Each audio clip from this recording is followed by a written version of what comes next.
Give Wayne another minute.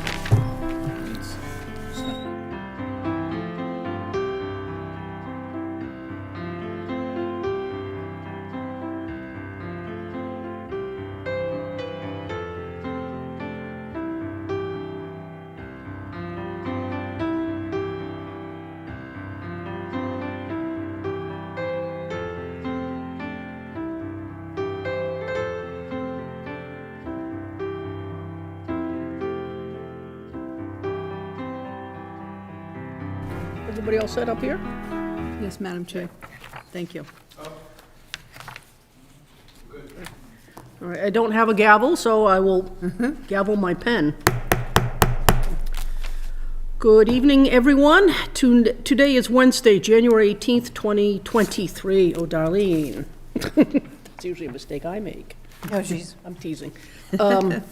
First of all, Happy New Year to everyone, and this regular meeting of the Beverly Planning Board is hereby called to order. For anybody watching at home, this is an in-person meeting. Our first agenda item is subdivision approval not required plans. Do we have any? No, we have none.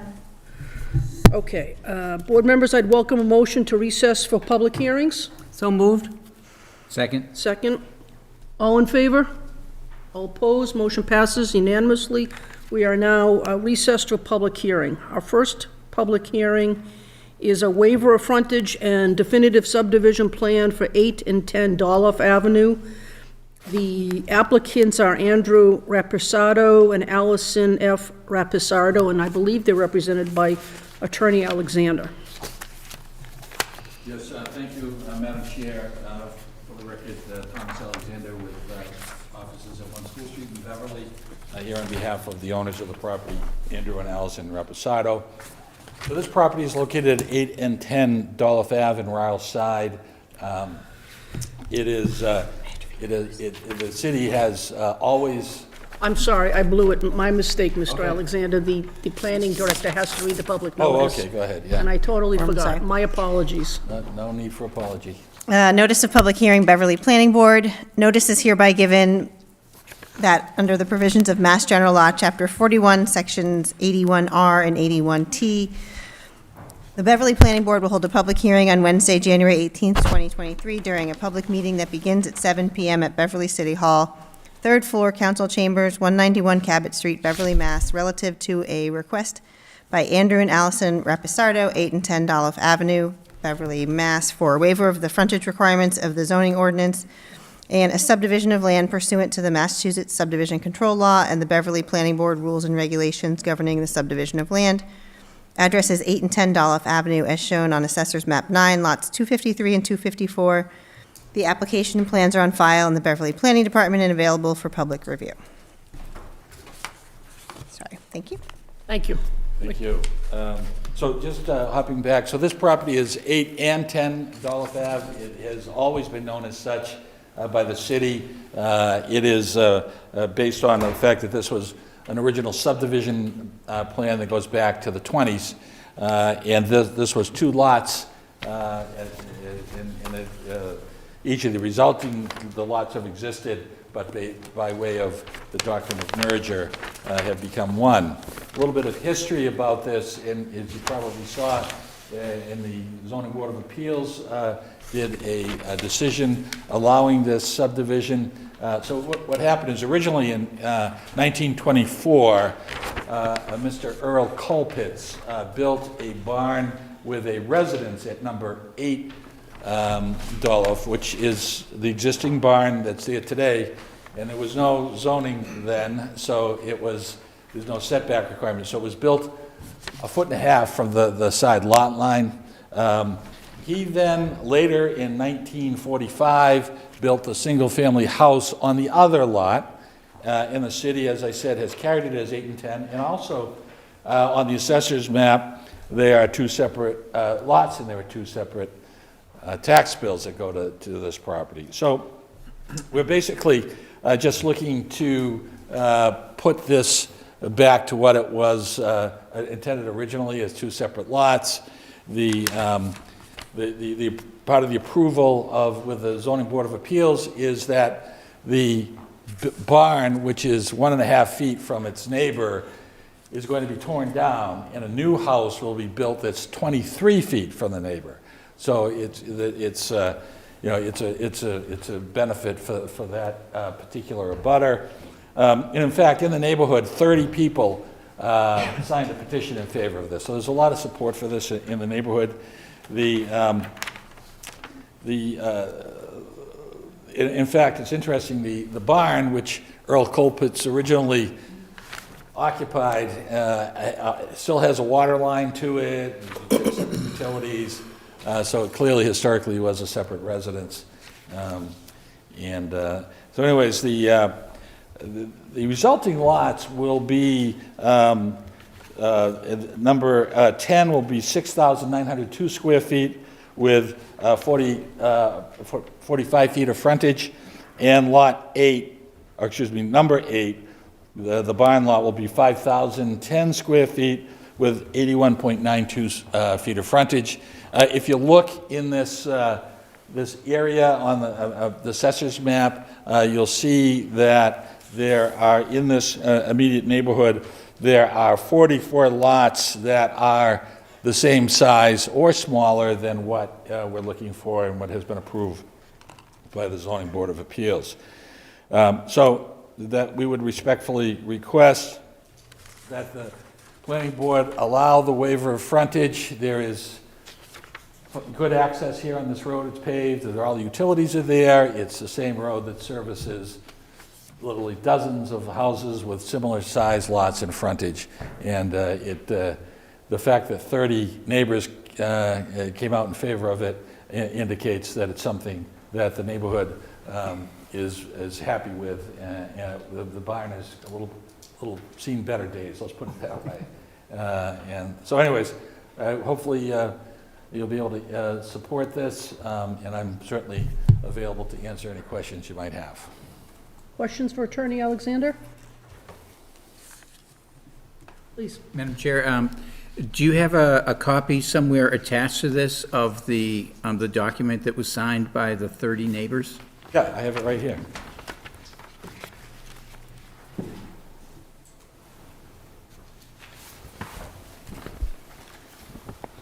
And I also have a map that shows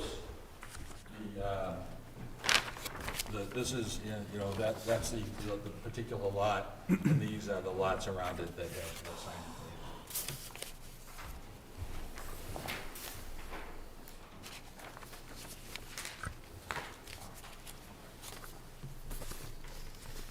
Thank you. Other questions for Attorney Alexander? Mr. Alexander, the lot lines are just being redrawn, so to speak, just to give additional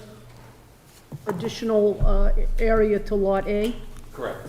Is there a particular reason, or just? I think just so for setback purposes, that it worked better with those lines.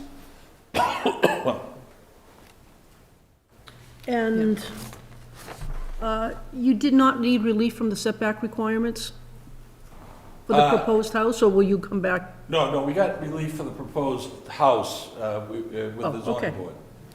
I know it's not really relevant to that, I was just Yeah. more curious than anything else. Right. Okay. And I would like to just let you know that we did get, after the original decision, we got a minor modification approved by the zoning board, which originally that the proposed house was going to be 25 feet from the side lot line. It's now going to be 23 feet. So it's still well beyond what's required. 15 feet is the requirement.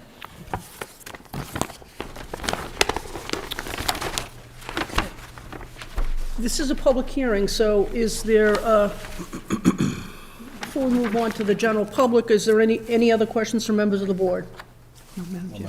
Okay, is there anybody from the public who wishes to be heard on this? I'm seeing none. I'll pass those down so everybody can see the petition and the similarly sized lots. I don't see any reason to keep the public hearing open, so I would welcome a motion to close this public hearing. So moved, Madam Chair. I have a motion by Mr. Sinclair, seconded by Mr. Miller. Any discussion on the motion? None, all in favor? All opposed, motion passes unanimously. Okay, going to the merits on this, we're looking for two things, which is the waiver of frontage and the approval of the subdivision plan. We can take them together, or we can take them separately. I'd welcome a motion or motions on these. Ms. Flannery.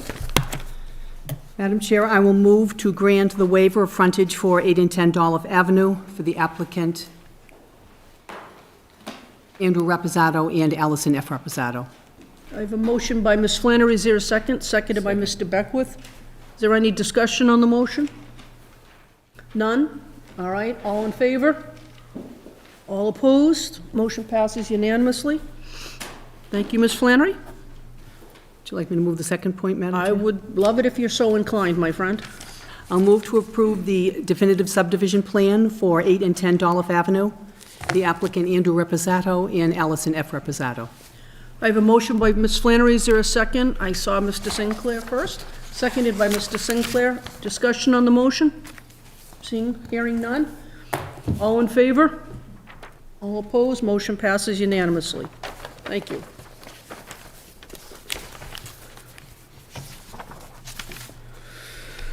Okay, our next agenda item is the public hearing on special permit number 183-22 and site plan review number 159-22 for the property located at 128 Boulder Lane, and the applicant is Oak Forest Farm LLC, and I won't forget this time. Could I ask our planning director, please, to read the notice? Notice of public hearing, Beverly Planning Board. Notice is hereby given that in accordance with Massachusetts General Law, Chapter 40A and Sections 300-91, 300-94, 300-98, 300-50 Water Supply Protection Overlay District, and 300-42C1I warehouses of the Beverly zoning ordinance, the Beverly Planning Board will hold a public hearing on Wednesday, January 18th, 2023, relative to special permit number 183-22 and site plan review number 159-22 for a proposed 15,000 square foot warehouse and storage unit. The applicant is Oak Forest Farm LLC, 19 Ocean Ave, Magnolia, Mass. 01930. The property is located at 128 Boulder Lane in the IR zoning district and the Water Supply Protection Overlay District, and is shown on Assessor's Map 73, Lot 8. The application and plans are on file in the Planning Department and available for public review. Thank you. Appearing on behalf of the applicant is Mr. Thank you. Attorney Alexander. Madam Chair, again, for the record, Thomas Alexander was offices at 1 School Street in Beverly. Here on behalf of the applicant, Oak Forest Farm LLC. I have the principal here, Gary Corsetti, who's right over there, just shook his head affirmatively. This property is located in the IR district, which is industrial restricted, so that means that there's a lot of uses that can be allowed here, including office buildings, hotels, all sorts of stuff. But what's proposed here is a pretty innocuous use for this particular district. This is a very large lot. It's 28.72 acres, and to get access to it, you travel down Boulder Lane, so you have to come through Wenham first. It's on the access is Boulder Lane enters on to Grapevine Road. Yeah, thank you. And then the roadway Boulder Lane, which has been in existence for over 100 years, goes down and provides access to this particular lot. In fact, there presently is a telecom building on site, and it has at one time this property was owned by the Frangos family of Commodore Restaurant thing. This particular project is fairly small. It's only 15,000 square feet. It would be 15 separate storage bays, primarily intended for storage of equipment by contractors, electricians, plumbers. There's a real need for this in Beverly. You probably see and hear folks that have problems in their neighborhood with somebody's business, kind of having a lot of storage in the residential area, which is not the greatest thing. So this provides a place for folks to store their equipment. This use would not have any offices. It's just purely dry storage. So there's no bathrooms, there's no kitchens, there's none of that. It's just a dry storage facility.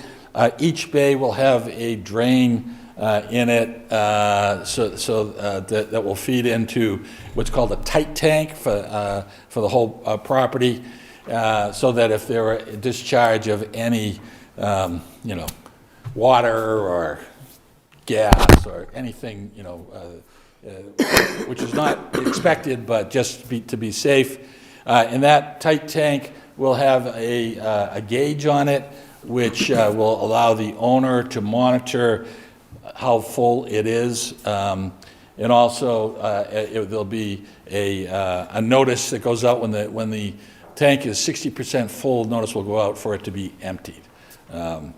It's a pretty good size storage tank. It's over 2,000 gallons, so it's not expected that it will require a lot of attention. The property is also sprinklered, so if there are any fire issues there, which is a good thing because this is a little bit far removed from the fire department, and so by having sprinklers, it makes sure that they don't have to wait for fire engines to go all through Centerville and then down Grapevine Road into Wenham to get here.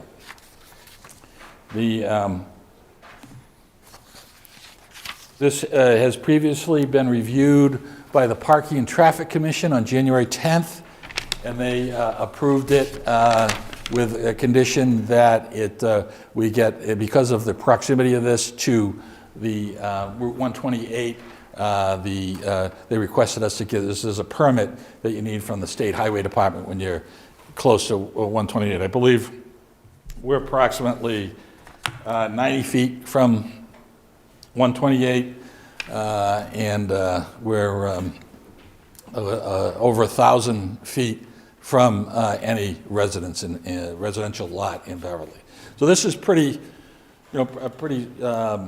a place that's not going to have much impact on neighbors. It probably have none, and it will serve a good purpose, a necessary purpose in the city for contractors that need storage. Bob Griffin is the engineer on this project, and he's just going to take you through the design elements of it. Thank you, Tom. And I would point out that just a little bit north of the property is a residential subdivision here, the Kennel Hill Drive area. And you may recall in 2003, a residential development was permitted for this site with some utility connections coming to Kennel Hill Drive. And I forget how many units there were on there, but it was a pretty intensive development of the property, but obviously it didn't go forward for whatever reason. Here's the connection to Grapevine Road here, about 1,800 feet of gravel road, boulder lane, getting access to the site. The cell tower is in the southeast corner of the site here. And there was a residence here, right about this location here where the word locus is, a long time ago.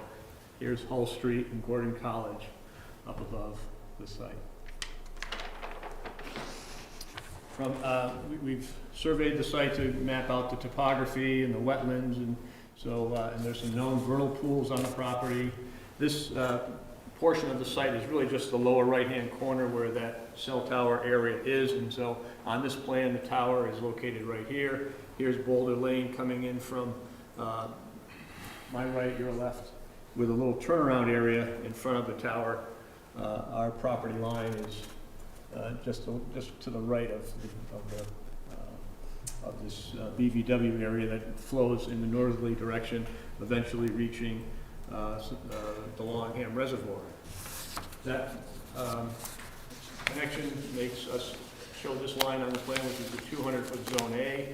There are certain restrictions about the type of stormwater management that can occur within a 200 feet of the wetlands in a Zone A area. So that's why that line is on the plan. We have our Beverly Conservation Commission no disturb zone, no build zone, and 100-foot buffer zones which are jurisdictional areas. We also have a small BVW on the Mass Highway, the Route 128 property here, and a small BVW in this area here, which casts some buffer zones which come onto our site. And up in the left-hand corner of the page, you can see some BVW. In a vernal pool, Beverly has a restriction about any work within 100 feet of the vernal pool, so this is an area that can't be worked in over here. So our work is all over in here. Some of it is in the jurisdiction of the Conservation Commission, and that process will begin after we get through the planning board. Here again is our cell tower area here, Boulder Lane coming in with the existing turnaround here. We're going to widen out that turning area and create a gravel road extension to Boulder Lane, providing access to the 15 storage units here. Each storage unit is 1,000 square feet. Each storage unit has one assigned parking space in front of it, and there's also room for additional parking. You could probably fit 2 in front of each unit, so more than meeting the requirements of zoning. We also have shown on this plan, and we showed the Parking and Traffic Commission, a large turnaround area for fire trucks in front of the storage building here. We're going to be cutting into the slope a little bit to create a level area for the building and the gravel access area, so we have a riprap slope shown behind the building here.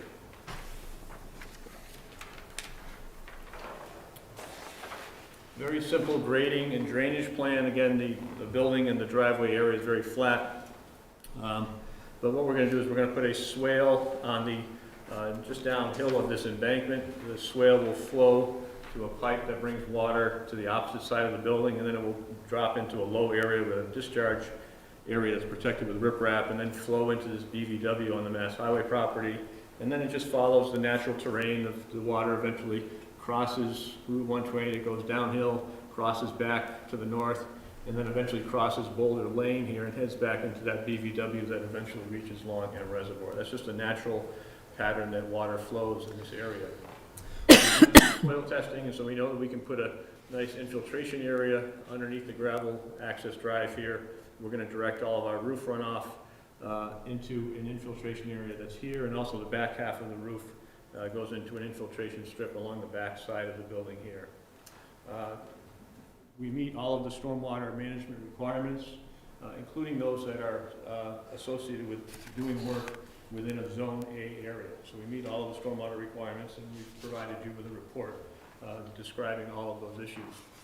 Also shown on the plan here a well. This is a well that will be installed simply to fill up the storage tank for the sprinkler system, so that if there is a fire, the sprinkler system will obviously extinguish it as quickly as possible.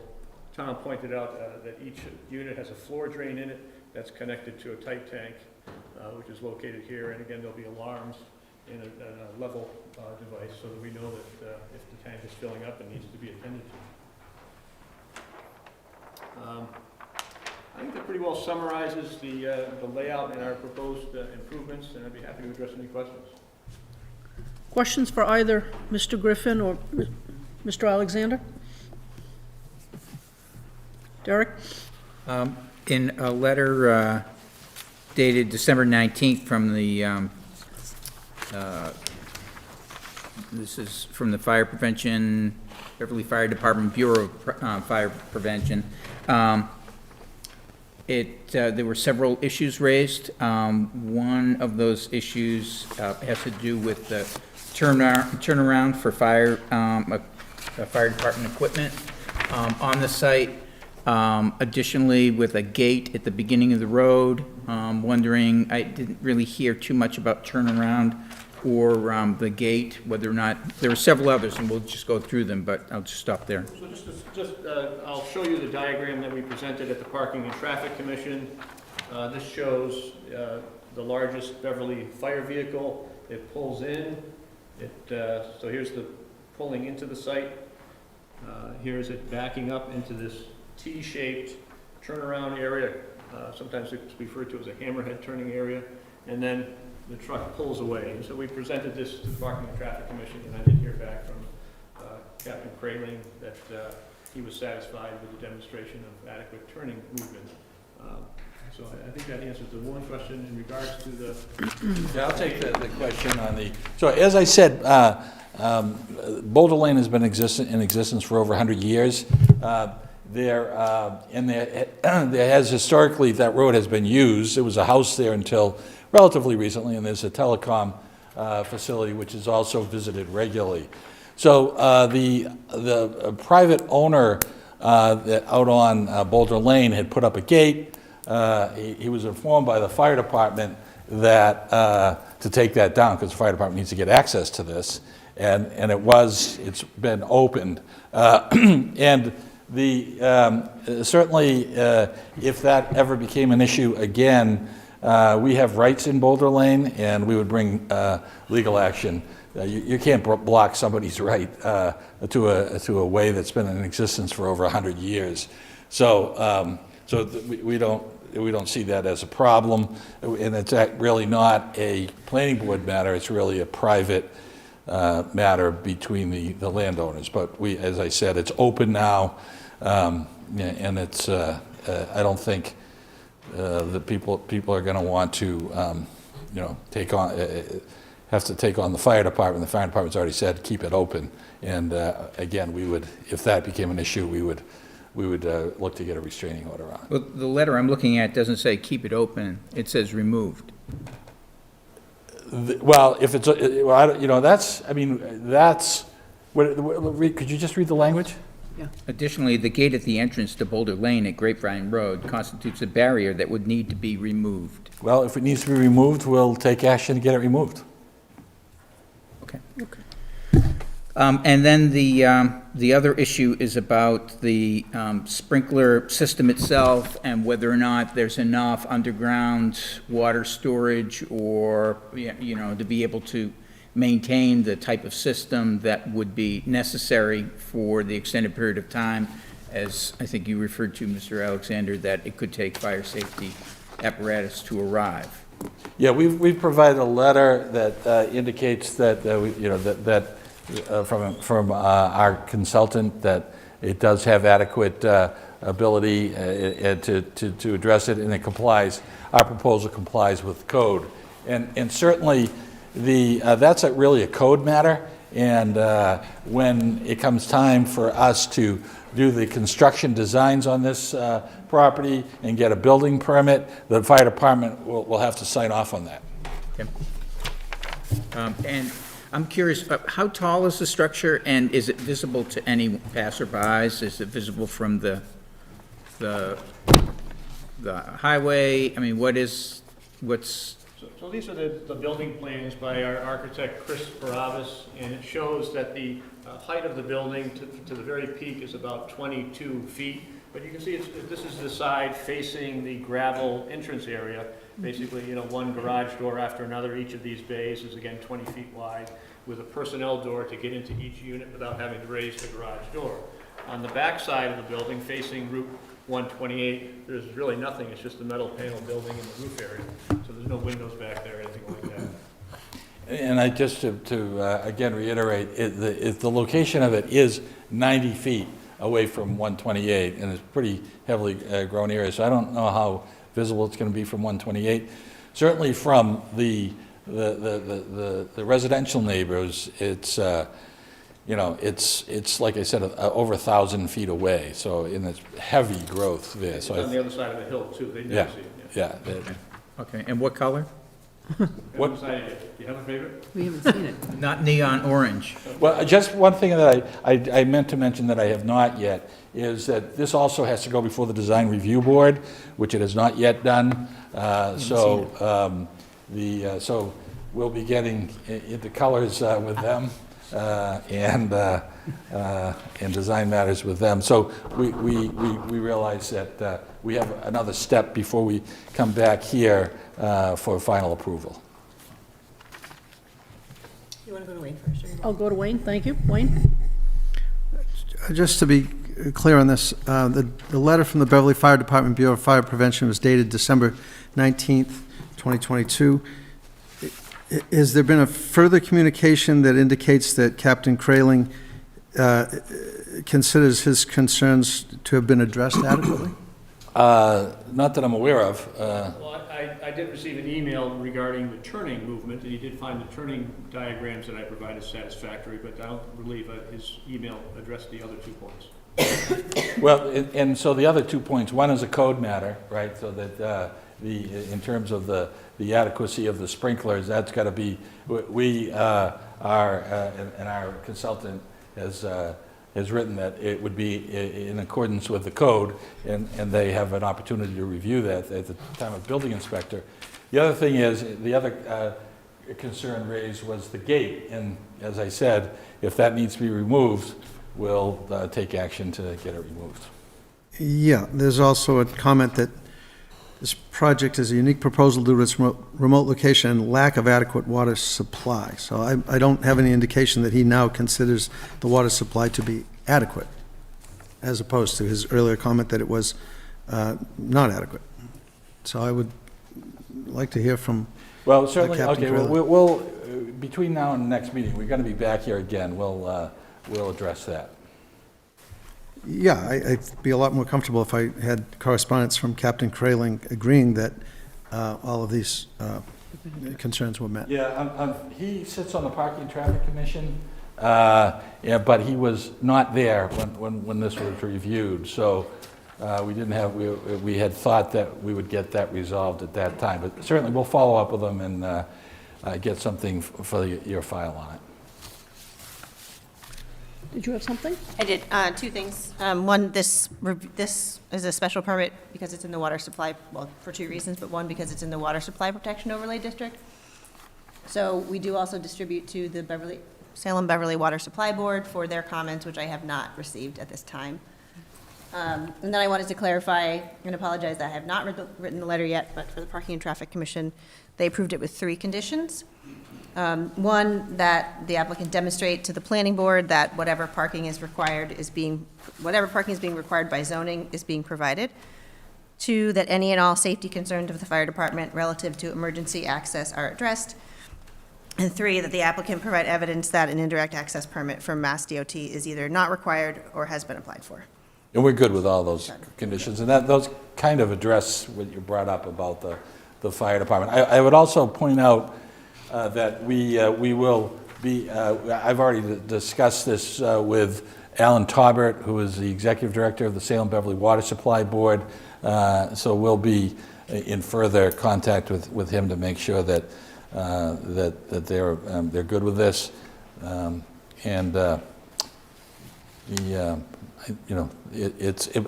also just to point out that the chairman of the Salem Beverly Water Supply is Mike Collins, who is our Public Works Director, who also was at the Parking and Traffic Commission meeting and voted to recommend this, at least on parking and traffic grounds.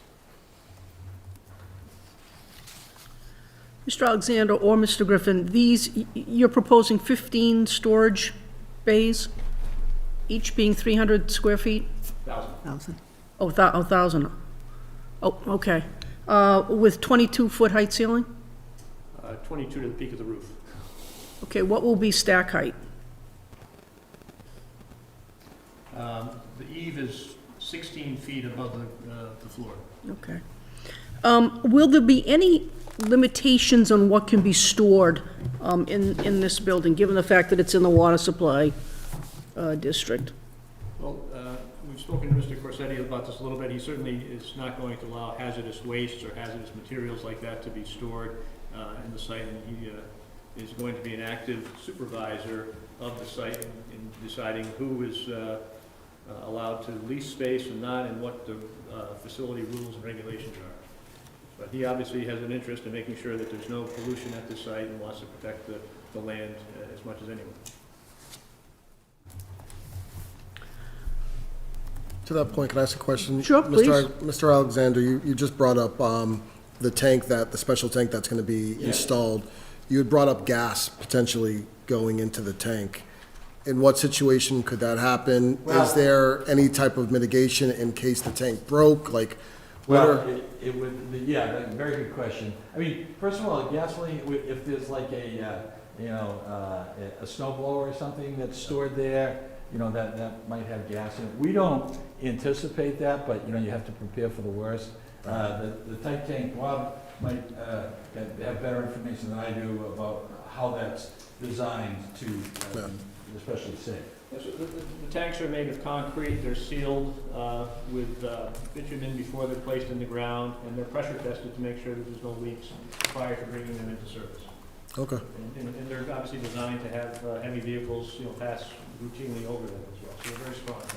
All right. And obviously, we haven't heard anything from the Board of Health yet. Do you foresee any elements of the design that they'd be concerned with? I can't see anything that they would be concerned with, because there's no, there's no septic, there's no sewer, there's, I mean, the only thing that they might have a concern about is what would be stored there, as will, we believe, Salem Beverly Water Supply Board. So we'll kind of flesh that out between now and the next meeting, just because we're getting input from Salem Beverly Water Supply Board on that. All right, thank you. I will just elaborate. There are very specific requirements in the Water Supply Protection Overlay District about what can and can't be used and stored. And I can elaborate on that, as well as the criteria for approving that permit before the next meeting as well. That would be very helpful. Thank you, Darlene. That's, Other That was my questions for the applicant's team? This way. I'm sorry? Go ahead, Wayne. Will this structure have adequate load-bearing capacity for a solar structure either now or in the future? I don't really know. I don't think that structural decision has been made with regards to the design of this building yet. It's not going to be using a lot of electricity, because there's not going to be any human occupation of it by way of, it's not going to be heated. It's just basically dry storage. And it won't be heated or air-conditioned? No. There may be a heater just in the mechanical area for the sprinkler system, but that's it.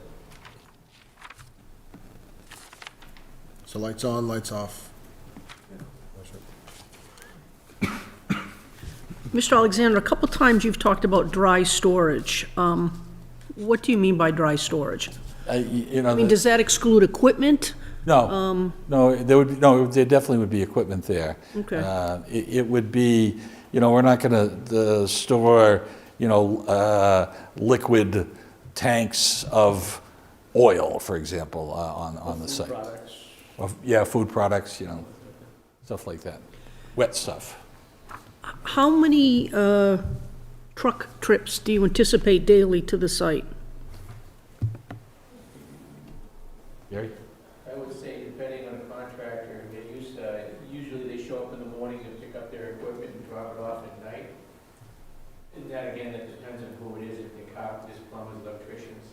I have requests for people to store cabinetry and millwork in there for projects that they're working on completing. It's hard to say.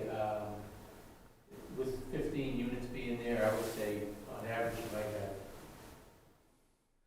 maybe 75% of them being traveled on a daily basis at that. Like that's on a heavy load. Okay. In terms of the truck trip, but truck sizes, what do you think? I mean, I'm thinking it's just going to be landscapers, but could it be bigger? Could there be box trucks? How big? I can imagine deliveries of cabinetry requiring a small box truck, but I think for the most part it's going to be tradesman vans and that type of vehicles. It's only 1,000 square feet. That limits what you can store. Yeah, Obviously. you do. Yeah, that size, you're exactly right, it does limit what you can do in the width of the bay is, what is it for? They're 20 feet and 50 feet deep. So. Yeah, so it's only 20 feet wide. You'd be hard pressed to get anything very large in there. Other questions? Here's a silly question. On question number 10 in the application, it says, is the property which is the subject of this application contiguous to other land held in common ownership? And the answer was no. Yeah, actually, that Yeah. was, there is contiguous land also Okay. owned by. I mean, again, I Yeah, thought it was a dumb. But it's a good Yeah, point. okay. It's just open land, it's all. Why don't we, if there's nothing else on the board, we know we're going to be back, why don't we ask if there's any members of the public who wish to be heard, at least on what they've heard tonight, knowing that we will be back at our next meeting. So is there anybody from the general public who wishes to be heard? Yes, sir, I'd ask you to go to the microphone, give us your name and your address, please. I'm James Duty. I live at 4 Fieldstone Lane, which is a property that abuts the properties that are subject to the development.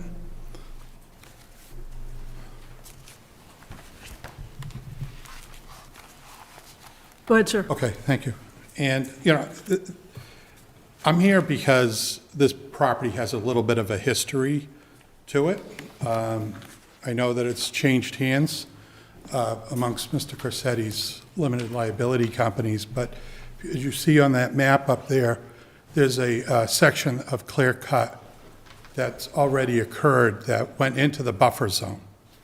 And my understanding was that in dealing with the city councilor that I had spoke with about it at that time, and I'd also spoke with people in the engineering department for the city, that permits were lacking for them to have done the clear cutting that they had done on the property.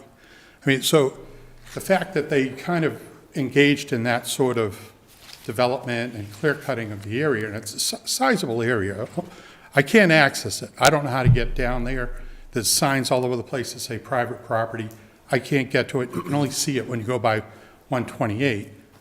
But it looks like it's about a football field size. You can see it on Google Maps when you do the Earth view. It's there. It's a sizable scalp. And this was smack dab into the area where there's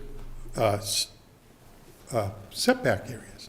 So I'm here to voice a couple of concerns because there is a history here that I think you kind of need to keep in mind.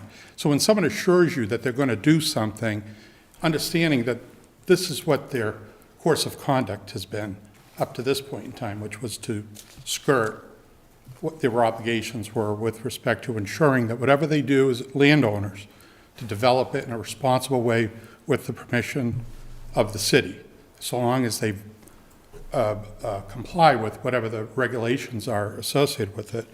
But, you know, I was listening to the call, this discussion, and, you know, there's some issues associated with someone brought up gas.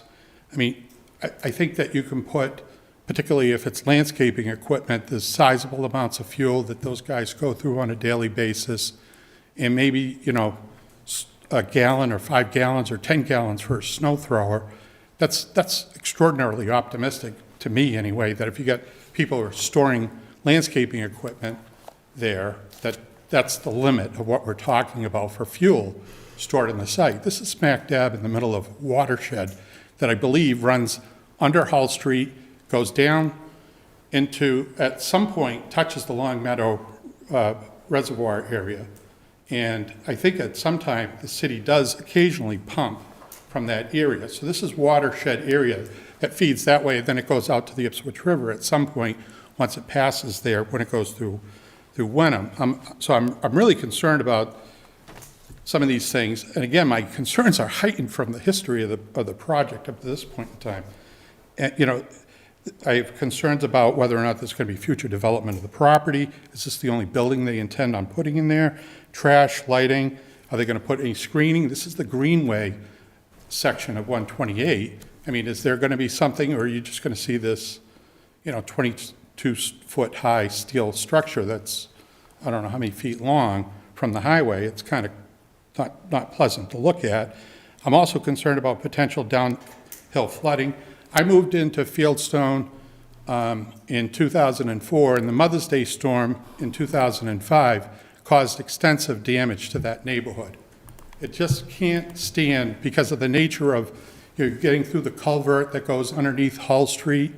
All of that section, that neighborhood, drains underneath Hull Street. And water was 3 feet over the top of Hull Street during that storm.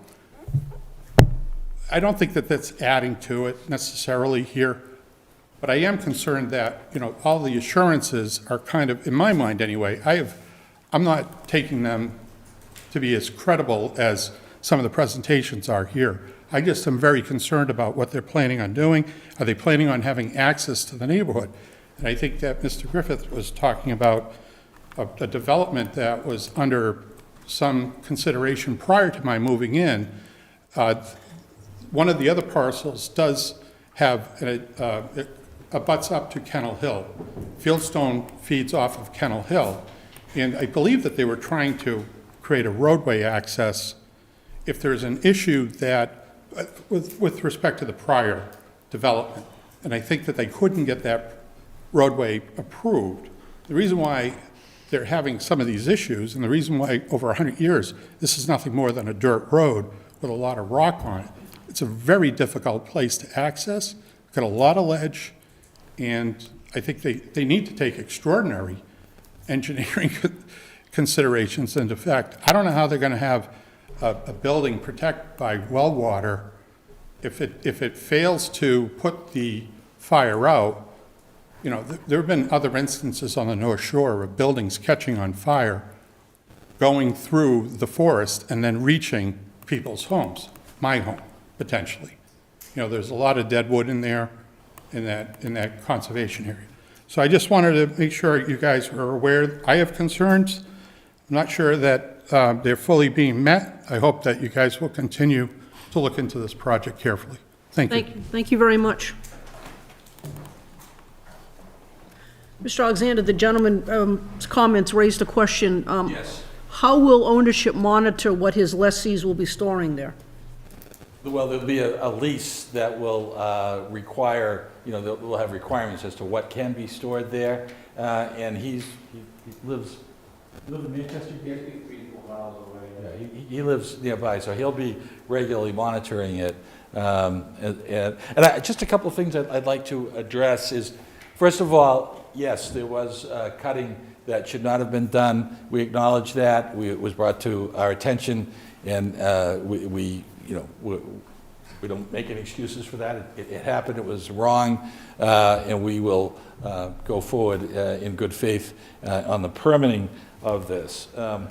The question was asked about further development. Any further development of this site would have to come back to this board because it's in the Watershed Overlay Protection District. So this is all we have planned. This is all we're aware of at this time, and don't think that it'll be likely of other stuff. But if it did, again, it would be subject to review, public hearing, the whole thing. As far as drainage goes, this is that we provided a drainage report to you. This is designed in accordance with the Stormwater Management Act, which means that there will be no increased volume or rate of runoff than currently exists. So that would cover that. There's access to the neighborhood, not going to happen. In fact, I did the permitting on the project that was going to be here. There was no plan to bring access in the neighborhood there. It'd be pretty much impossible because of the wetlands there. There was a plan, and maybe this is the cause of confusion, to do underground, an underground boring to bring utilities in. But there was no road connection to the waterway. But we don't have any of that. And the reason that did not go through is because it was the permitting was ongoing in approximately 2008, and I think we all know that in 2008 the economy crashed and the developer went under, and so he abandoned the permitting for that. So that's it, and we do, as Mr. Griffin pointed out, we do plan and know that we have to go before the Conservation Commission going forward, and we plan to build this in accordance with that and with all of the restrictions that are already there as to building code, fire code, and Watershed Overlay Protection District. Thank you. Other members of the public who wish to be heard?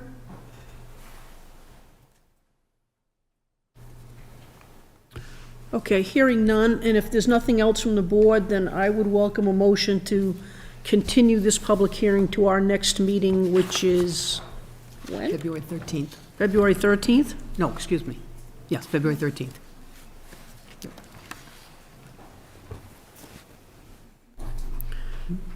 Yes, Derek. Move that we continue this matter until our next meeting, February 13th. We have a motion. Is there a second, please? Seconded by Ms. Flannery. Any discussion? None? All in favor? All opposed? Motion passes unanimously. Want to take a moment and welcome Sarah. Happy New Year. Joined the meeting, I think, while we were discussing this. Thank you for being here, as always. Sorry I was late. No, not a problem.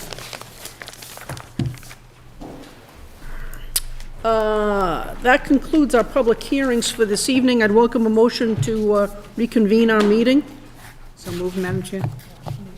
Seconded by Derek Beckwith. All in favor? All opposed? Motion passes unanimously. We're back. Tom, before you leave, Tom? Counselor. Tom, Tom? do you need this back, or? Sure, yeah.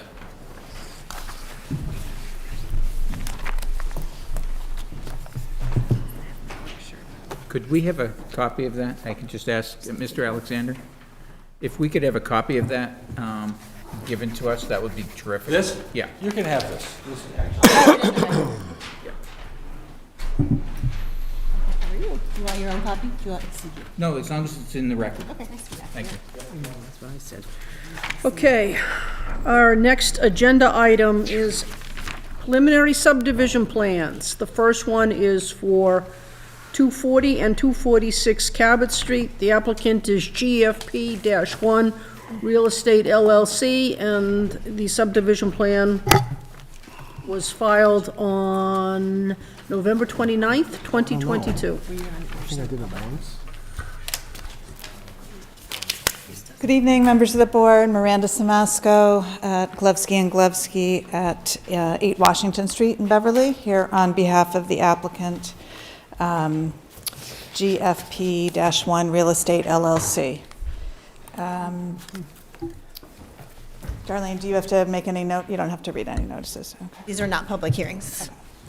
Members of the board, this is an application for what we've called a zoning freeze preliminary plan, similar to a number of applications that the board considered at its last meeting. The applicant is an affiliate of the Goldberg Brothers Real Estate LLC, and this is the property that folks will recognize as the old Beverly National Bank building, now M&T Bank, and the adjoining property to the rear. The proposal is a very simple 3-lot subdivision with one of the 3 lots having frontage on a new proposed subdivision way, 50 feet wide, meeting the other design requirements from the board's and the city's subdivision control regulations. So it has been designed not to require any waivers. This plan obviously presupposes that the existing buildings would either be demolished in whole or in part. I am here to tell you, as I did in the prior meeting, that the applicant has no present intention of building the road that is shown on this plan. It is done purely to freeze the zoning, which is currently being considered for a zoning change. Scott Cameron from Marin Cameron is here as well, to the extent there are any questions from the board with respect to the particulars of the plan, and I'd certainly be happy to answer any questions as well. Questions for Attorney Samasco? I apologize. Rodney? Yeah, I wanted to say I don't understand, so apologize to those if we need to take a step back from me. But can you talk a little bit about the plan submitted and what it is exactly, and how does that freeze the zoning? Sure.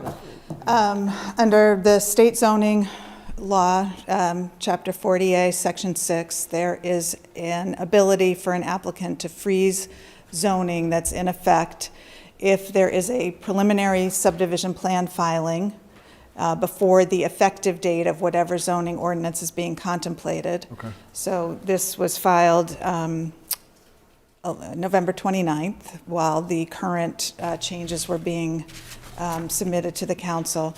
And so long as a definitive subdivision plan is filed within 7 months of the filing of this preliminary plan, then the applicant is entitled to have the land shown on this plan as subject to the zoning that was in effect on 11/29 when the preliminary plan was filed. Okay, and that's the plan with Lot 1, Lot 2, and Lot 3. Correct. It's the land shown on that plan, and this is, others can correct me, but there is extensive case law that demonstrates that even though this plan is being filed showing 3 subdivision lots, the zoning freeze is effective even if that plan is not built. So that's why I was very clear in saying that there's no intention here to tear down these buildings or construct this road. It's done purely to freeze the zoning. So that is a road, that's a turnaround within these 3 lots? It Okay. would be, yes, if it were constructed. Thank you. I get it. Okay. And to further clarify, that should those pieces fall into place, they could come, the owner could come forward anytime within that, 7 years to, with any proposal. Any proposal, because that zoning at that current time was frozen? Yeah. Got it. Yeah, thank you, Darlene.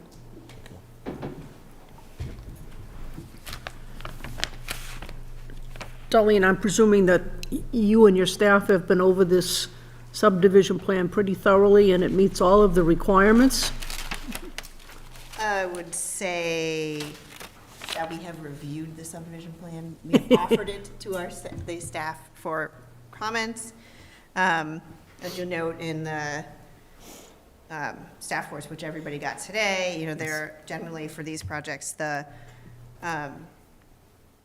referrals for preliminary plans, the referrals per the regulations to these other boards are optional. And so, engineering department has no technical comments at this time.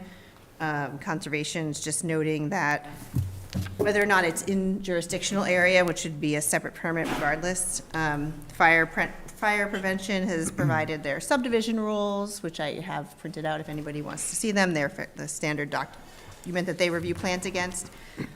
And at the time, I will flag it for Joe Reale, but we are in between health department directors at the moment, so we don't have comments. Bill Burke retired on Friday. Oh, my goodness. After 36 years with the city, so. Wow. We have, but I have looked at it in terms of the kind of the basics of a subdivision plan, and it meets the requirements of a preliminary plan filing, and the kind of basic elements of road, for subdivisions, we're talking about lot divisions and roads. So it's compliant with those requirements. And how long until a definitive plan after this? They have to file it within 7 months of the filing date of the preliminary plan. Correct. And again, that definitive plan does not have to be a plan that will be built.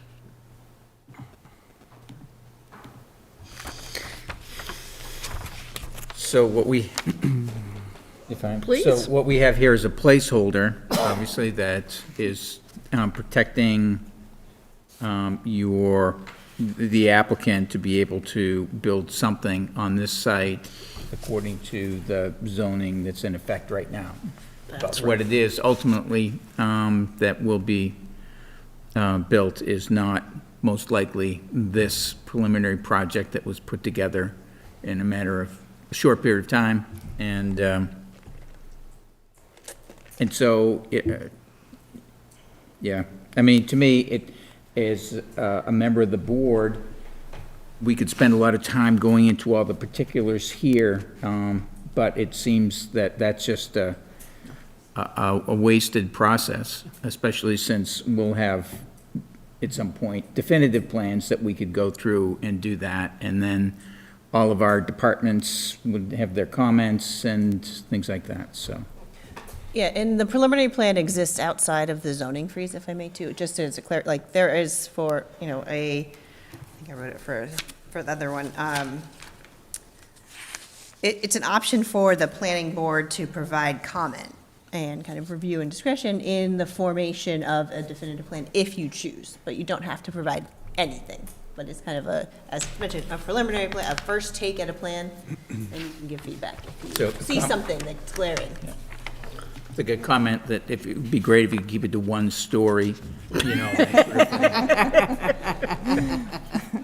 So noted. A couple questions. One, is there another mechanism for, and again, is there another mechanism for a developer in this scenario to still ask for their project to be reviewed under the old zoning without doing something like this? So presuming that there is an effective zoning change, without freezing the zoning, no, they would have to go by the new zoning change. You'd have to go by, okay. Does a special permit qualify? I can't remember. Yeah, unless they've pulled a building permit or a special permit. Special permits are grandfathered. Discretionary. And A&R plans will freeze the use, but they don't freeze the dimensional requirements, so. That's why there's so many of them that's- coming in, Yes. because they're all looking to freeze zoning the in zoning. anticipation of a zoning change. So, All right, now let's just ask look at the elephant in the room. The zoning changes coming amidst all of these projects moving forward. What's really going on? I mean, why allow it? Or is this a technicality where we, for one, I assume they better comply, right? Or else, is there a way to say no to that? I mean, we were talking about zoning changes because of these projects, whether I like it or not, because of the projects, yet they're all coming forward with these plans to freeze the zoning. I mean, I'm looking at it from the public's eye and saying, what's going on, guys? Yeah, we've been very clear in the public meetings about this, that this was possible, and is allowable by the state statute. It's not our local ordinance. Yeah. And it was expected. Okay. And, yeah, so I mean, it's a aspect of Massachusetts general law that allows this. I'm sure there's a long history as to kind of why and how it came into place, but yes, and I think for part of it, for 3 of the projects, they were projects that you've already approved. Right. There's just a couple that came in that you haven't seen yet. Okay. All right. I mean, there are 2 from November 29th, 1 from December 5th, and 1 from December 16th, and those are the trigger dates. So, it's not what we did at our last meeting or not, and that sort of thing. These things were already in the queue. Yeah. We just may not have known about them Discussions. Yeah. as as individual members or the public.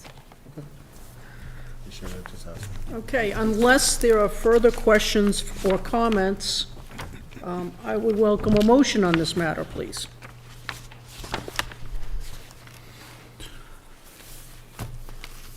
I'll go, Madam Chair. Madam Chair, motion to approve the preliminary subdivision plan for 240 and 246 Cabot Street, applicant GFP-1 Real Estate LLC, filed 11/29/22. We have a motion. Is there a sec? There is a second by Ms. Flannery. Thank you, George. Discussion on the motion? All in favor? All opposed? Motion passes unanimously. Did you ink it up? The next preliminary subdivision plan is, there was a lot here. 4-6, 7, 8, 10, 12, 14, 16, 18, 20, and 29 Rantoul Street, 26, 28, 28R, 42, and 44 Cabot Street, 8 School Street, 7 and 9 Cox Court. The applicants are Goldberg Brothers Real Estate LLC and William H. Goldberg, trustee of the rear 28 Cabot Street. Trust, I presume. And This subdivision plan was filed on November 30th, 2022.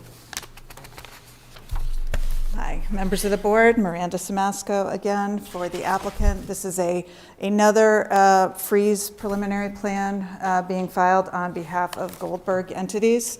As the chair stated, there are 18 parcels being depicted, or 18 parcels which are being aggregated to show basically 6 new lots on the proposed plan. These are parcels on either side of Lower Rantoul Street at the intersection of Rantoul, Cabot, and Goat Hill. The majority of the parcels to the west or to the left of your screen, the board will recognize as being part of the Gateway project that was just approved. There are some additional parcels along the outside of that the Goldbergs also own that have been aggregated in here, not because they are presently intended to be part of that project, but simply because we're using the opportunity to freeze the zoning for all of their adjacent parcels. The plan is to create 2 conforming subdivision roads, as you can see, one off of Goat Hill Lane and one off of Rantoul Street with 3 lots on each side. And in each case, at least one of those parcels derives its frontage from the new subdivision road. And again, Scott Cameron is here on behalf of the applicant as well, if there are questions, but just as I stated on behalf of the applicant for the first application this evening, the same is true that with respect to the properties that you're seeing on the block that we know is 7, 9, 11 Rantoul Street, there is no presently pending project for that, but the owners intend to freeze the zoning to preserve their rights if zoning is changed. Questions for Attorney Samasco? Yes. Madam Chair, thank you. So in your mention of lots 7, 8, and 9, or are they lots 7, 8, and 9 on Rantoul Street? No, that's the or address, those are the excuse me. addresses, 7, Yes. 8, 9, 10, 11. I'm not fully versed on the history of this, but at some point in time, I understand that there were historic row houses that that there was some discussion and some assurances, perhaps. I don't know the full depth of it, but those seem to be the properties here that you're protecting for future development according to the new, if there were new zoning guidelines. Is that right? Could you fill in from your perspective the history of the row houses there? Well, in terms of the history, I believe you're referring, Mr. Beckwith, to the applicant's statements during the application for Gateway, that even though the Goldbergs owned all of that property, and we pointed out all of the property that was owned, a decision was made to develop a project that would preserve those row houses. And so we brought you forth the design that involved the demolition of the buildings on the affected parcels, and I believe involves the demolition of one of the row houses that is subject to a demolition delay that we are still waiting for that to elapse. So that was all stated in connection with the project that was before the board. I am aware of no current plans whatsoever to develop the row houses. As I said, we needed to file this plan to preserve the zoning for the project that you just approved. Indeed, we added parcels on Cox Court that the Goldbergs owned. We basically added all of the parcels whatsoever that they owned that were contiguous for the purpose of the zoning freeze, to be on the safe side. But there are no plans that I am aware of at all to otherwise affect those row houses. Yeah, and I remember those discussions. I've wanted to get that on the record for whatever, help that could be in the future. But I didn't know if there were any other, independent from the Gateway project, any other discussions or anything like that. So that was part of my question, but I appreciate that. I appreciate the position you're in. I appreciate the fact that you're following the legal routes open to you. I appreciate that we as a board really have to have reasons for denying at this point, and, a denial that you're protecting your rights for the future is sort of that wouldn't really stand, so I feel like we have nothing we can do. We're fairly powerless in these situations, but I appreciate your position and appreciate you answering my question. Thank you, of course. Other questions for Attorney Samasco? I guess I would just, it's very similar to what you just said, Eric, that the applicant appears to have met any and all requirements for submitting a preliminary plan. And we have no other recourse that I can identify. Did you have something you wanted to add? No. Oh, okay. This isn't a public hearing, I can't open it up. Ma'am, it's not a public hearing, I can't allow you to speak.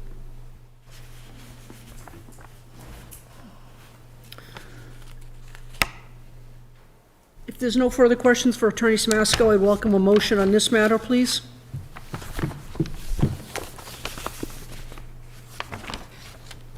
Madam Ms. Chair? Flannery?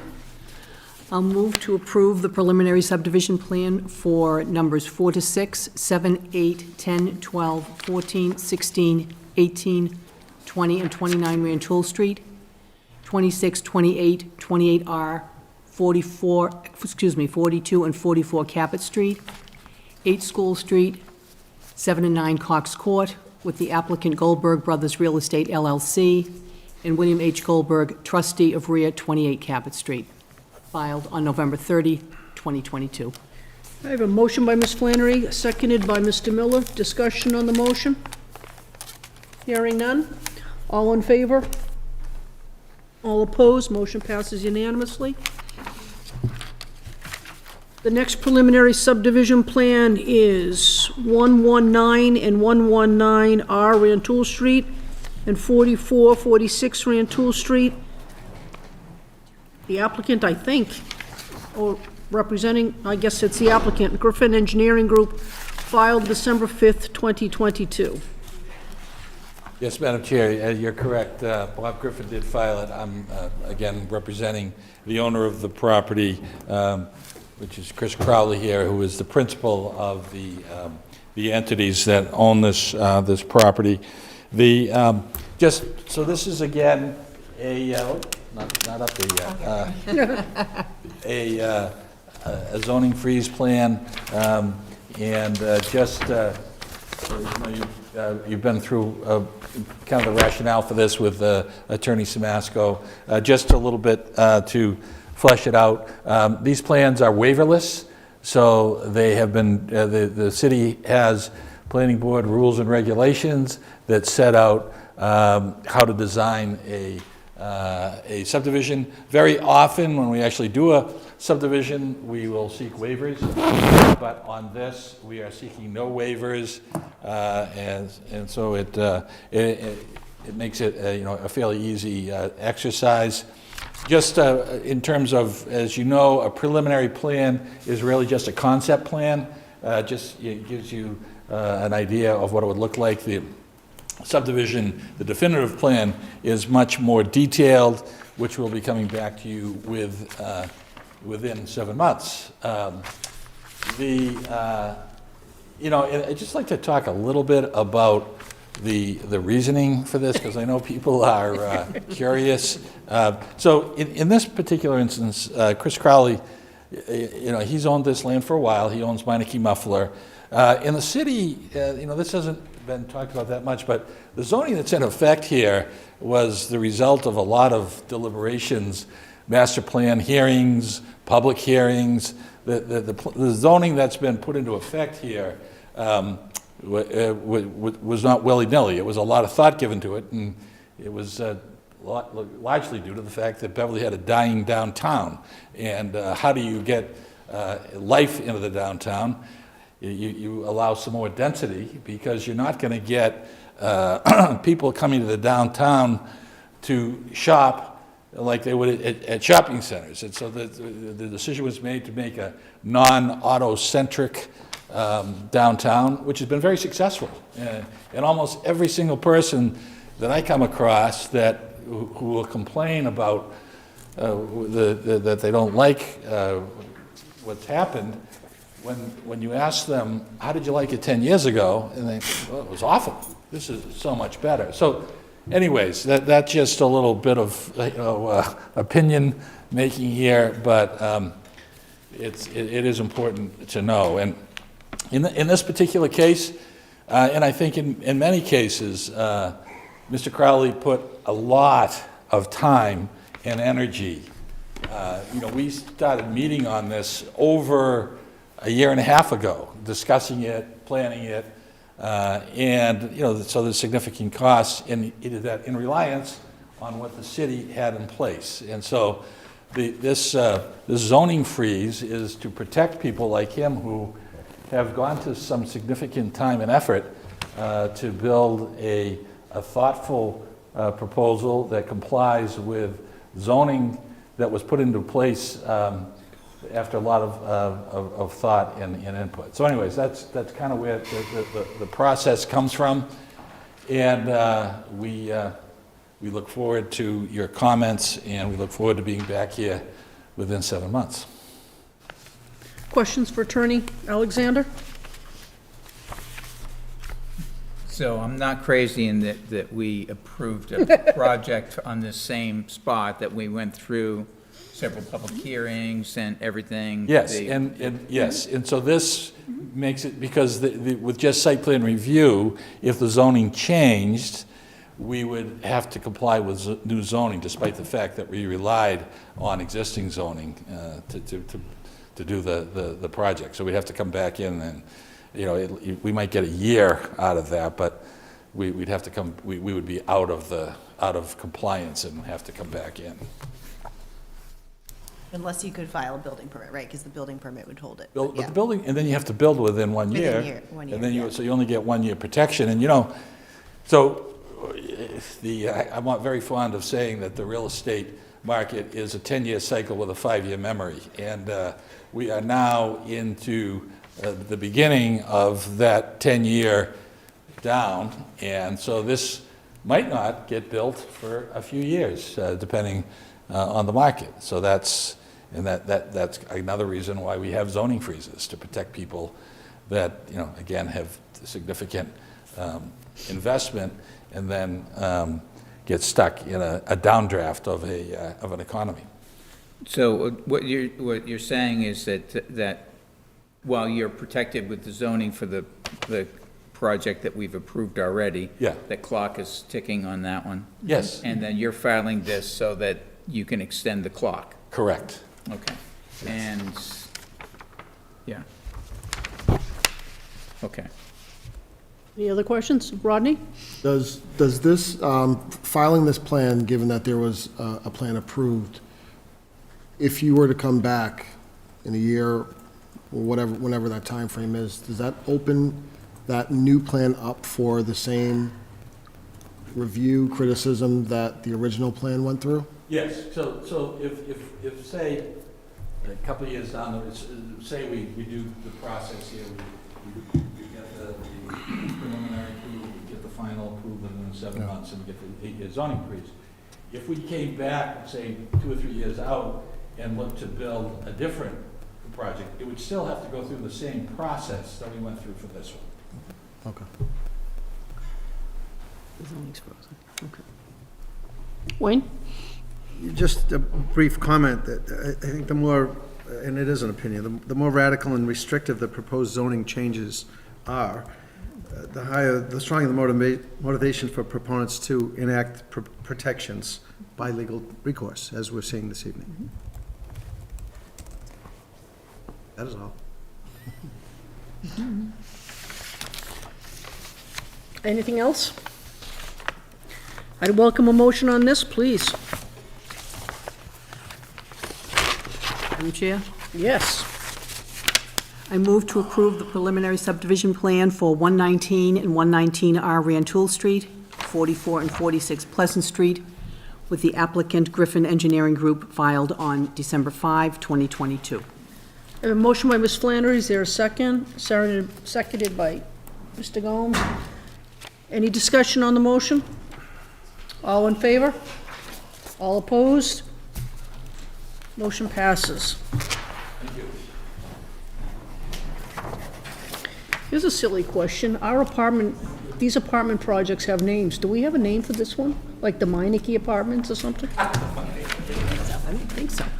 I don't think so.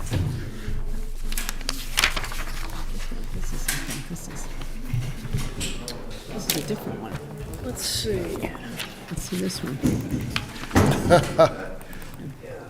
There you go. That goes there. Just put it on the bench. Okay. Folks, I'm going to ask you to take your conversations outside as we continue the meeting, please. And our next agenda item is 184 Hart Street to 182-186 Hart Street Realty Trust is the applicant, and the plan was filed on December 16th, 2022. Good evening, Miranda Smasco, once again, on behalf of another preliminary plan filer. This is, the owners here are Frank and Carolyn Carboni, and their daughter Kristen is also a trustee. They've owned this property for, I think, about close to 40 years. It's currently improved with a single-family home and a small cottage residence as well.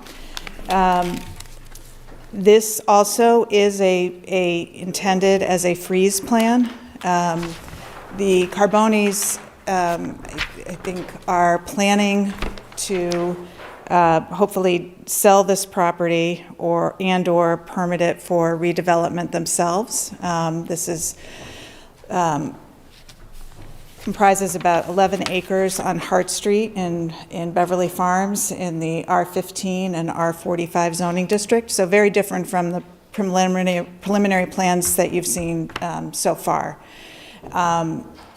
The property here and any subdivision, I just want to acknowledge and point out, would be subject to OSRD. So we are filing this merely as a conceptual preliminary plan for the purpose of freezing. And the reason for this is that the owners were contemplating a project that would not be more than 5 single-family homes. The zoning ordinance would affect that if the inclusionary now kicks in at 4 units. That makes this project go upside down very quickly. And so we decided that we would file the freeze plan in order to preserve their rights. So with that in mind, what you have in front of you is, and I should point out, we have Eric Bradenice from Engineering Alliance. They prepared the plan that's submitted this evening. What we have is a 2-lot subdivision proposed with a conforming subdivision road off of Hart Street, with one of the lots having all of its frontage 175 feet on Hart Street. That would be Lot 1, and Lot 2 has about 102 of its feet of its required frontage on Hart Street, and the balance of the frontage, 125 feet, in total is made up on is found by virtue of the new subdivision road. As we have with the other plans, this has been purposefully designed to be a waiverless plan to keep it as simple as possible for the board this evening and for future discussion, with the intent to file a definitive plan that within the 7 months. Questions for Attorney Samasco?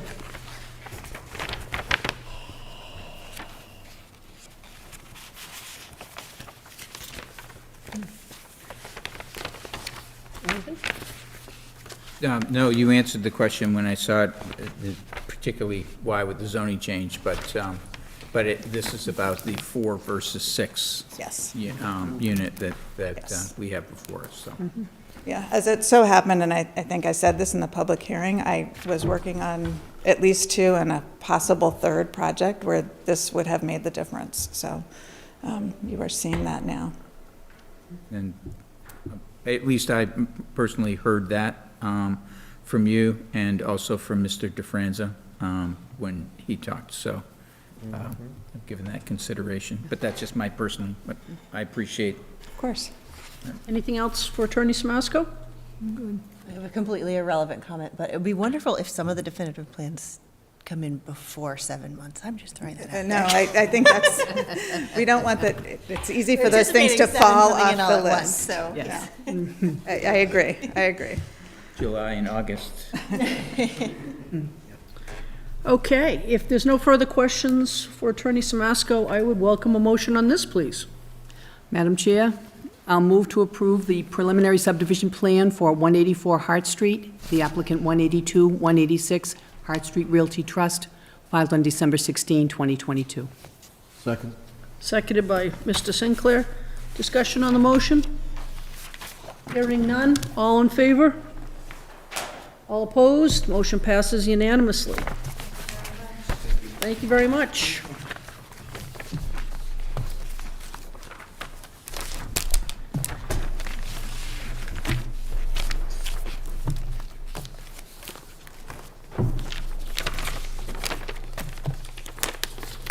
Our next agenda item is number 6, for those keeping score. The request for extension of the letter of credit, OSRD site plan number 10-17, for the property at Hickory Hill Way, formerly known as 20, 30, and 40 Webster Avenue. Request, I believe, is to extend from December 7th, 2022 to February 7th, 2023, and the applicant is Hickory Hill LLC. Is there anyone on behalf of the applicant? No, I'll give a little commentary. No? Okay. We caught this obviously after, Oh, although it says it's dated before. I don't know, maybe we missed it for the last meeting. Getting it on the agenda for the last meeting. But I think it came in the day of the meeting. And it was already after the extension. And you'll note that they're only extending it till February 7th. For some reason, the bank is, I think, going through a transfer of ownership or something like that, so they can't extend it past that date, but they intend to extend it to request another extension. So by the time we see this on February 13th, it will have expired again. But, you know, it is, I guess, what it is at this point. It's really, Now, you know, Darlene, since it's expired, can we extend it? we can extend it and we can also call it in. So it's kind of an option. Do we want to call it in? We don't really want to. It's more trouble than it's Okay. worth. I don't know if you had to like do a new. No, I mean, I think as long as the bank is supportive of extending the letter of credit, it's sufficient. We've done this a couple of times. it's kind of like making it retroactive. Yeah. Derek? When I looked at this, I was interested in not just an extension. The letter says, and while that's not necessarily the motion here, enclose an extension and reduction That's what I said. of the above-mentioned letter of credit. That's what I said. Is that because some work has already been performed? Yeah, that's true, but we haven't approved it. Right, and the, Does the reduction, is the reduction, Madam Chair, reflected in the letter at $146,000, Darlene? The letter that was sent. The Does that actual reflect- letter of credit does Yeah. not reference a reduction, This here, is this, so is that the number they're looking at, is the reduced number? we haven't, no, because that's when it was originally approved. Okay. That's my question. So I would defer to the actual letter of credit, and we can comment in the vote that you are approving an extension, but not a reduction in the amount, and then I can make sure they correct that the next time we send the letter. yep, I agree. It's probably just a typo, Yeah, that's, that's what caught my eye. that's why we have you. Anything else on this? Okay, if there's no further questions on this, I'd welcome a motion on this, please. Madam Chair? Yes. Move that we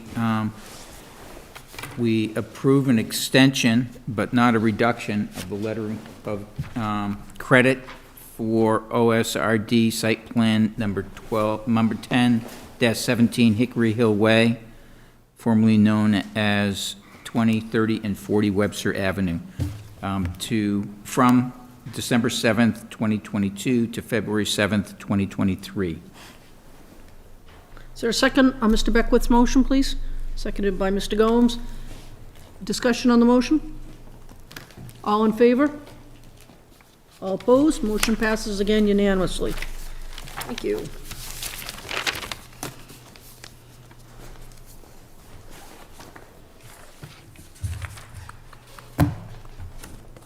Okay. Do I need to sign this, or did you have another copy?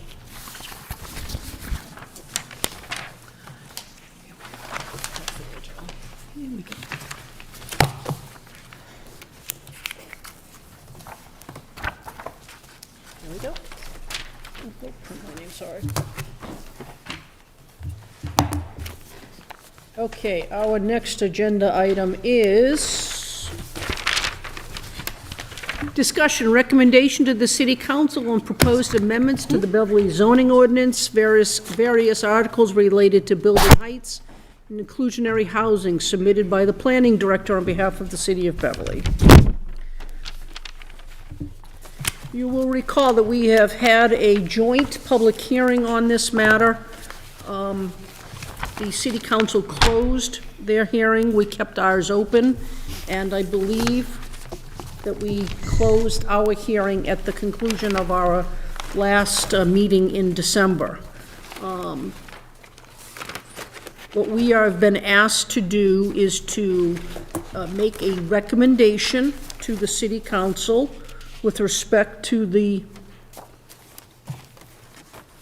zoning changes that have been proposed by the planning department on behalf of the city.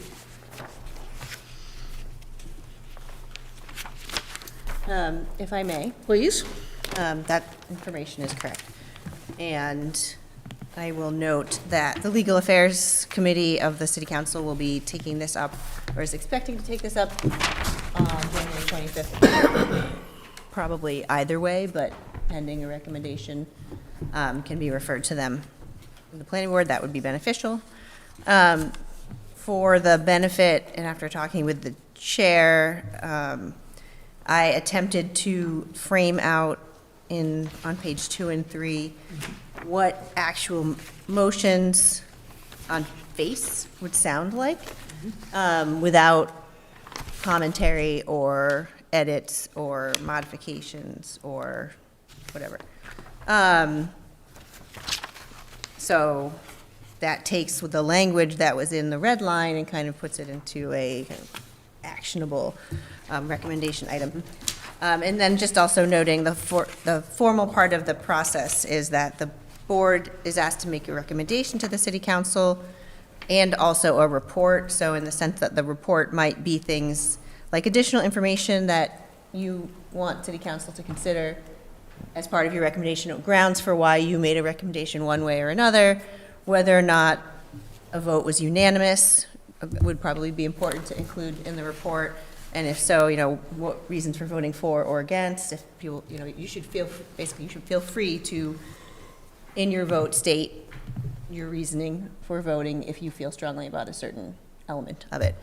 And I understand then there, therefore, could potentially be a lot of information. I am going to stop sharing my screen and take notes in a written format as well. We have a note taker, but that would be more helpful for me. Okay. But if I can share the screen, if there's information you want to see up there too. But so I think that's all I wanted to share with you. I tried to break it down into basically, you could vote on one slate entirely. I think I've said that before, but you can also break it down into pieces. So I think I've broken it down into 4 pieces, 3 under height and 1 under inclusionary. You could probably break the inclusionary into two pieces as well, or even three. So I think that would be kind of up for discussion.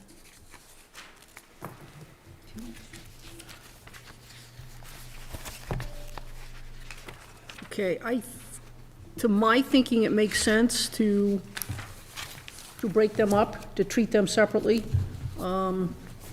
That we have, I think as the planning director indicated, that some of these can be categorized as under the height category, and the other ones under the inclusionary housing. And I guess I would suggest for the purpose of this discussion is, why don't we deal with the height issues first?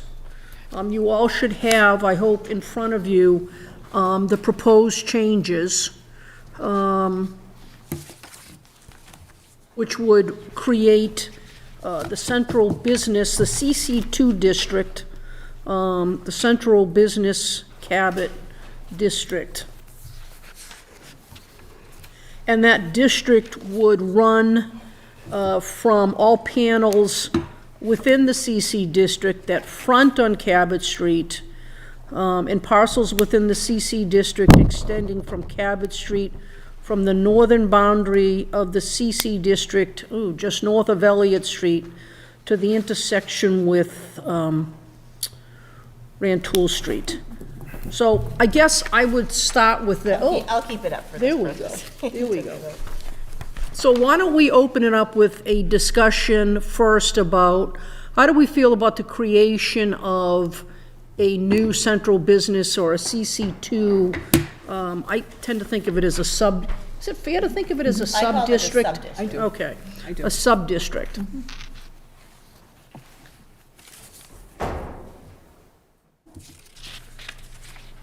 Thoughts? Eric, Desmond? Yes, I'm sorry. So I actually like that, because one of the things that I think people that I've heard anyway, have a specific concern for, we know what's happening on Rantoul Street, which happened, to a large extent in terms of the height and the type of buildings that are going and things like that. But then the concern was with the, triggered in large part by the Family Dollar project, that what's going to happen to Cabot Street in our downtown, and are we going to be facing, something, a downtown area that is going to radically change between now and, what the future, the way we've seen changes on Rantoul Street.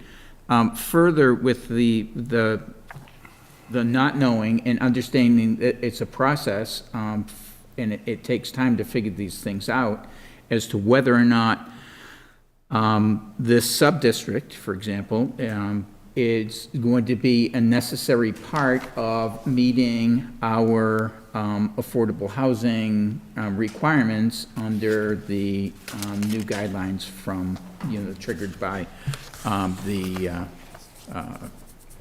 transit, the MBTA, where it's not at all clear that we're going to need to have to develop up to, 55 feet, up and down Cabot Street in order to meet our housing needs. So in the interim, I don't view this as permanent, but I think that having this other district is a way that we can do some height restrictions on Cabot Street that that will preserve things close to what they are now. And, perhaps we do something with a trigger, maybe it's 35 feet with a trigger to 45 feet through a special waiver. I think that's one of the things that Councilor Houseman had mentioned. I don't know where that went. But I think that's a good approach. So without specifically saying what I would like to see in terms of height, I just like the CC2 approach, and it gives us something that we can work on, that we heard, I think, loud and clear when Family Dollar was happening, that is a concern. Thank you. Madam Chair? Yes, George? So I have a different perspective on this. I wasn't on the board officially yet for the beginning of the Family Dollar, so I wasn't able to participate in that process. I think, I feel like we're learning the wrong lesson from that experience. My takeaway from the Family Dollar is that the building on Cabot Street that, has the character in that proposal is remaining largely intact, and in fact, they're going to do some facade restoration if that project ends up getting built. I think what people like about Cabot Street is the wall of buildings to an extent, and you may disagree on height. I think what gives Cabot Street its feel when you're walking down it is business and activity, and I don't know that that is necessarily restricted in terms of how high the building you're walking by is. I understand people want to maintain the character of the street. Frankly, there are a lot of one-story buildings here, so if we limit the height to 3 stories, some of those buildings might get torn down and replaced with 3-story buildings in the first place. I look at the height issue, and I know we're kind of confining to the CC2 question, but the height issue throughout these proposals, and I'm really looking at, we're limiting the supply of needed housing in a region that's in a housing crisis, and I think Beverly has been a leader on this, and it pains me that people see Rantoul Street, I should say, as being destroyed by this process, because I know that there are some buildings, the Ford dealership, that people had attachment to on a architectural level, and some level of attachment of something that's been there their whole life. At the end of the day, that Ford dealership was 100 years old, and it was probably about the 6th or 7th building that was on that site if you look back in the history of Beverly, right? I don't know that you can freeze the downtown in amber, and even one street in amber. And so I guess I look at it, if we're talking about future redevelopment, I think, I know Darlene and you've done some work on design standards, and that's a process that you'd like to get going at some point. And I'm fully supportive of that in terms of talking about the sort of form and the character of development that we'd like. And I do think, I know I wasn't on this board when you guys were doing Depot 2, that, developer, for all the criticisms and everything that they've received, they, made significant changes to be sensitive to public needs. And I know many people don't like that building. I think it's looking pretty good. So, I guess I look at these issues all through the lens first of, I think it's unlikely that no development is going to happen in our downtown. So this idea that we're not going to get, significant changes to the corridor, I don't think is realistic. We may not get it in the next few years if, Attorney Alexander's, idea on the housing market is correct, right? But, things will change. And so I guess it's more prioritizing the things that we, want to see in that district. And I would say personally for me, I think housing is important. And I think the sort of street feel is important. And I think a lot of the developments that we've been getting have been sensitive to those issues. And if we were to pass, strong design standards, that, would continue going forward. And so I guess I don't look at the height of the roof. I look at, sort of the street feel. So just a different perspective there that I kind of wanted to share as I've been going through this process. Appreciate it. Thank you, George. If I could just say, I really appreciate that perspective, and I'm not saying that I'm anti-development, and people may feel that I am from, the way I've advocated and voted on some projects. I'm concerned about parking downtown. I didn't talk about that yet. I mean, I'm concerned that we're reaching at some point, unless we have a parking surprise, we're getting somewhat close to difficulty. It's already difficult from time to time downtown. And the other thing I'd just say is that with Depot 2, because we had a special waiver, and there was a mechanism that the board had to be convinced of, there were changes, significant changes to the project that happened. That wasn't a by right project that came in and was done. And to that degree, I know that I pushed really hard. I ended up not voting for the project, but I appreciate the project a lot more now than before. And we had some sort of mechanism, because there was something above and beyond there. I mean, there was the special height overlay, blah, blah, blah. But I hear what you're saying. I'm not against development. I'm against right now doing something that is going to just bring in by right that, that is too big for the area. But I think there's a place in between. But thank you for that, George. Anybody else want, oh, Sarah. Yeah, I would say my comments would generally fall similar to Mr. Gomes. I would add, or I would want to add to his comments really only that I think some of the infill that's happened on top of buildings on Cabot Street have been among some of the projects I'm really excited about that have happened downtown. The ability to put an additional story on the Y building would be 100% what I would like to see happen. So I would be really hesitant to limit height, because what you're giving up is the opportunity to add affordability to a project. And so, I am concerned about limitations to height. I think some of that infill that's been done has been positive. I would also say units have been added on top of, behind-ish, the Atomic building. There's opportunities there that I would not want to see us say, let's be reactionary to something that we might be perceiving that we've received comments that people don't like something else, so we're going to be reactionary and take height down. I think you're then limiting what can happen and potentially limiting some of the best projects that might come forward. So that's all I would add. I generally concur with his comments. Anyone else wish to offer a comment? I have a question. Ms. Flannery. Madam Chair, through to Darlene, do you have an example, Darlene, of a building that's 45 feet high in the Cabot, in the Cabot Street area? That was on my list of things to do. Oh. But no. Oh. I'm I was trying to get into my files, because I used to have, I can't get into my files. I appreciate but, that. Because I mean, the CC2 is an element of compromise.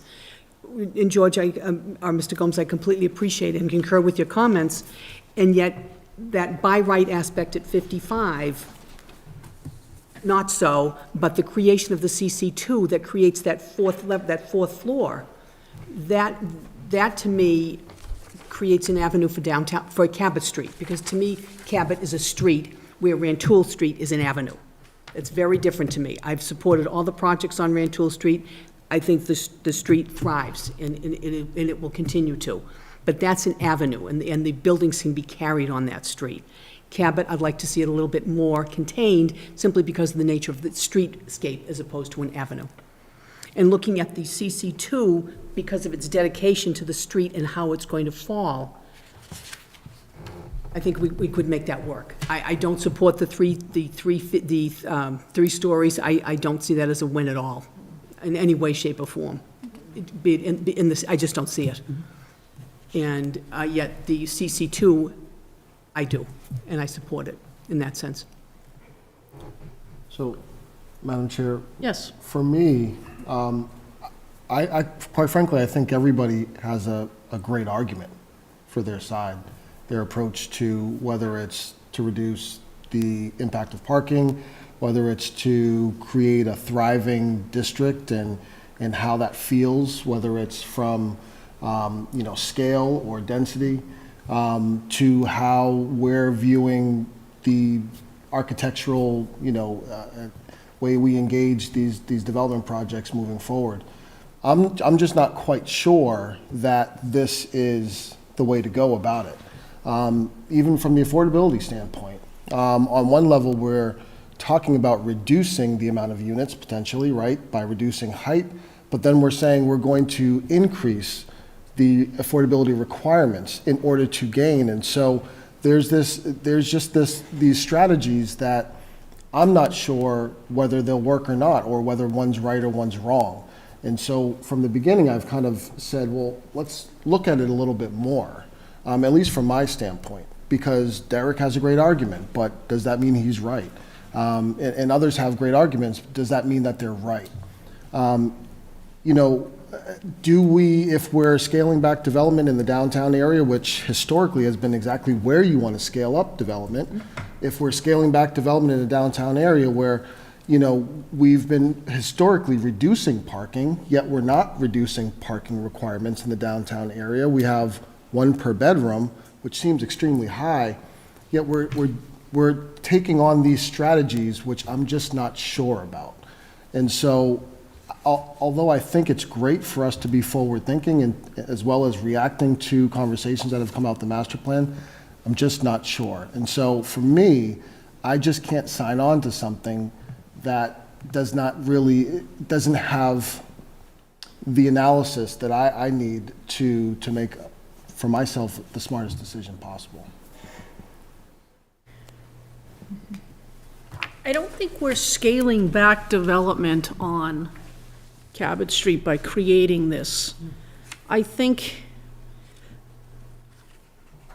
and you who served, tell me if I'm wrong, but I think the master plan contemplated that Cabot Street should be separate and distinct in what it looks like and its character from that of Rantoul Street.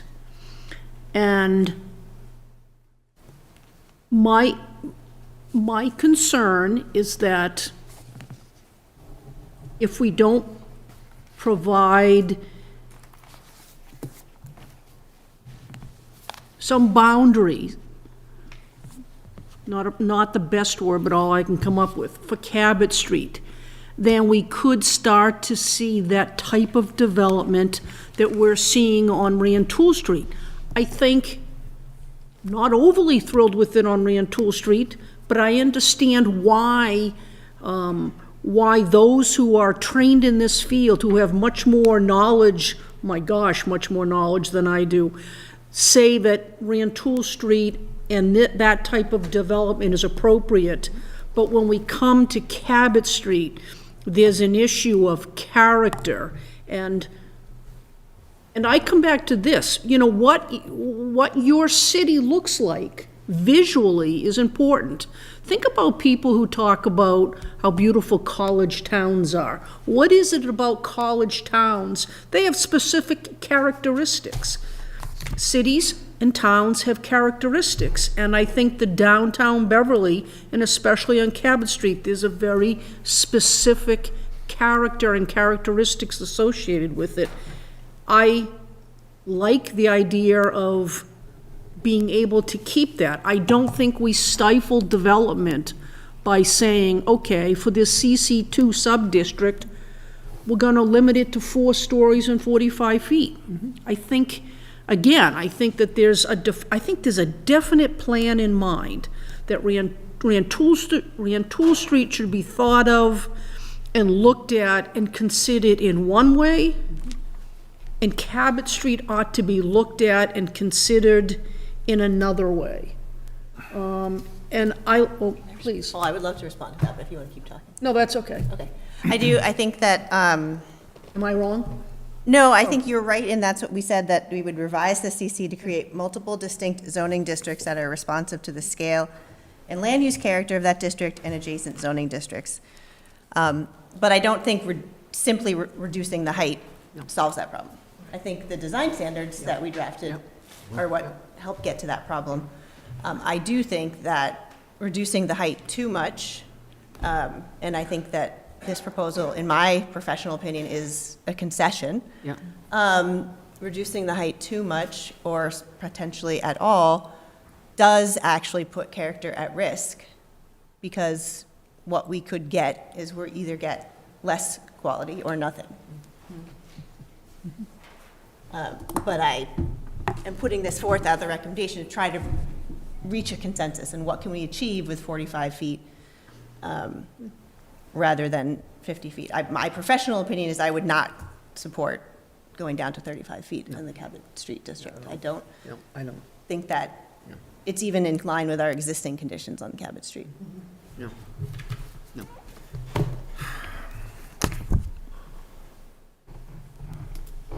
I heard a heavy sigh down there. Was that you, Wayne? It is a heavy sigh. Did you want to offer a comment? Yeah, here's my comment. I believe that we're fast approaching the reality that our highest priority must be the infrastructure supports, I can't even talk anymore. I give up. Supports, thank you, Ellen. Supports sustainability and radically decreased carbon footprint and greenhouse gas emissions. Higher density is in line with greater sustainability. We have to face that. The character of the city where I've lived for most of 7 decades is important to me, but the quality of the lives of my grandchildren is more important to me. Sustainability, you've heard it all before, is paramount. This is what we must think of. And higher density supports greater sustainability. So going radically away from that density, to me, is not the best course of action.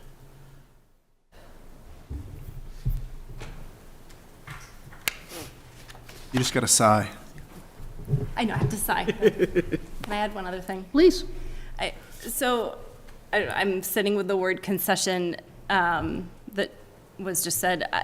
I mean, I think if I think back to the master plan, one of the things that I feel like we heard so loud and clear, and this is, now going back a couple of years, it's far worse now, was affordability. Mm-hmm. That was the top of everyone's list. Mm-hmm. So, I think one of the things I'm concerned about, and maybe to put some comments in context, it does not feel to me like there are a lot of people that have come out and asked for this. I think we have the perception that there's a lot of pressure on us to reduce building height, because when we all think back to some projects on Rental Street, we did have significant public concerns.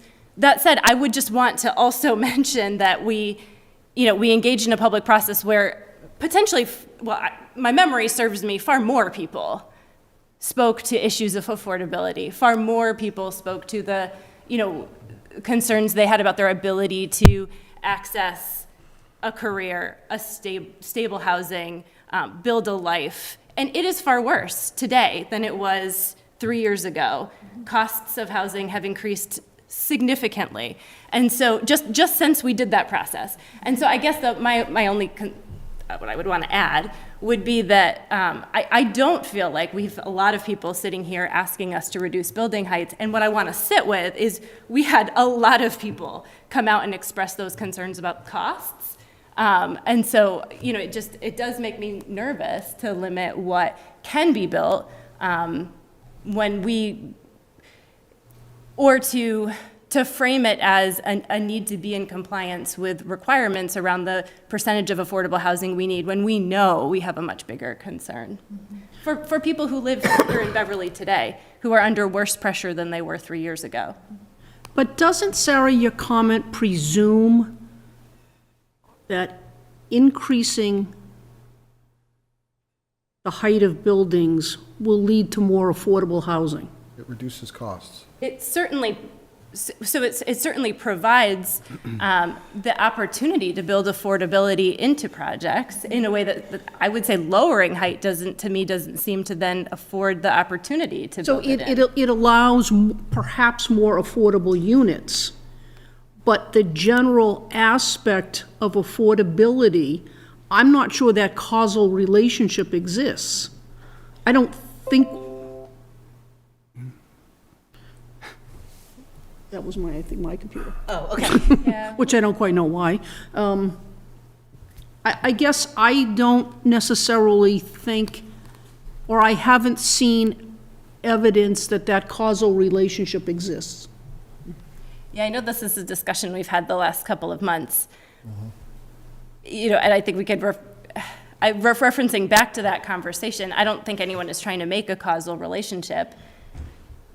That if we build, as many units as we can, we're going to drive down housing costs across the greater Boston region. But I think we know that by limiting the ability to layer in affordability into projects, we're certainly not helping, and that would be my concern, but let others to speak to it. Eric? Yeah, I mean, and I hear that too. I mean, I feel that. I mean, I know that when I was asking during past projects for what do you foresee the rental rates are going to be for these units, and I know, and I heard loud and clear, you know, I thought that it wasn't the forum for a particular project to ask those, knowing that at some point in time we'd be sitting in a forum like this, which actually is the time to ask that question, what has happened? And by and large, the information I think that we have is that the units that have been built have been built for market rate, but actually higher than it's in looking at the limited information we've gotten from developers who have answered that question, is that these are expensive units.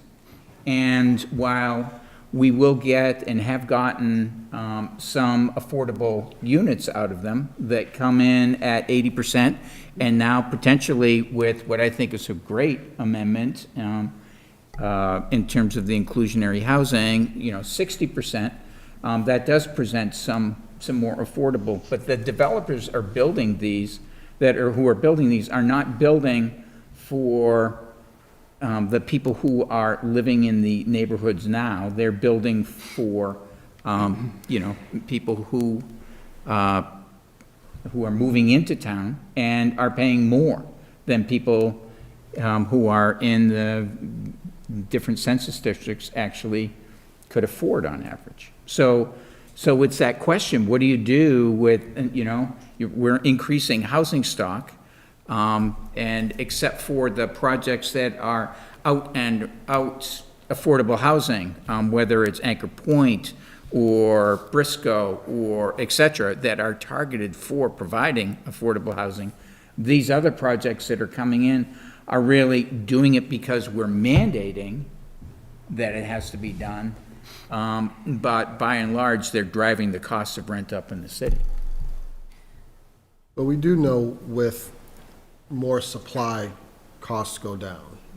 And I'm not saying that I know personally at what level that supply, it hits a certain threshold and then there's this huge tipping point.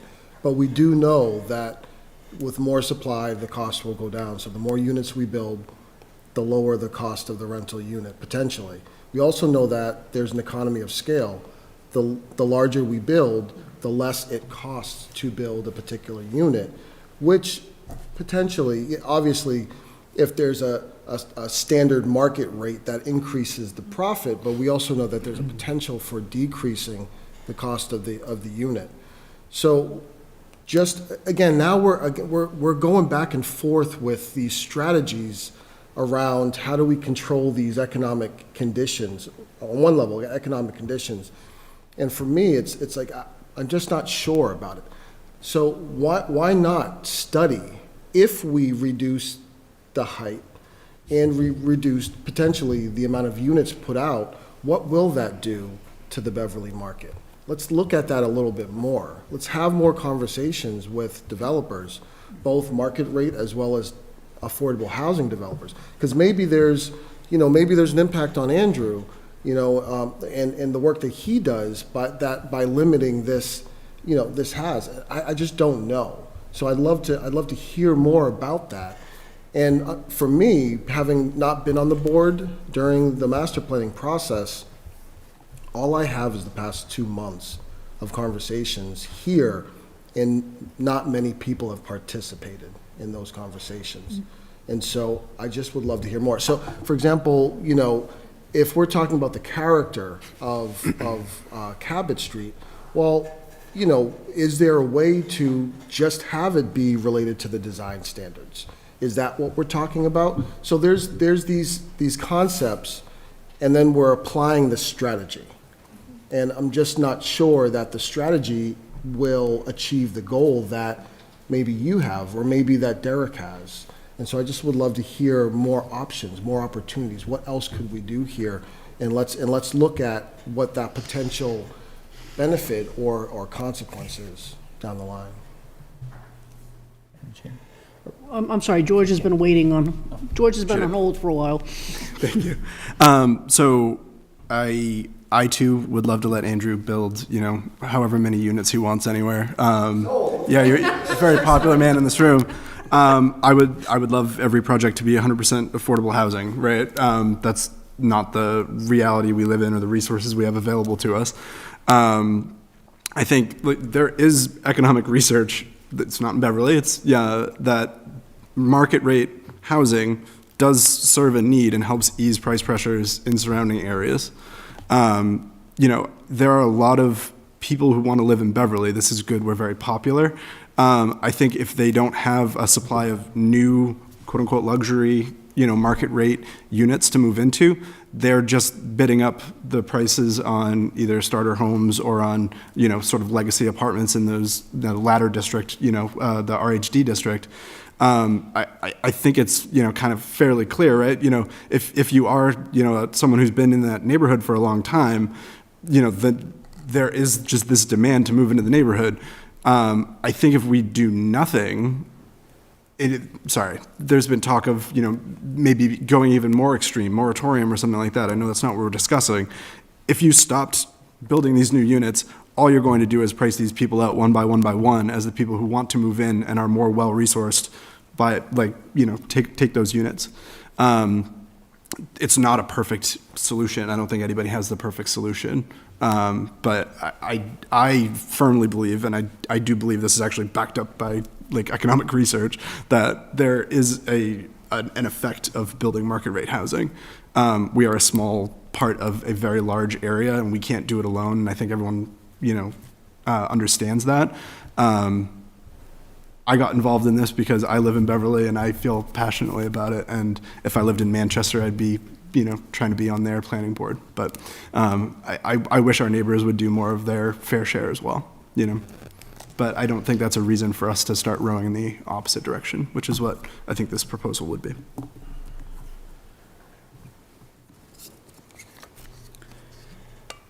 Anybody else wish to offer a comment?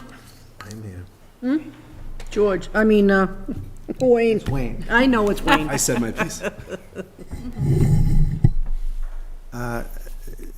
George just spoke to the question of whether or not there is a causal relationship between more housing, lower prices. He maintains that the science backs it up. Anecdotally, we've heard from people that all housing is good housing, basically. And we've heard from Rodney that he'd like to look at it more and study it more. And I think what you're actually looking to study more and to have more data on does this causal relationship exist and to what extent? I'd love to know that too. I don't know how to do that research, or I don't know how to look at it more, and I don't know how long we could study it or what we'd find out. But a lot of this really does boil down to that. Is there that causal relationship as George maintains? And as anecdotally we have heard it does. I too don't know. I mean, I can direct you to data studies that have already been conducted that demonstrate that. I mean, I would say the Lincoln Institute of Land Policy, Amy Dane has been doing a bunch of this research locally and within Massachusetts. I mean, they do exist. Do I think we would need to conduct a specific study for Beverly? No. I mean, we could, but. Derek? Well, I think that's, I agree that, more units would bring down the price, but not more units on a micro scale like Beverly. I mean, and that's the reason the legislature passed the MBTA Housing Act, or whatever the official name of it is, requiring any community within the MBTA system to come up with a plan, because many communities are not doing that.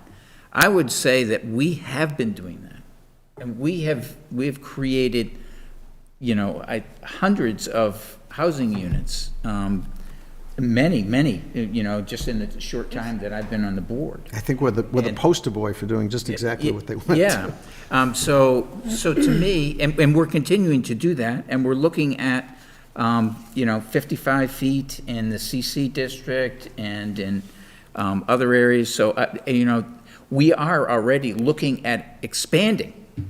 And so, just coming back to the CC2 aspect, whether you look at it from the character aspect, where we still don't know what historic properties on Cabot Street will be affected by the zoning changes here. We don't know. We don't have an inventory of those. So, and that's one of the reasons why I think, cautionary to go to 45 feet is a reasonable thing and not 55 feet, on Rantoul Street. And you may note that I said 45 feet. Maybe that doesn't sound as radical to people now. And it's a Say section. 45 feet on Rantoul Street, or you meant Cabot Street? Cabot Street. Okay. And it's a section of Cabot Street. It's not the entire street. Well, I would argue that I personally would look at whether it's from Elliott all the way to Rantoul, Section. a section. I mean, what's the, let's just talk about character and feel, right? This reminds me of a lot of conversations when it comes to the height around sort of the canyonization, right? This is too big. But what's the real personal relationship to, and again, now this question is a subjective answer. That you can't give a factual answer like this. But how do you feel walking down Cabot Street 55 feet versus 60? Does it feel different? Does it feel bad? What's the impact of having more people on Cabot Street? That's the conversation for me that I go to when it relates to height, but that hasn't been really part of the conversation. And so I'm just not sure, again, the sort of why and what's it going to do? How's it going to truly benefit us? Versus, we've heard the character, the way it's supposed to be different than Rantoul. Well, it is different than Rantoul. It just is. It is, the buildings look different. There's, Rantoul has a lot of infill buildings. So it doesn't have to, we don't have to try, it already does. So is height really going to distinguish that? Chair, and then I'll shut up for a while. No, again, this is now, it's really it's just a debate, it's just a conversation. And because it's a conversation and not based in something that's scientific, I go, why make the changes? Why? Because if we don't make the changes, we run, what I think is run the risk of getting what we received earlier tonight. Subdivision plans which freeze in the zoning. I don't know, I don't understand what you mean by that. Tonight, we handled, I don't know, four, how many, four? No, I know we got them, but how does changing the zoning, what do you mean by it? If we don't change the zoning, we're not gonna get, we're only getting subdivision plans because there's a potential zoning change on the books. Right. Is there something wrong with the projects that are in front of us? Or, Is there, I'm not sure I understand your question. the subdivision plans are in front of us because there's a zoning change on the agenda, right? Yes. So you're saying if we don't make this, we run the risk of getting these subdivision plans. I'm saying they're only there because of the zoning change. We're getting them because of it, yeah. Right. I hear you. So, Maybe not Madam build Chair, anything. my question for you, Madam Chair, is our recommendations tonight are to the city council. Right. Ultimately, could you share with us what the city council is able to do with what is before them? Isn't there a 3-foot proposal by Council St. Hilaire? Three-story. Three-story? Well, This is what I'm, what is the, The 30, Counselor St. Hilaire's proposal has not been formally submitted Okay. by the council. So the solicitor has advised that in order for that to be a valid amendment, the council has to vote as an entity to submit it. Okay. That one single council member cannot submit an ordinance amendment.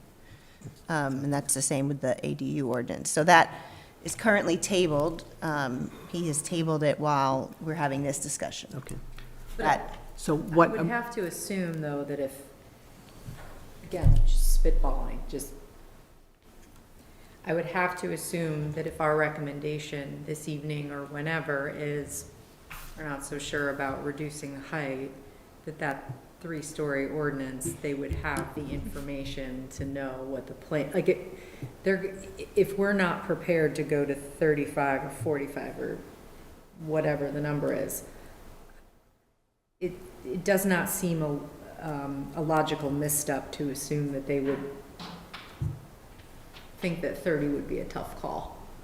If we're not willing to go 35 or 45, because those are too low, it doesn't seem like a logical misstep to assume that the council might believe that 30 is too low.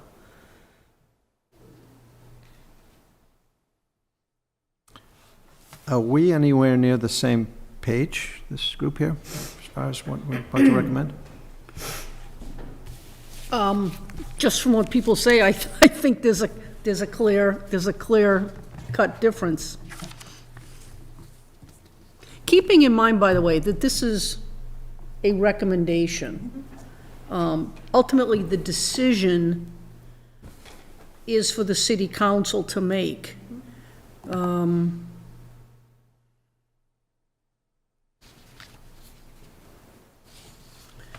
So let's just go back to the proposed changes. Okay, I'm looking at, I've got the red line in front of me.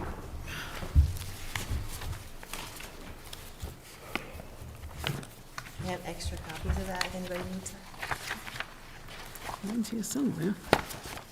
Okay, I'm looking at under section, Article 7, subsection 300-40, which would create the central business district. So, under Part D, 1F,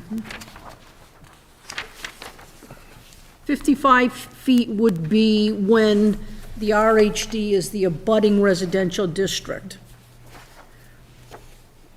In the CC2 sub-district, 45 feet with no more than 4 stories.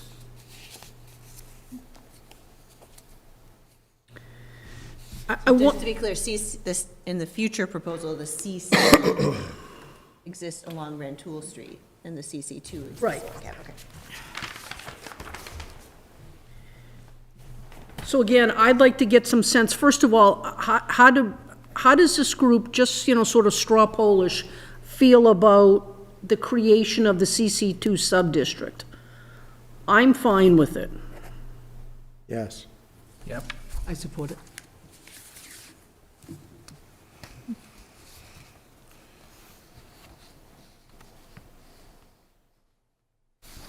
My personal opinion is that if it were done through the sort of form guidelines, it's getting late, my words aren't working anymore. What is the design guidelines? Design standards, yes. Yes.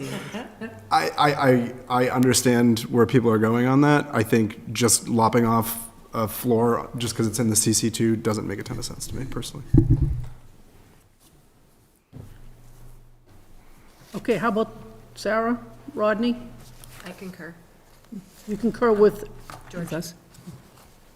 so you would be no to the creation of a CC2 district? I think it makes sense to provide design guidelines, but not for the purpose of reducing height.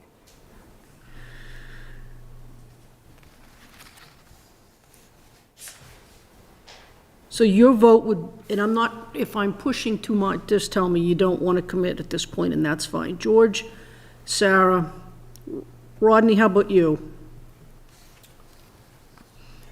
I don't see the need for a new district.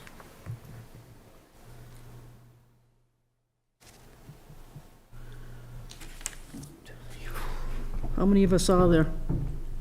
8. 8. A nice even number. I don't know. How many people?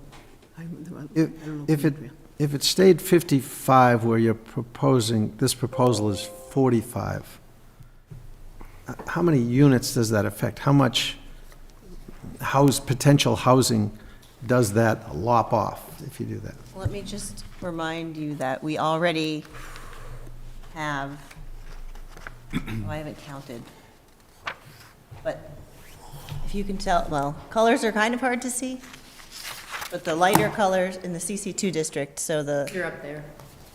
yeah, they're up there too. The lighter orange colors Yep. would be, Right, well, when you're I'll say it handing this way instead. The brown, the darker colors, Yeah. are already 35 feet. Yeah. So you're talking about whether or not to make a change that affects the couple hundred parcels that are in the orange color. Be the 4 feet. 45 feet or 4 stories, or keep them at 55, as some people are entertaining. Okay. Yeah. So, all of the, is that true? I have to review this. Does that mean all of that orange loses 10 feet? Yes.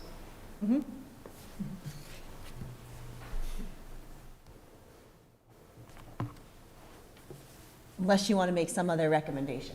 But you're welcome to.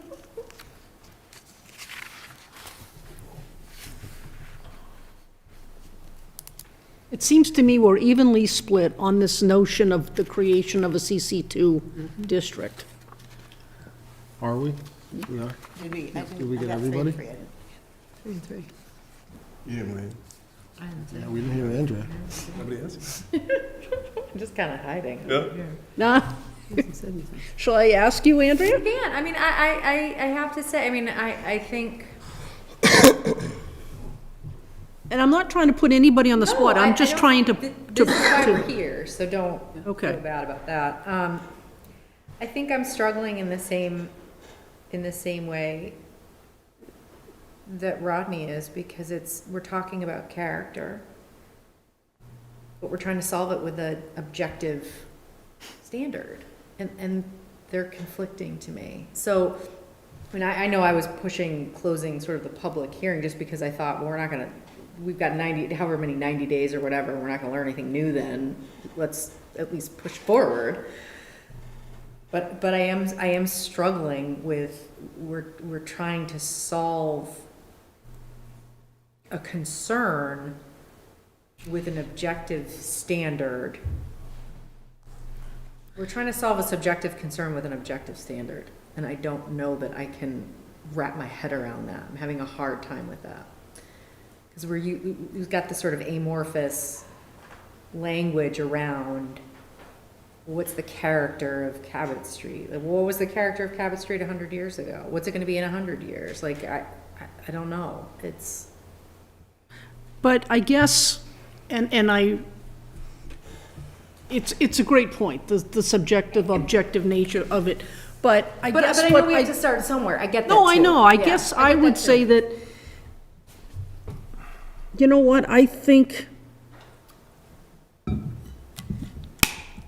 I'm 62 years, I don't have a lot more years on, no, I'm serious, and I think that, 25 years from now, this city is going to look a lot different, and the zoning can change at that time to reflect those needs. I go back to a master plan, that incredibly, thorough, as Sarah described it, that thorough process by which it was, I think, agreed that Rantoul would look and accept things that I think are different than what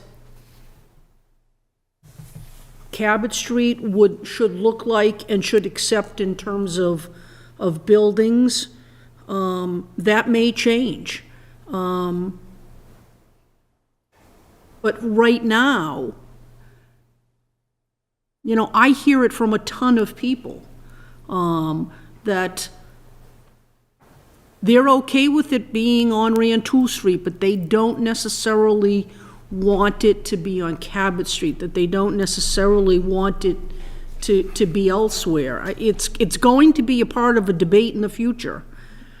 But it seems to me that sort of, it feels like the one thing that I feel like I'm sure of is that there was a decision made, or a conclusion reached, that Cabot ought to look different and ought to be different than Rantoul Street.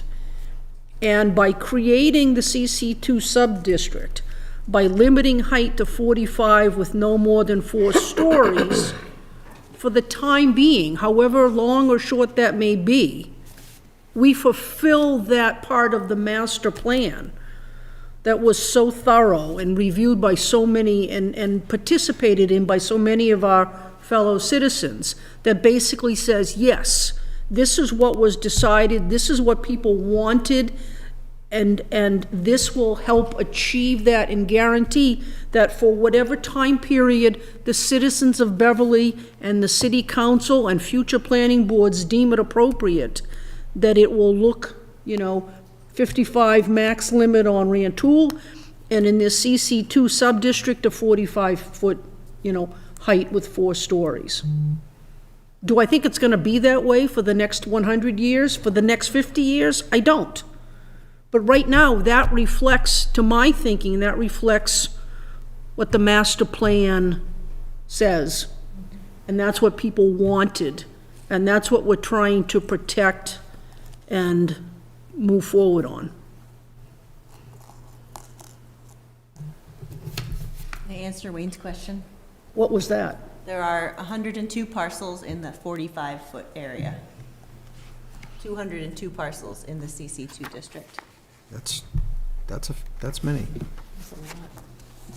So it's almost split equally. Yeah. Parcel count.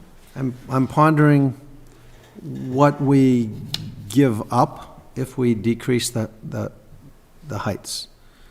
We get less housing stock, we get less economic growth, get less development, which is, I guess, the same as less economic growth, and we get potentially a higher average carbon output for the people that reside in that area or in the city. Those are the downsides that I can think of. We don't, but how do we conclude that I can't talk about the carbon stuff because it's beyond my pay grade, but how do we know that we get less economic growth? An attractive, well-designed, well-built neighborhood could create greater growth. It makes it more attractive. One of the things that makes Beverly so attractive and the Cabot Street is somewhat the lack of housing, and the fact that, not the lack of housing makes it attractive, but Cabot Street is businesses, restaurants, offices, small markets, small businesses. Attractive downtowns attract people to it, and we all know. Not just crowded. Not just crowded downtowns, but attractive downtowns. Yeah. Yeah, you're right. This is a good point. But I don't think that really kicked in on Cabot Street until we started building housing downtown. Like the success of Cabot Street as a retail environment, when I started here in 2013, we had many more vacant storefronts along Cabot and Rantoul. So I do, the main streets were kind of pushing this rooftop before retail premise, which was the grounds for the tall building overlay district at some point, and encouraging downtown development. I don't think that the success of Cabot Street as its own business entity is not independent of the housing that has been created over these last 8 to 10 years. Right. But there is I agree, but I also think, keep in mind that you were coming out of the worst recession that we had seen since the Great Depression. I don't disagree with you at all. There's no doubt that having more people on Rantoul Street and the surrounding areas are driving more people to the local businesses, and that's a good thing. Up to a point. Up to a point, sure. And then it becomes a case of nobody goes there anymore, it's too crowded. Can't park, can't, exactly. I mean, the people who live there are walking. A what? Walking. I mean, my understanding is that the vast majority of people who buy tickets and go to the Cabot live in Beverly. That's what they've said.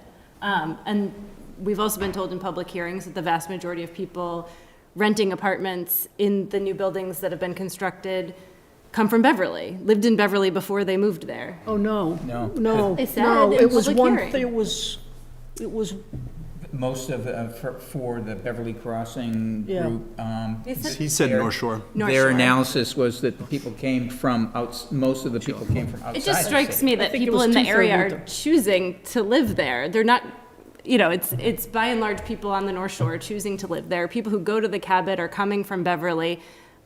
It's just hard for me to make the argument that if you were to add another story to some of those buildings on Cabot Street, people would magically one day go, oh, that's it, Beverly's done. Like, I don't think but I don't that's think true. anybody's suggesting that. I think, again, I don't think people are suggesting that, but when you get to that 55-foot height, then you're starting to invite the types of buildings that we're seeing on Rantoul Street. And again, I think for Rantoul Street, as was thought and planned out, that's fine. But I'm not sure that that's what is desired for Cabot Street. I just think there's sorry, Derek, go ahead. Yeah, go ahead. No, go. Well, I would, in some ways, because this was triggered, this whole flurry of activity was triggered because there was a move to, limit the height of buildings. So this became about height. This proposal to the city council became about height.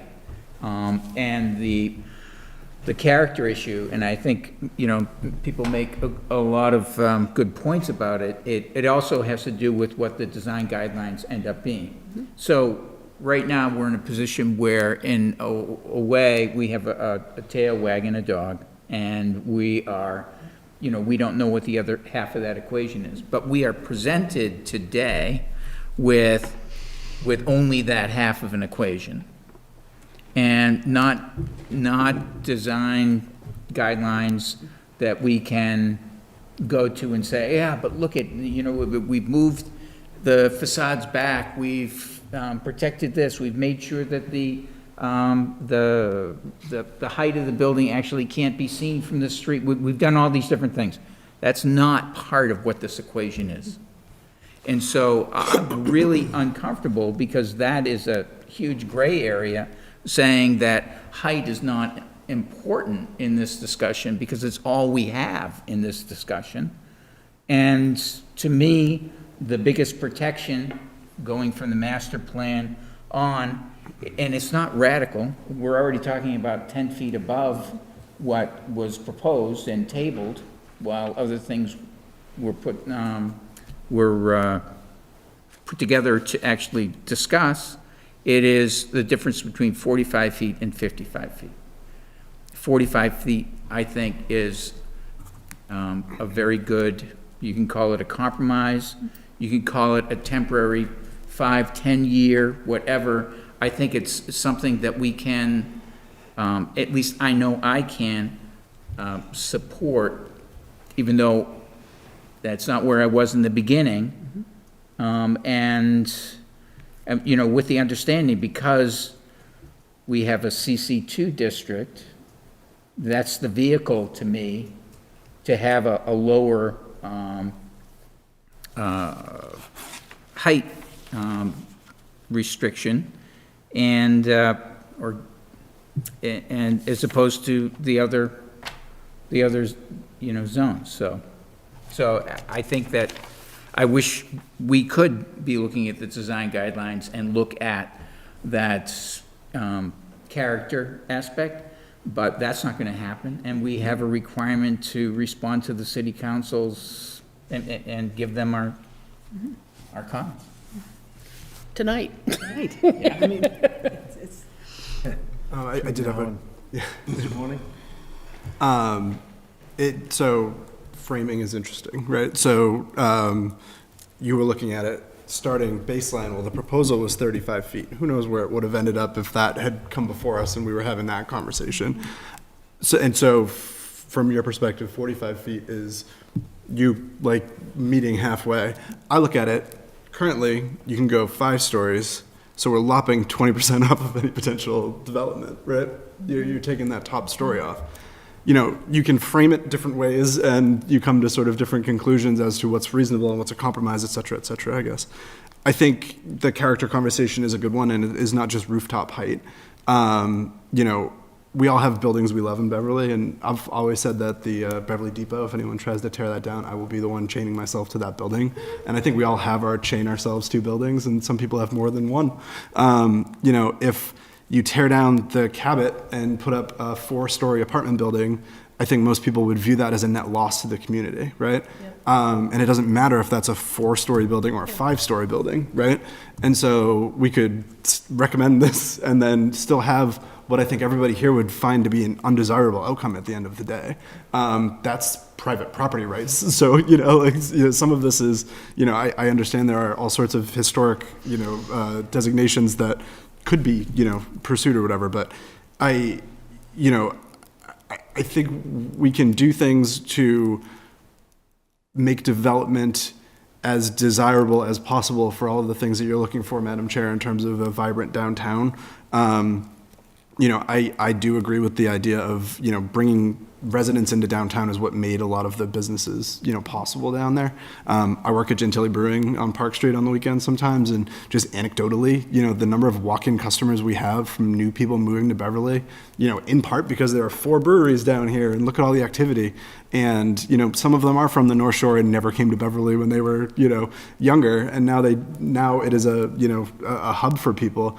I think that is a good thing, and, you know, I understand it brings these affordability challenges that we were talking about earlier as well. You know, some of that is, we can't stop those economic processes that are happening across the region. We can only try to respond to them. So, you know, I do think we're talking in circles at a certain point, but that's why I'm in favor of keeping the heights where they are.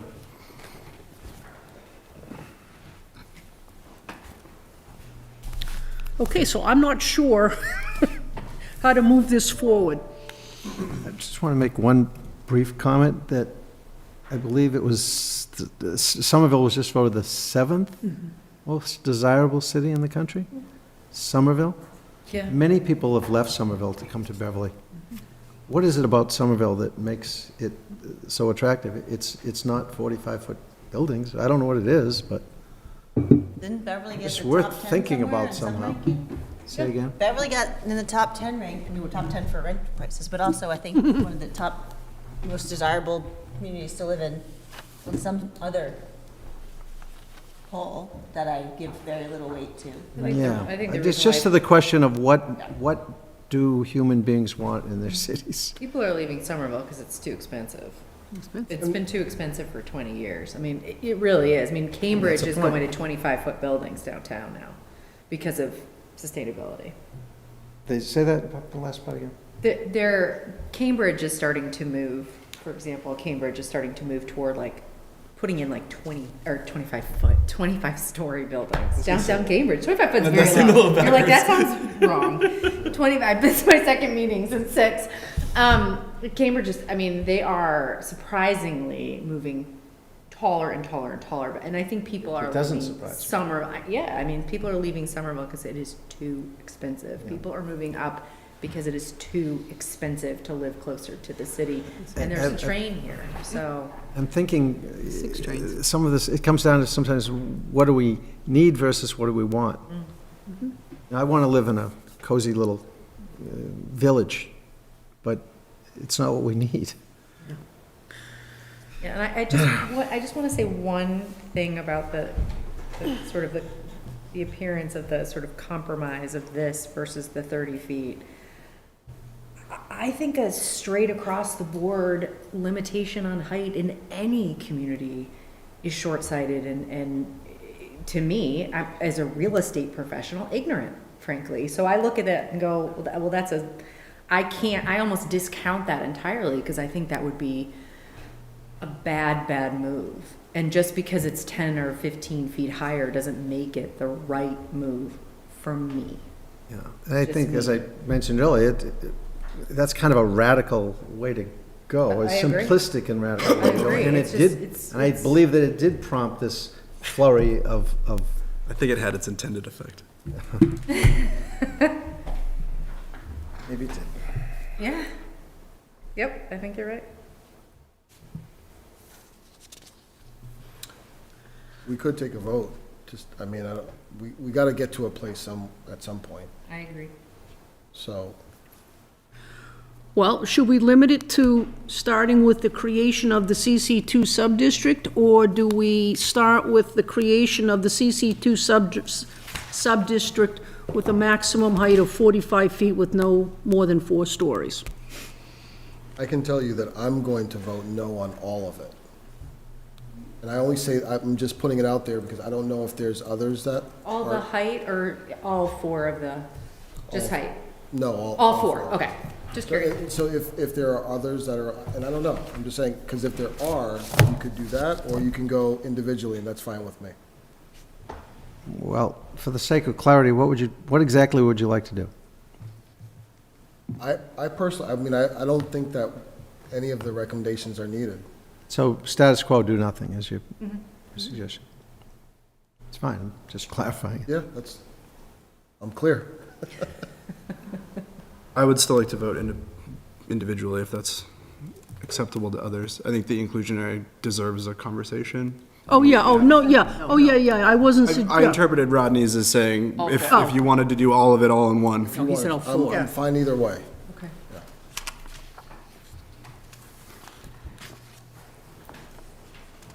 All right, well, let's start formulating a motion anyway, because we need, at least start with one motion, because we need to move this along, to be frank. I would advise you to look at what I already drafted. I don't think I saw that, to be honest with you. Oh, it's on your desk. It is? This one. All right. Now my ears are ringing. If you propose a motion, this is a point of order, I suppose, do you have to vote for that motion? No. Okay, good to know. And we've talked in the past about framing motions in the affirmative. These were phrased either way, so that was why. Yeah, I kind of said you could, depending on what you think, you could also frame it in a negative, in this case.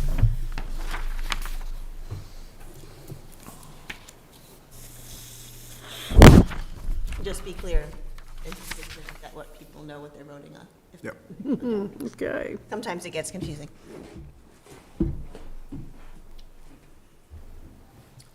And, yeah, I actually put that in the wrong, well. Yeah, it's confusing.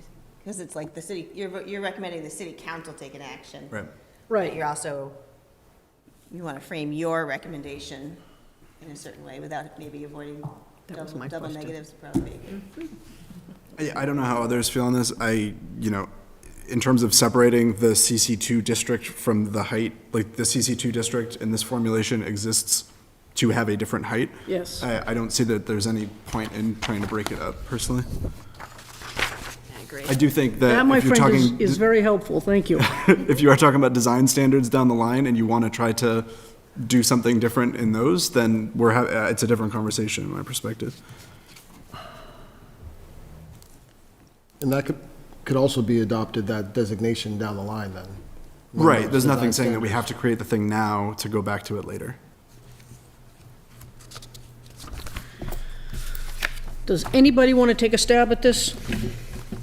I'll go, that's why I asked the question.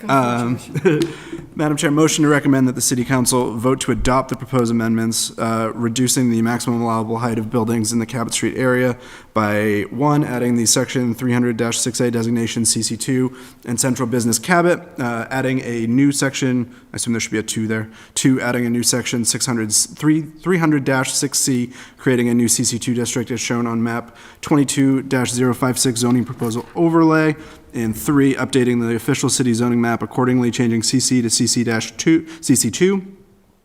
That's a slash, apologies. CC/CC2 throughout the ordinance when it refers to both districts together, and amending the maximum building heights in section 300-40D, building and area requirements to read as follows. Do you want me to read all this? I can read all this.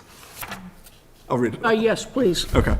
1, commercial uses, residential uses, or combined commercial residential uses on CC zone lots with side and/or rear yards abutting a residential zoning district, subhead F, maximum building height in CC district 55 feet when RHD is the abutting residential district, in CC2 subdistrict 45 feet with no more than 4 stories.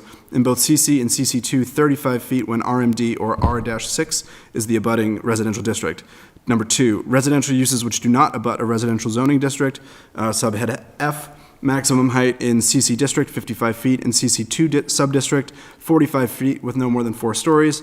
Number 3, commercial uses which do not abut a residential district, subhead F, maximum height in CC district 55 feet, in CC2 subdistrict 45 feet with no more than 4 stories. Number 4, commercial or residential uses within structures existing at the time of the adoption of this chapter, subhead F, maximum height in CC district 55 feet, in CC2 subdistrict 45 feet with no more than 4 stories. Number 5, combined commercial residential uses on lots with side and/or rear yards which do not abut a residential zoning district, subhead F, maximum building height in CC district 55 feet, in CC2 subdistrict 45 feet with no more than 4 stories. That's the motion. Okay, there's a motion by Mr. Gomes. Is there a second, please? Second. Seconded by Mr. Beckwith. Instead of like proving and voting. Let's, discussion on the motion. George's motion takes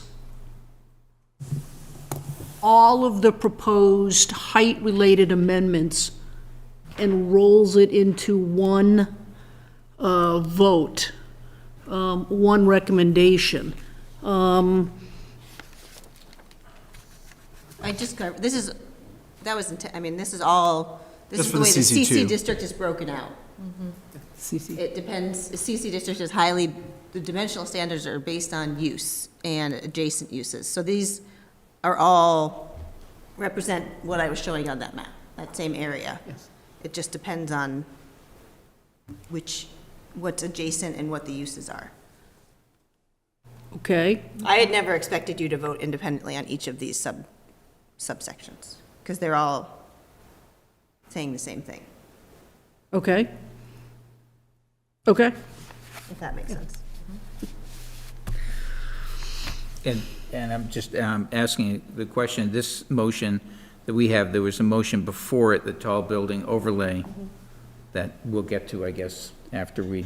Yeah, I mean, the one thing I would caution is the language I used here, presumed voting against the tall building overlay, but that language, if you vote, if the city council doesn't adopt that language, it would come back into F in section 2, 3, and 5, subsection 2, 3, and 5. That only would impact the CC district anyway, though, right? That's CC2. true. That would So only impact CC2 is a You're right, whole yeah. separate issue. Yeah, you're right. So, ignore that. But yes, this motion is independent of the tall building overlay district. Yeah, which we can address in a separate. Yep. that's, In a yeah, separate motion. that was my question / point, so. I'm a little lost. Where are we exactly? What's the You're in summary? discussion. You may discuss, you may provide your opinion as to how you're going to vote, if you want to have it recorded into the record. Or you could do that when you vote, if you want to do a roll call vote instead. You don't have to do that at all. Or you can just vote. That was that one. Do you want me to, I don't think it's helpful for me to put this up there, because it's We have, That was you said 102 parcels, is that what you said, darling? Does anybody want to offer any comments, are we having any further discussion on this motion?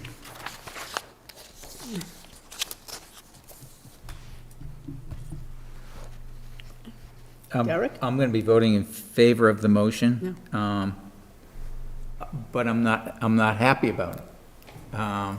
But that's maybe what democracy is, right? It's not necessarily being happy. I think that we should, at some point, depending on what the vote on this is, we should have something in the affirmative about what we do recommend, not just what we don't recommend. Well, this is an affirmative to adopt. I understand. Okay, I just want to make sure. Yeah. Maybe my vote counting is wrong. I don't think so. I really don't. Anybody else wish to offer any comments? Sarah, I want to hear your comment. I think, I don't have anything to add that I haven't already said. I don't plan to vote in the affirmative to make this recommendation. I worry about reducing height. Everything I've already said. Okay, all in favor? All opposed? Can I, Ellen Hutchinson, Ellen Flannery, Derek Beckwith in favor? opposed. Did I see your hand? Sinclair? Sinclair, I saw your hand, okay. Bartley. Bartley? Toulouse. Mayor Bartley. Miller. Miller? Wayne Gomes? Okay. And Derek, to your point, I mean, the board could decide to offer in its recommendation, in its report, further, for some of the reasons. And I can also summarize, if you want me to, kind of the thoughts that have been discussed in the meeting, or we can refer the city council to watch the video. Enjoy. What? I just told them to enjoy if they've got this far. But my thought is, kind of including something about the concept of design standards, or, the fact that there's additional, what I'm hearing is that there's additional work that needs to be done that would make people feel more comfortable at some of these changes. I'm not sure I heard any work that could be done to change the vote the other way around. I mean, I heard my colleagues pretty clearly say 55 feet and not 45 feet, and nothing that I heard, and I'm not making a judgment on that. It's different than my vote, but it's not like anything was in the balance, Darlene.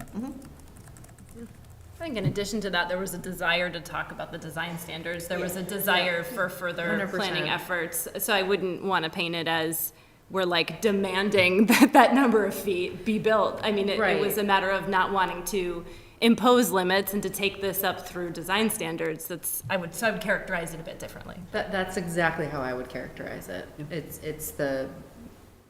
What is nagging at me is trying to, I said it already, trying to solve a subjective problem with an objective solution. And it does not, to me, have the desired result. That, for me, it's design standards. Can you solve a subjective issue with subjective criteria? That's my question. Well,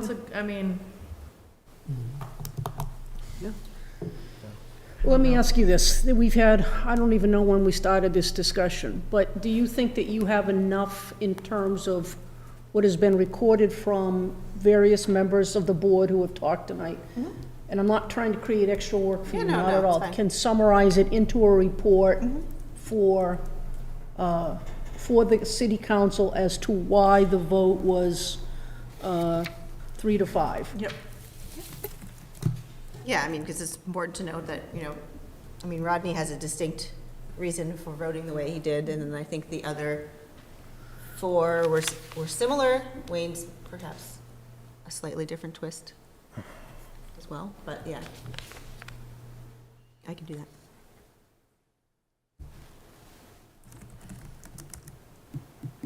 Okay, is there anything else on these height amendments that we need to discuss or vote on?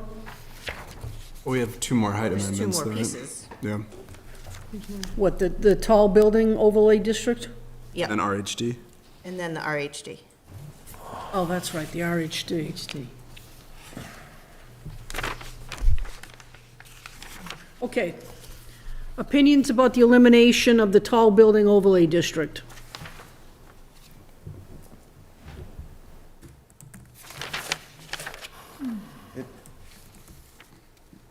I don't know what purpose it serves anymore. Well, someone could come forward, a developer could come forward and propose a 70-foot building. They need to get a special permit. It reminds me of the Depot 2 situation. Public hearings, not as of right.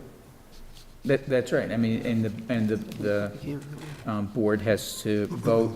I don't know if in this it's a simple majority or 2/3. Well, it depends on if there's housing involved, it becomes there's a state law now that it's simple majority. But otherwise, it would be supermajority. Okay.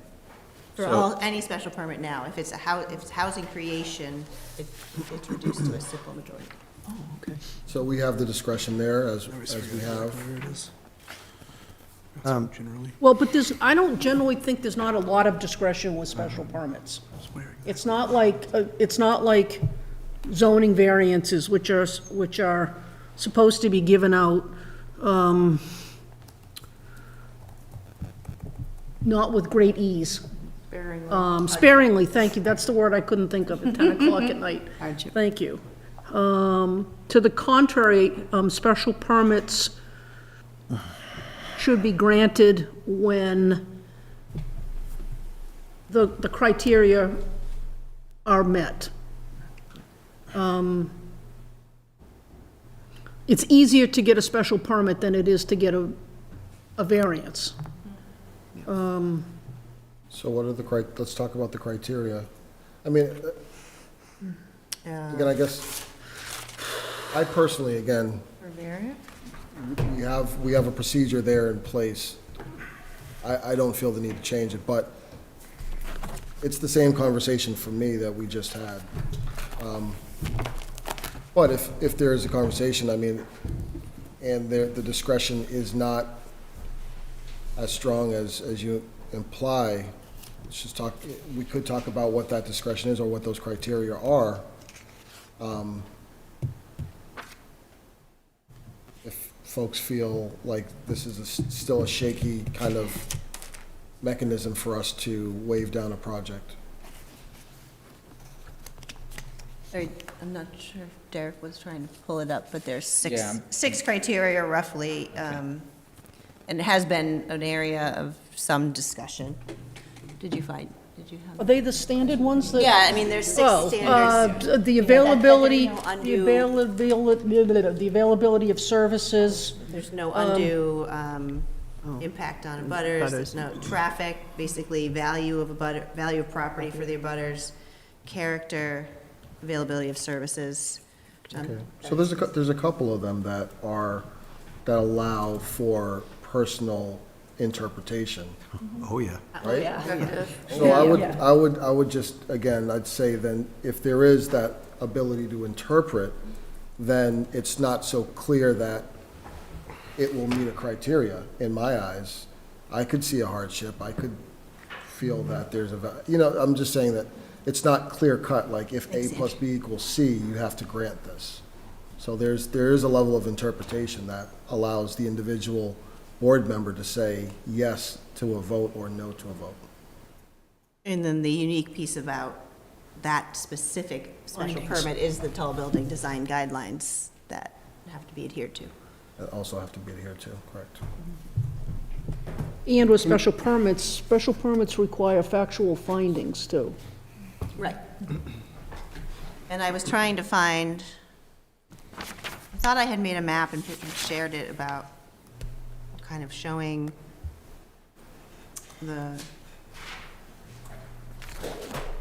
counting the parcels. Not sure that nobody asked for that, but kind of showing which parcels might still be available in that district. Let me, if people want me to, I will put that map up if people want to know what the district is, if that's important to you.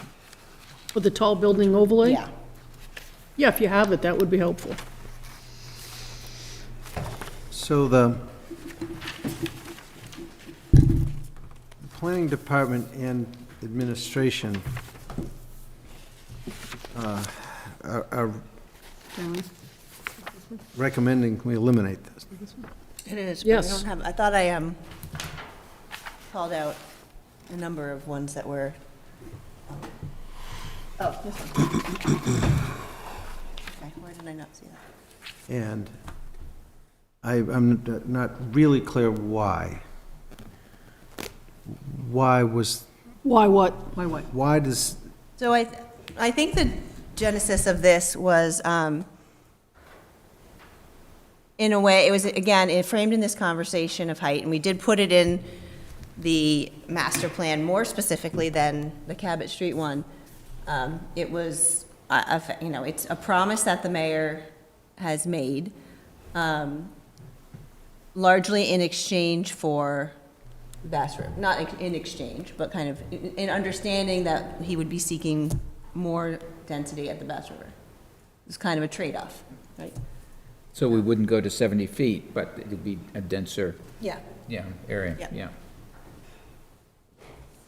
And without putting anyone's words in my mouth, that's in there, yes, that's my understanding of kind of how that fleshed out during the master planning process.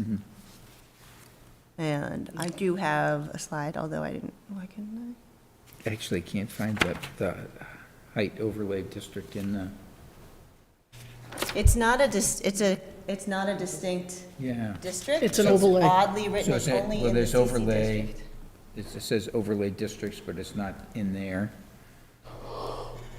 Essential business. So this was the, is it explained there why, yeah, hold that. so this is the kind of summary of this. So there's 36 parcels that are in this overlay district. 10 have been redeveloped in recent years. 3 of those projects actually used the height overlay, so they went above 55 feet. There are 5 existing buildings, and probably pre-existing, that are already at or near that higher height that were permitted before. Some of the remaining parcels may not have the site capacity to build to 75 feet unless they were combined. I guess I should take, oops. You know, No, there's still some potential for it to be used in this area. So if you're looking at the downside of eliminating the tall building overlay district, what would be the downside? someone can't request to go up to 62 feet or something, you know, because they don't have the ability to request a special permit. Because it's up to. Right, then it's just an N instead of an SP in the dimensional. Yeah, I think only one of them went to the 7 stories, right, one of the newer buildings. But in reality, the height overlay district has been more or less used in order to get 6 stories rather than 5 because of the floor-to-floor ceiling requirements and Of the things like that. first floor commercial. You know, it's just thinking about some of the work that I used to do in Boston, and like these, you know, we talk about what we heard from the community, and like these type of changes to a development project would come out of the community process. They'd come out of, you know, obviously there's, you know, not necessarily a special permit, but zoning board of appeal. this would be a direct, you went out to the community and they said they didn't want that, and so you came in and you were above that height, you got crushed, mayor's office is not in support of your project, community groups are not in support of your project, you gotta cut it down. And less from sort of the administration as a design standard. Obviously, there's zoning, but, so I'm just thinking like, from the community, right? And it's like, well, let the community speak, like, let them speak, let them come to the special permit public hearing and say, I don't want this, The community has spoken. But do you hear what I'm saying? I hear what you're Like, saying, but as- I also hear what I hear, which is over and over and over again. Too high, too big, too high, too big, too high, too big.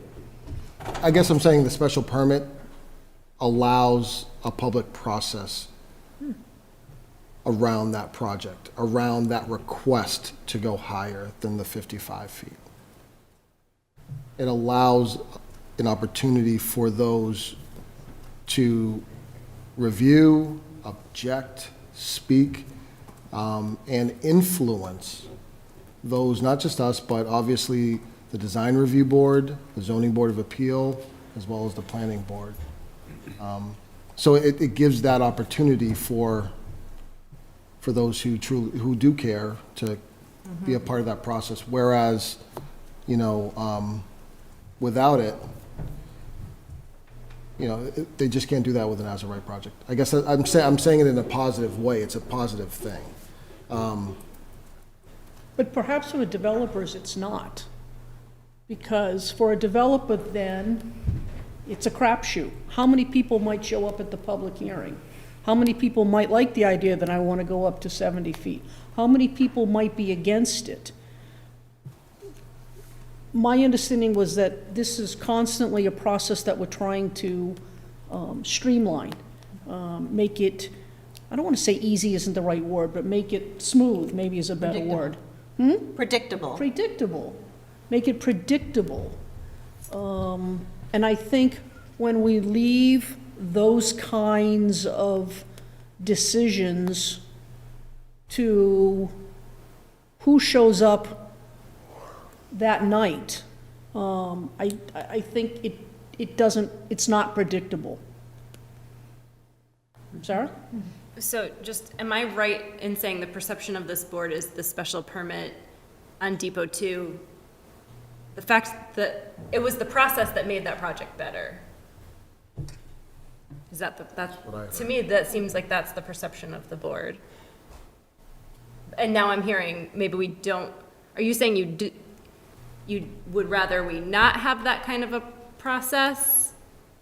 Are you in favor of streamlining in a way that would have eliminated that? Because I thought we all liked that we got a better project as a result of that, them having had to apply for a special permit. Or they didn't have to, them choosing that path.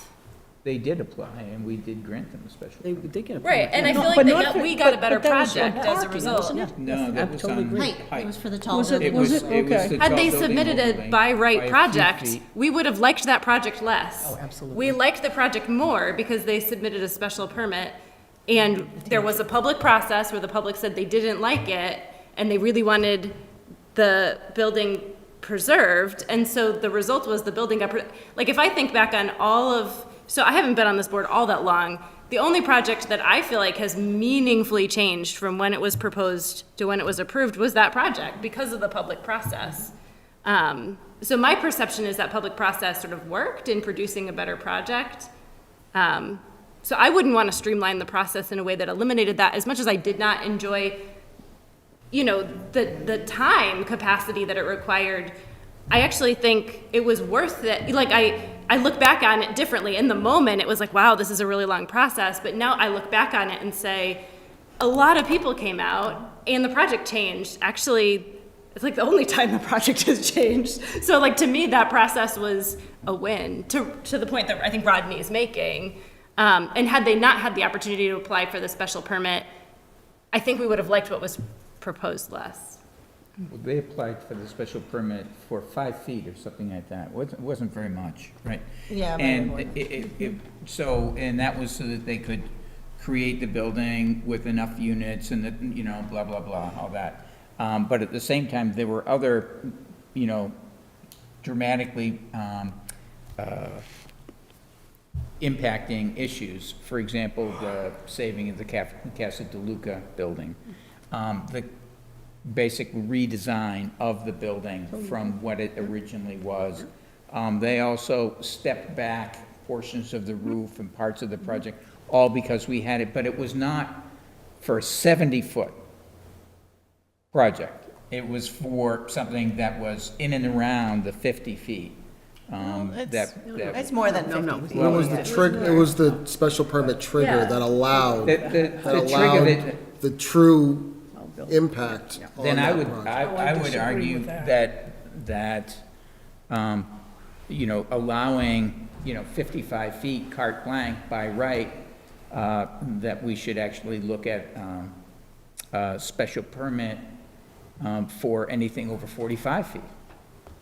I mean, there's another piece to go. I think 70 feet, especially when we're talking about, as has sort of been mentioned here, the Bass River area, a waterfront area and access where 70 feet, you know, some would say basically eliminates the waterfront for a good portion of people unless you're living right there. And, you know, the limited natural resource we have of a waterfront. Well, we're not talking about the Bass River right now. No, but what we're talking about is the overlay district that would play into that. That's what we're talking about. 56 feet, Bass River would be a different one. 56 feet triggers the special permit. And just to be clear, Depot 2's height is 69 feet. This might have been an older one, a part of it. A part of it's 59 and a part of it's 47. Yeah, and they took it, yeah, they did step it down and for 64. parts of the roof. But I hear what you're saying, and we're going at it, we're saying the same thing from different perspectives. So, And I just wanted, to your point, we've been trying to push that direction to simplify, be predictable, but also there is a place for special permits. If we feel like there's something that needs extra scrutiny, like we always say. Like the reason we have the special permit is something that needs extra scrutiny or extra attention. That's really where the special permit comes into play. Yeah, and I certainly wasn't suggesting Yeah. that all of them should be eliminated.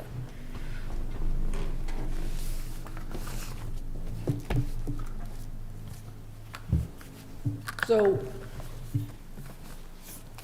it seems to me that Rodney and Sarah share a similar vision for that proposed amendment to eliminate the tall building overlay district.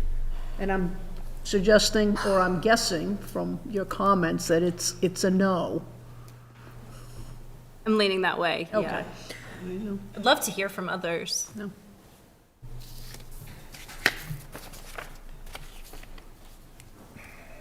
If you want to distinguish the Rantoul corridor from the Cabot corridor, going 70 on Rantoul is a way to do it. Just throw that out there. Sure.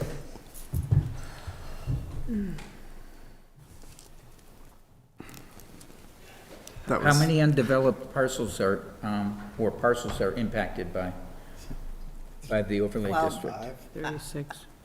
There are 36 parcels in the district, either full or partially in the district.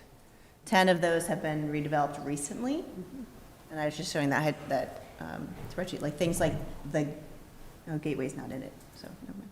But there are some that were already developed. Like Jacqueline Towers is in there, I think. Maybe not. 50 Broadway. Station Station 101. 101 is already the two there. mill buildings, right? The Veterans Building, some of those, I don't think those will be redeveloped, like, there's not a gain to go up a little bit higher on those. They're already high, and the 5 blue stars, which you can't really see the colors. And then the ones that have been recently developed also, they're at least 5 stories. There probably is not much of a gain to go another and they may not have the parking to go another 2 stories.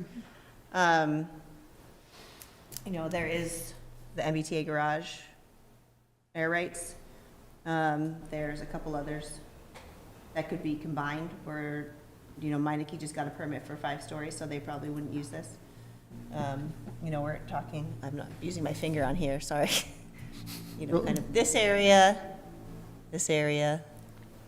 Another question, these buildings, the zoning, is it still, for parking, is it still 1 to 1 room? These are in the parking overlay district, so they're 1 per unit. 1 per unit? There is like So they're still, they're not meeting the parking requirement, I guess is what I'm getting at. So there's still another, they're meeting their parking requirement. they are, There's a reduced requirement in this district okay. for 1 unit per space.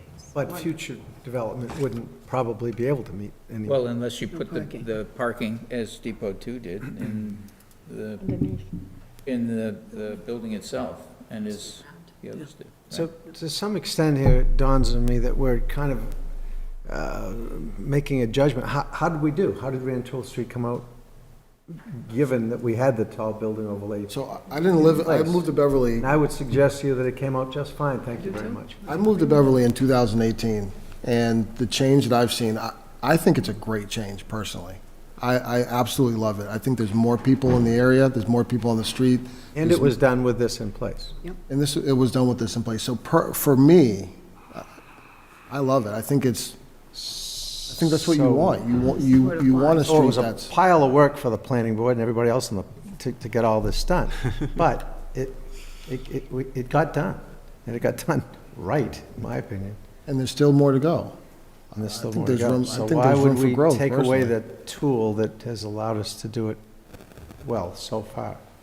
And I don't really still, other than there's some deal in the works involving the Bass River, Which has nothing to Why do would with we you or me. take this I mean, tool out of our toolbox. Not sure I get it. Because I think that there are some who think it hasn't been successful. Yeah. Yeah. Yeah, okay. Yeah. I'm not one of them. Okay, so, unless anybody else wants to offer an opinion on this, let's move this to a motion. Madam Chair, I'll make a motion. Please. Motion to recommend that the city council vote to adopt the proposed amendments that would effectuate the elimination of the tall building overlay district in sections 300-40D, 2F, 300-40D, 3F, and 300-40D, 5F, which allows a building height of up to 70 feet by special permit in a defined area of the CC district. Delete section 300-40G2 and hold as reserved, and eliminate reference in section 300-22A2 and section 300-40I Aye. to the associated tall building design guidelines. There is a motion by Mr. Sinclair. Is there a second? I'll second, Madam Chair. Seconded by Flannery. Any further discussion on the motion? All in favor? All opposed? Motion is denied. Let's see what happened behind me. And that is 2 to 6. Or again. Do you feel as though you have enough comment on? Okay. Yep. Sorry, my head was shaking. No, I know, I know. Okay, let's look at the residential district, the RHD. If you're looking at the staff report, it's at the bottom of the page. Proposed amendment would seek to reduce the maximum allowable height of buildings in the residential district between Cabot and Rantoul from 55 to 40 feet. Thoughts? Just a, I guess, question for clarification. 40 feet seems like a number that we don't really talk about anywhere else. We've had like 35 is 3, 45 is 4, 55 is 5. Is the thought of 40 that you, theoretically, these are probably all residential, so you'd have a smaller floor, or ceiling height on the first floor? So that 40 is 4, or is that 43 and they're just very spacious? That's a fair question. That 40 is 3, but allows for an habitable pitched roof potentially in the that's way. 3.5 then, Yeah, theoretically? it's 3.5. It is, the only other area where we use a 40 is in the Harbor District. It's 35 feet or 40 in the event that there's a pitched roof. And there are some 4, And there are some some four in that families. district that are within that kind of framework, which is why I felt like 35 was a little bit inconsistent with what we already have in that district. and are there 4 families in there as well? Oh, there are 4 families, doesn't mean there are 4 stories necessarily, but yeah, I mean, I Okay. think there's a I know- variety. Okay, yeah. Now, Madam Chair. Please. So this amendment that was constructed as part of the proposal to be considered by the city council and by us was that in part because we were looking at a proposal for CC2 that brought it down to 45 feet, and then there'd be a step down to 40 feet in this district here? Or was this an independent step? I mean, you know, I'm It was curious really independent, reason for it, to be yeah. honest, because this is another area that we talked about in the master planning process, and that I know like the Historic District Commission has talked about quite a bit in terms of an area where we want to preserve, you know, the housing stock that is there. Less of a redevelopment area. And when we looked at it and went, oh, that's 55 feet, that feels wrong for that neighborhood. So that was kind of the premise. I mean, I know from the Community Preservation Committee side of things, I think we funded a survey of this neighborhood to look at and get a better sense of the historic properties that were there, the history, and that sort of thing, and so that's a, Thank you. We have not been able to find anybody to do that study. yeah, no, it's been funded. Yeah. So I, Bless you. you know, I wanted to get a sense as to how linked you saw this proposal from the CC2 and CC, you know, from the other recommendations that were in the document. And I could say from, you know, just anecdotally, from the discussions I have with people who have lived and do live in this area, there is a concern about parking, traffic, you know, the loss of the places to live, and, you know, they feel squeezed already. So I personally would support this, so, still surprise.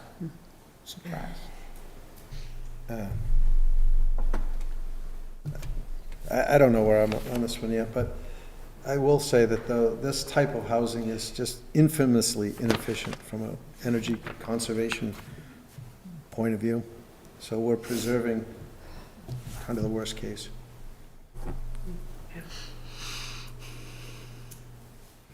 I get it, but we're preserving, or we would be preserving neighborhoods that have historical significance. And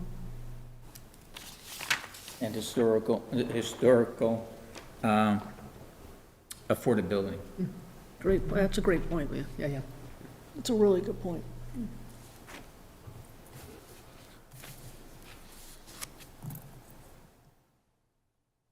I mean, this feels different to me.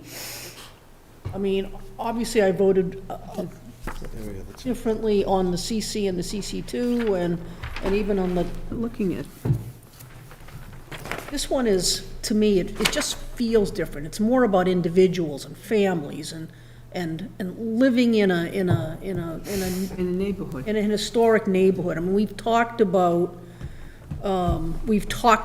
the significance and the importance of those, that area that's between Cabot Street and Rantoul Street, those small historic houses. I think Derek's point about historical affordability was really an excellent point. You know, one of the challenges from a realtor standpoint of Beverly is the lack of not just affordable rental, but affordable home ownership. And this housing stock has a potential of being more affordable home ownership opportunities for people if there's an investment made into it. So you have 2, 3 family homes that can be renovated into condominiums, which affordable condos is definitely a home ownership option that Beverly needs. Not just from the affordability standpoint, but from a supply standpoint. And I personally can see the renovation of some of these units into not just single-level condominiums, but also duplex condominiums with the potential of the 50 feet height. That's something that I can see smaller level owners and developers doing, and being able to afford, and creating housing opportunities for young families that can then move to a different housing stock down the line.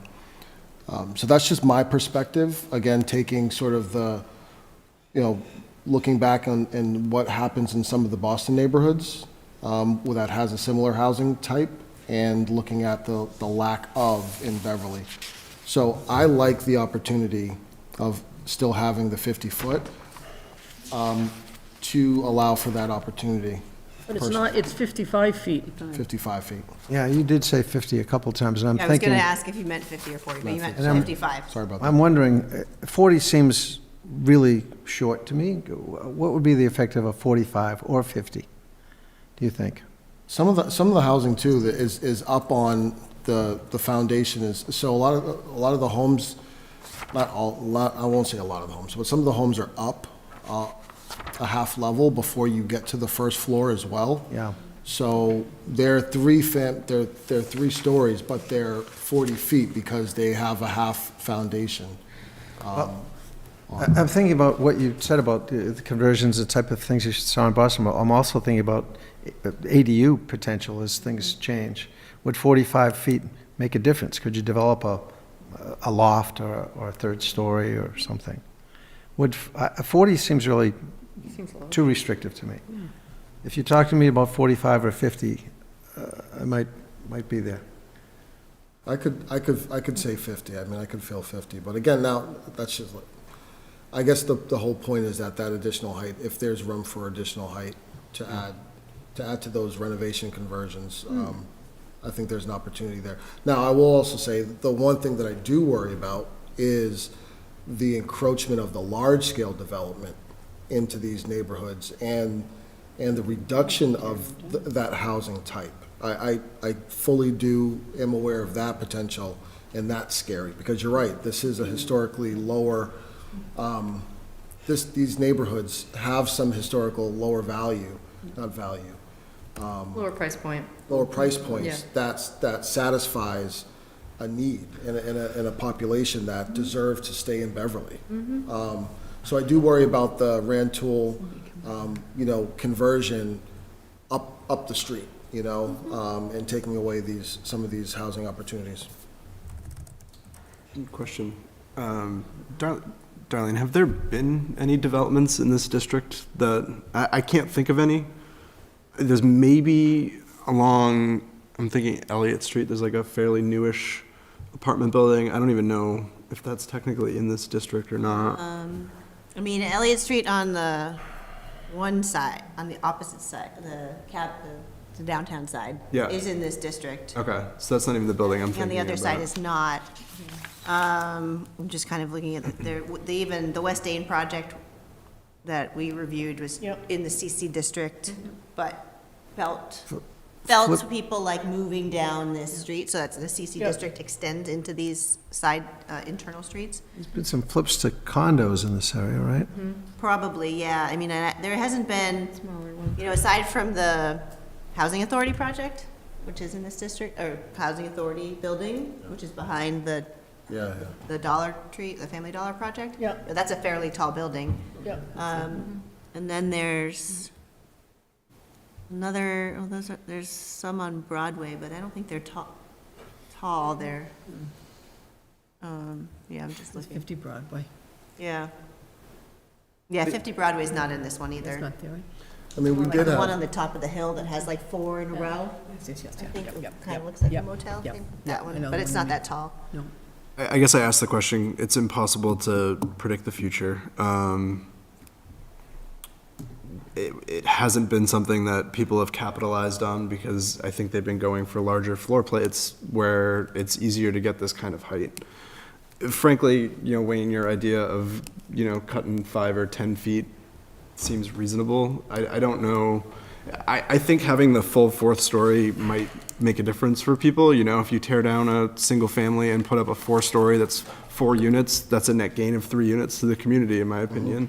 And Wayne, to your point, more efficient and, all of those sort of environmental benefits as well. I don't think we're gonna get in pencil towers here or anything, you know what I mean? No, And definitely not, no. in terms of the idea of larger projects, it would take time and effort to accumulate a lot of properties to put something on the scale that we've seen on the bigger streets. I'm not saying it's impossible, it seems unlikely to me. But if there's room for some compromise here by going, for a flat 4 instead of that 5th, then I do think it is a different area, keeping in mind the concerns that I think we've all been kind of generally voicing throughout the evening, personally. and you're right, I think you're right a little bit, that when we were looking at the Meineke development, there's a 6-family right beside it, right on the corner. And thinking about, I think I asked the question, had you looked at acquiring that just to fill out that corner of the block? And, the value, you're talking about buying a 3-family in Beverly for, what, a $1 million plus? So the value proposition is probably not there. The cost, to do that type of development is harder, right? You're gonna acquire three families for $3 million to add. You're not gonna do it. So it's probably not going to happen. If you can find me a 3-family for $1 million, I'll take it right now. Right. Right. And the sellers all know it, and the leverage is not there, and yeah, it's a nightmare to do those. I've done those deals, they're awful. So I would just say, my mind, it is getting late, and my mind is blanking on what the census district number is here. 2041, something along those lines. But in this census district, the people who live in this district could not afford to rent an apartment, and I know we're not talking about it, in the Beverly Depot, in the Depot 2 project. That's not necessarily true. I mean, I know folks in the neighborhood as well. I mean, from a, So I'm saying overall, the federal census income shows that, there's pressure on this neighborhood from, development happening. And, to the extent that we raise the height to allow more development, puts more pressure on the property values there, which then takes away affordable housing and neighborhoods that historically, working families have been able to afford to live in.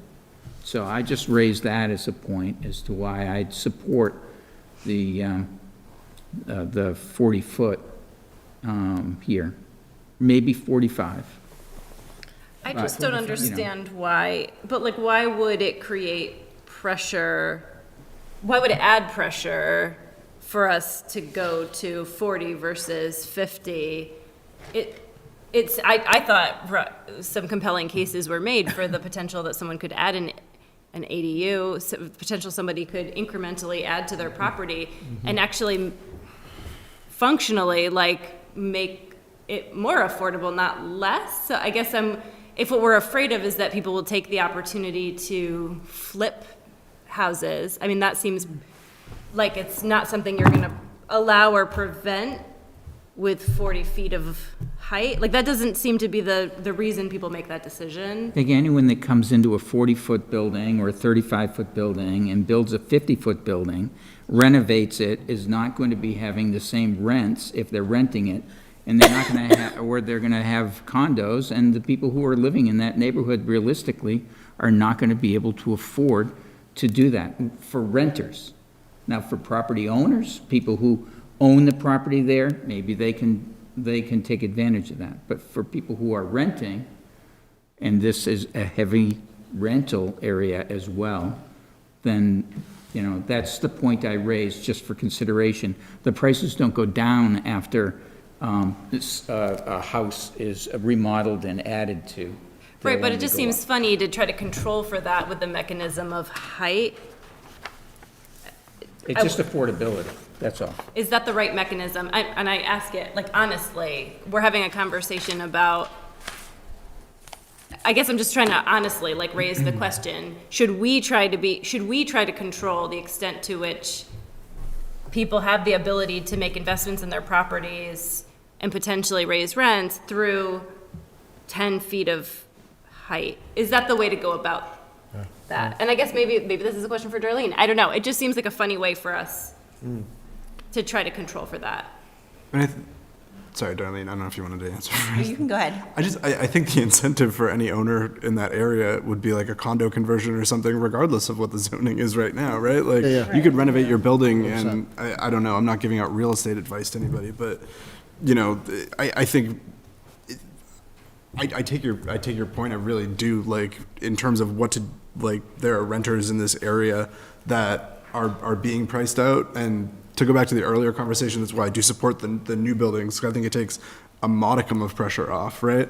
I don't know that, you know, trying to discourage people, to Sarah's point, from improving their property in that area is going to have that same effect.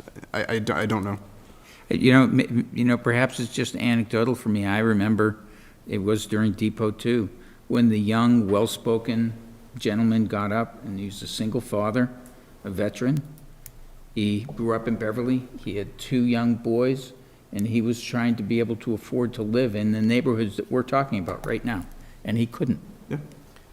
Right, so give me 48 feet, put a loft on these things, and you've got more housing at lower cost. Not necessarily, not necessarily. We buy into that, but not necessarily. I buy into it because, as best I can tell, that's what the data supports.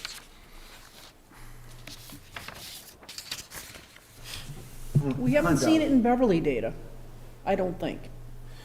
Back we were an hour and a half ago. Where's the data? Is it in fact a causal relationship? We don't know.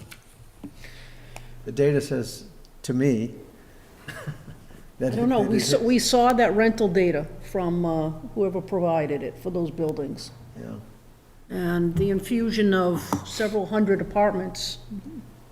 Give me 48 feet and I'm a yes. That's where I am with this. Okay, let's move this to a motion, please. All right. Madam Chair, What's that? Oh, yes. motion to recommend that the city council vote to adopt the proposed amendment to section 30-37D9, reducing the maximum allowable height of buildings in the residential district, RHD, between Cabot Street and Rantoul Street from 55 feet to 40 feet. Now, there was, okay, I can't say anything until there's a second. Second. Thank you, Andrew. You're welcome. There was some discussion about not keeping this at 40. Do you want to recommend a proposed amendment to some other height? 50? Yes. 45? I'd like to see 48. I think that gives you the room to do what we're talking about. I think Roger's going for 50. I'd go for 50. Make that motion, I'd- Madam Chair. Wait, no, there's already a It's motion. 49 feet, it's a You can't do it. slam dunk. You'd have to, I would go down to 50. Say again? I would go down to 50, Can we clarify? yeah. So we said 40 is 3.5. Does that mean 45 is a 4? Does that mean 50 is 4.5? Now I'm gonna As in put this 4 up. and a, Slide up again that I had up. you're sorry. That's fine. It doesn't allow for 5. Right, I guess if we're gonna start arguing over 5 feet, we might as well Two. know what we're arguing over. So- oh, excuse me. This is a bit, I would say, generous, and keep in mind that this was designed for the mixed use. So it includes anticipation of a commercial-ish use on the ground floor. But a 40-foot, a 38.5 building is 3 stories in this case. I would that again? argue you could take a little off the top and a little off the bottom, and you're really talking about but you're talking about 36, so that's why 35 becomes difficult, because you need 36 or 37. So then, 45 is the same, right? Yeah, right. You're not getting 4 stories so with under here, 45. 4 stories is 49, you take a couple, maybe 45, maybe you could get 4 stories? Yeah. And that's kind of where you're. So that's why the 50 to me allows 4 stories. Yeah. And that'll dovetail into the next vote as well for me, but. But it does allow a residential conversion. It allows residential construction. And going into the next vote, just to how it's related, this could be a residential loan for somebody and not a commercial loan. It Which- seems to me that we're somewhere between 45 and 50. I'm trying to allow 4 units. And so that's why I call it 50 feet. So what is the data tell us between 45 and 50? What makes the most sense as far as? The housing stock, there's a mix right now between single family up to 4 units in this area of existing character.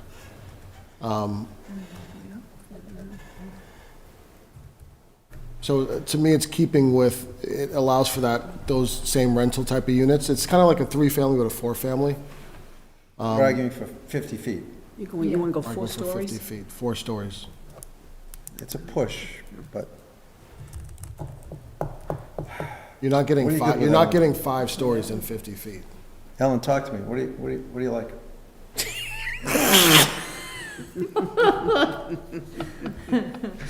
Not 4 stories. Are you good with 45? Here's my question. I won't. We're not talking units, we're talking floors. Yeah. Is there any chance that as we're discussing floors, there could be more than 1 unit per floor? It could be. Yeah. There could be. That's why I'm going. Right. Depends on how, yeah, it depends on the. So now we're talking about, I don't know, just an 8-unit building. If the envelope of the building, though, isn't changing, why do we care how many units are in it? I would, That's not what's in front of us to talk about, I That's feel the like. height. That's the height. there are still some pretty decent setback rules as well, right? So Yeah. 15 in the front, 15 on the sides if over 3 stories, Setbacks, FAR. right?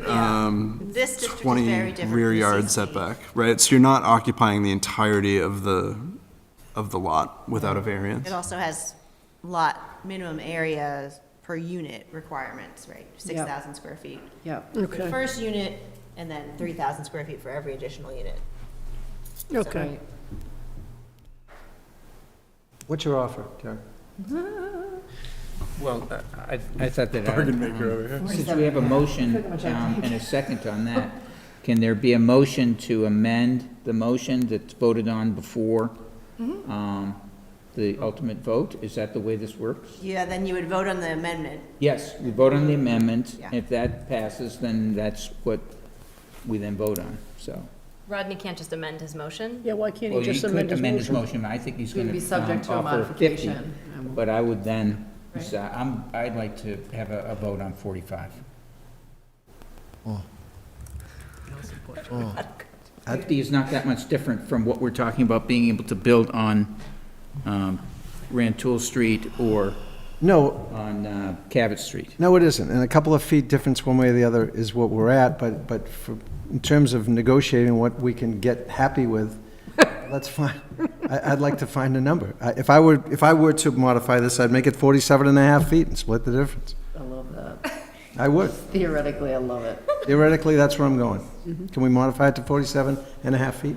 I could support that. Let's do it. I'm really distracted by your sighing. If you could. I don't mean to, by any means, make light of this. I think it's a Rodney, do you critically want to important amend issue. your motion? No, I do not want to come up with a number just to randomly, like, let's vote on and split the difference. I put out 50 feet to allow for 4 stories, and because that's what we're talking about from a design standpoint, from, a housing type. I'm not gonna go to 47. Could we amend it to say no more than, the lesser of 50 or 4 stories? Is that something we're permitted to do? I don't know if This is there's in the appetite. CC2 language, right? So Yeah, what does it read in the CC2? I think it's the, So the it's CC2 not like I don't have it, that we, sorry. voted against, but it was 45, 45 yeah, with no more 45 than feet 4 with no more stories. than 4 stories. You could pick your number and no more than 4 Would that work? stories or whatever. Yeah, I too. could do Would that. that work for you? And then it's not 50, and then it's 45 but no more than 4 stories? Or 50 with no more than I think 4 stories. It'd be Rodney's 50, contention is 50, you no more can't than get Oh, 4 50 stories. with no more than 4. No more than 4 stories. I can sign off on 50 with no more than. Okay. I'm looking at you. Who's looking at who? I'm looking at Ellen. I know she's not quite happy, I don't want 4 stories. and I want her vote. Okay, so Rodney, did you want to amend your motion? I can. Yeah, well, Let's do it. Let's do it. all right, let's do it. I am, Because it's like closing in at 11 o'clock, and I'm going to turn into a do I pumpkin. just say a new motion? Just say you would like to amend your motion and then restate it. I would like to amend my motion to recommend that the city council vote to adopt the proposed amendment, adopt the proposed amendment to section 30-37D9, reducing the maximum allowable height of buildings in the residential district, RHD, between Cabot Street and Rantoul Street, from 55 feet to 50 feet, no more than 4 stories, or no more than 4 stories. I'll second it. Was it Derek? That was, no, that was Wayne on the second. Any further discussion? Can I offer an amendment for consideration to this motion? Yeah, this is discussion time. Votorama. So the I second degree. propose an amendment that would change the height, the same wording, change the height from 55 feet to 45 feet, and no more than 4 stories. I'll second that. Does Well, 45, wait a minute, I think he has to, Oh. this is right now, it's up to, No, you have to, No, this is a you vote motion. on Derek's amendment. This is a motion. Oh. I made a motion to amend the motion on the floor. oh, I okay. seconded. Well, you guys are getting fancy with I the, seconded the motion. And she second, and Ellen seconded the motion. So discussion. Could we say 45 feet or 4 stories? Well, I think we need to have some sort of height limitation in there, or 4 stories, because then you can go to 70 feet. yeah. As long as it's Didn't you say I 40? mean, you want, You need a height Yeah, restriction. I think that's right. I said no more, I said 45, from 45 feet with to no more than 45 4 feet, stories. and no more than Yep. 4 stories. Just like the way that the stuff in 2 is, yeah. That's well, The only think problem, that's the only right. problem for me is you can't do 4 stories with 45 feet. Yeah, that's my concern. You can't do it. That's my concern. And I don't know what you need minimally to get to 4 stories. Is it 50 feet or is it 48 feet or what is it? I'm only asking because it's in the other amendment, so. yeah, that's right. So I kind of, Well, because each I floor. could be totally wrong, but it a seems floor to weird that floor- they would suggest it if it weren't possible. Because the floor-to-floors aren't just like the open space, they're also the joist, the space, like it's, Boma, from a look at you. construction standpoint, it's much more than that. Boma, he's going Boma. 45. Take a foot up the You're getting basement. very technical, very late at night, I We just, appreciate it. no, we just want, we No, just, you're right, she you're just right. showed the. This is my jam, I love it. Just too I- tired. I wish that I knew what that number is. And I know we're talking about 5 feet here, one way or the other. It's not. Darlene just showed Was- a design that showed that you, at 4 stories, you're at about 49 feet. 49 feet. And that's when you have commercial on the ground floor, which you wouldn't in this case. Which So you- could which take you off a wouldn't. couple feet. So A couple therefore, feet. Take a couple feet off. did we just arrive at 47 and a half feet then? 48. 45.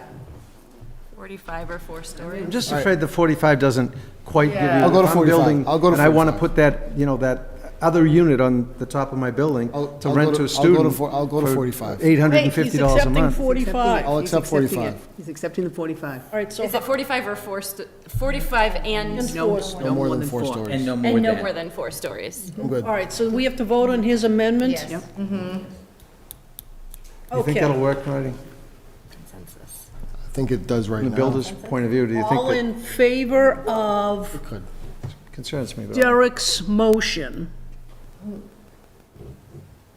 Remind me, it's the amendment? Which is, Motion to recommend, his motion is to amend Rodney's motion to recommend, to change it to 45-foot maximum height and no more than 4 stories. Okay. I second it. all right, I'm taking an antacid, you people, my stomach is I like, have Alka-Seltzer in my bag if anyone wants it. Tom's, bags of them. Oh, nice. Okay, all in favor? All opposed? 7 to 1. The motion carries. That means, and correct me if I'm wrong, that Rodney's motion has been amended Yes. to 45 feet and no more than 4 stories. Correct? Yes.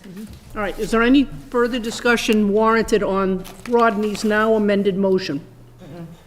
All right, all in favor? All opposed?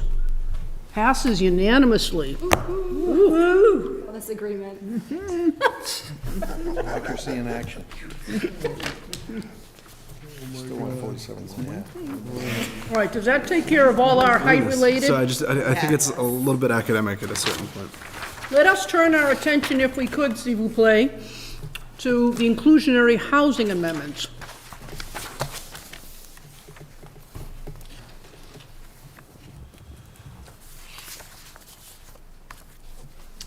So you can construct, no,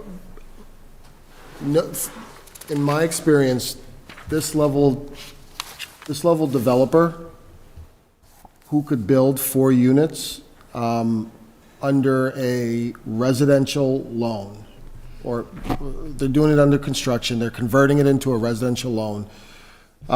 Residential loans go up to 4 units. They are not qualifying for this loan having to do an affordable housing unit.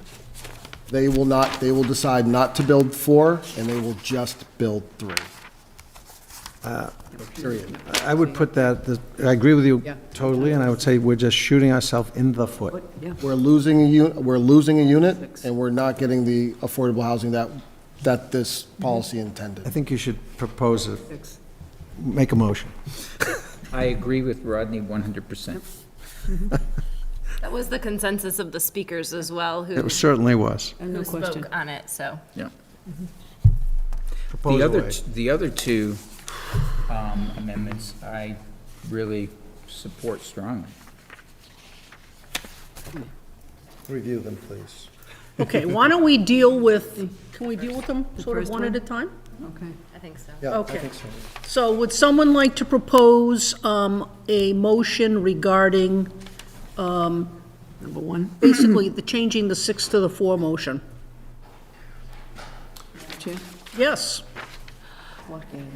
I move to recommend that the city council vote to adopt the proposed amendment to amend Article 15, Affordable Housing, Inclusionary Housing Ordinance as follows.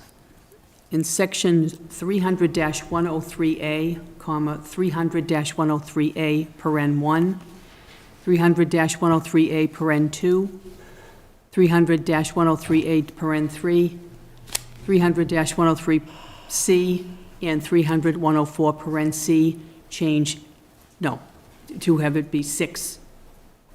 To change. Oh, no, Yeah. I don't want to change it. I want to, Well, no, I think you would want- vote to you're making adopt the and then motion we'd vote you're it all gonna down vote against it. theoretically. oh, thank you, ma'am. Or Thank some you. of you will. Thank you, Yes. Ms. Devlin. From change 6 to 4 applicability. That's just for you. You don't Oh, need to yeah. say the part in Yep. closed parentheses. Second? Wait, I'm not sure if we got this backwards or forwards. Which way are we going? We're good. If This you is a want to lower it motion, to the 4, you motion vote to yes. adopt a change in those regulations from 6 to 4. We're stating the vote as the affirmative, Yes. which we've been just structured them all this way today. consistently Right. doing that. All right, Same. just making sure we've. Okay, been this and road. George, you seconded that, right? Thank you. All right, is there further discussion on the matter? My only discussion would be, are we going to write this up to the council so that they know how we all stood on it and My why? little friend here, our little friend, I'll be re-listening to this meeting over and over in your again. dreams. All right, Little friend. all in, all in favor? Nope, put your hand down. All opposed? The opposition has it, 0 to 8. All right. The next one talks about changing the affordability, what do you call it? Threshold. Threshold, yes, thank you, from 80 to 60%, and deleting the applicable sections as indicated. Thoughts? Oh, sorry. No, I was just gonna say, Darlene, can you talk a little bit about, is this across the board for the inclusionary housing? Or is this in certain instances? Inclusionary housing applies to the entire city at a threshold of 6 or 4 units, Okay, but, new units. oh, no, I'm talking about the 80%. Yes, so I'm just saying, like, it would, Oh, yes, it's to everything. it wouldn't Okay. apply to any projects under Okay, 5 currently. so, But yes, so that would be across the board. There would be one option, which would be 12% of units at 60%. so for affordable housing development, where a developer is doing, like a community, what is their name? Andrew DeFrancis shop. All of Harbor Light, sorry. So there's folks like that, they do 100% affordability. They're going deep as they can. There's more subsidy at the deeper level. So they want to go deep. For market rate inclusionary housing, they're not getting the same subsidy because they're not doing the amount of affordable housing. So it makes it harder, for one, obviously, for them to do a deeper level. So I'm just thinking, I'm wondering the impact. I'm wondering, I'm just wondering the impact, right? I'm just wondering, do they decide to, just say, I can't make it? Do they just do it and call it a day, whatever? I'm just wondering the impact on that.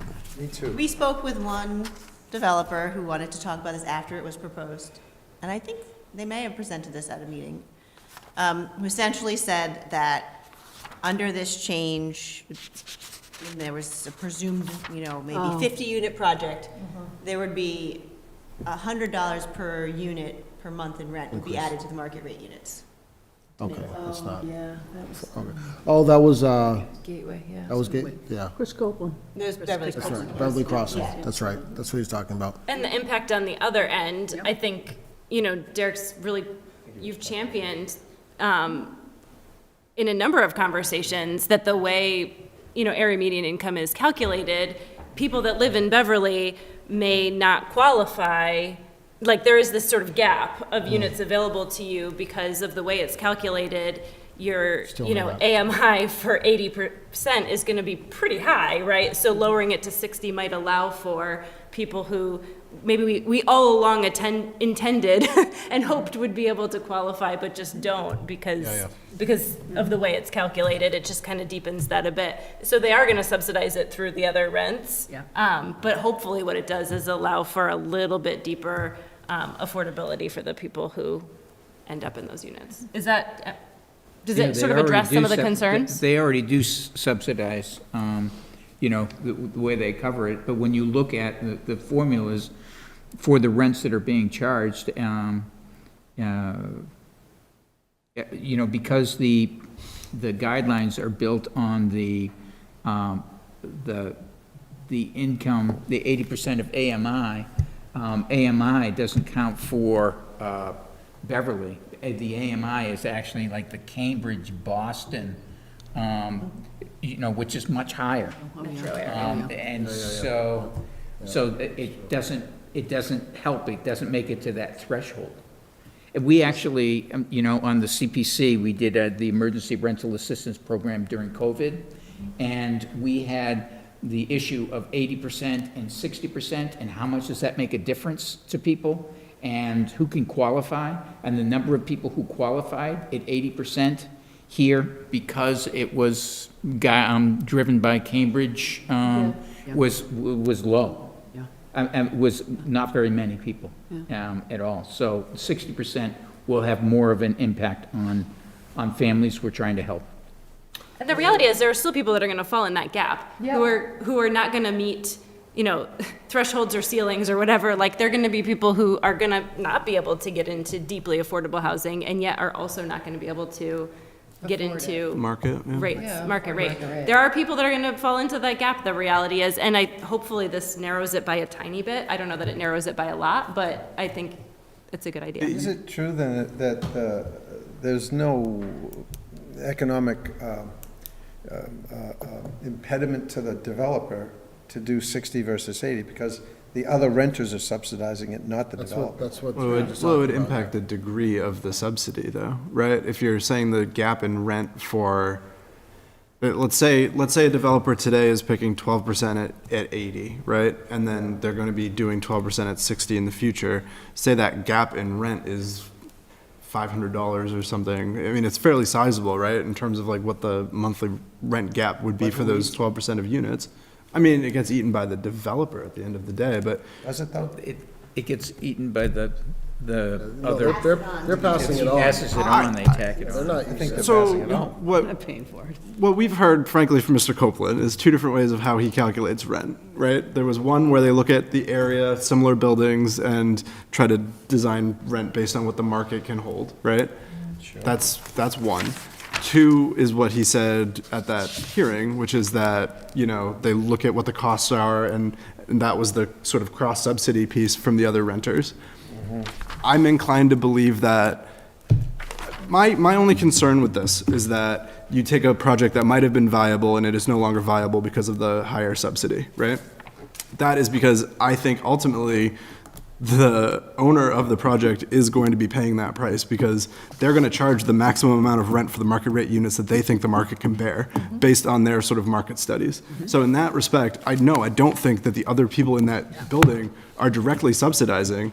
I think the market as a whole is, however you want to say the prices are elevated, people are paying them, right? So I guess I'm less concerned about that sort of cross-subsidy issue, and more concerned that you are going to, freeze out potential developments. And I think there's no real way to gauge that because there are so many moving pieces that go into it. You know what I mean? The projects are always going to be viable. It's just whether or not that dip in that profit margin is something that the developer decides they want to move forward with. And you're right, we don't know what that is. In terms of the affordable housing, real quick, just in terms of who gets these units, I just want to clarify real quick. Excuse me. Darlene, what's the lottery process like for affordable units? Is there a Beverly preference or no? It depends on the units, but we are allowed to, well, we don't do a Beverly preference, we do Beverly, Salem, Peabody preference. So there, thank you. So you're not guaranteed to get a unit if you live in Beverly, just because there's a project in Beverly. You go into a lottery. It could be 6 people from Salem and Peabody. So just to clarify, like, it doesn't mean Beverly people are now going to be able to get it because it's a deeper subsidy. You could, but there's a lottery process around who gets that affordable unit. And there's no preference. So I understand that, but at the same time, it is for 3 communities Yeah, that are yes, together. Yeah, and that are on they- the same. They do have the same. pressure. Beverly residents Correct, correct. enjoy They're the same. similar in their. I guess I just wanted to say, like, the kid, you know, the family next door isn't guaranteed to get it. Yeah. Because, Just has to stay because of closer the to depth Boston. of the subsidy, they're not now guaranteed to get it. I appreciate that. Even though they I- afford it. I know that. When I said people were trying to help, it's people who can't afford housing. Yeah. So I agree with you. Okay, I'd like to push a motion on this if we could, please. Does this have any bearing on the earlier argument that more housing means the prices will eventually go down? Does this 60/80 have any That, bearing on that? those units, I'll tell you, I don't think that's gonna make this need go away. they're gonna ask for more units, I guarantee you that. Okay. They- I have a So, question for Darlene on good thing we the didn't wording of the eliminate that tall motion building. here. Would it just be the second section, or is it the 3 lines that weren't included in the first motion?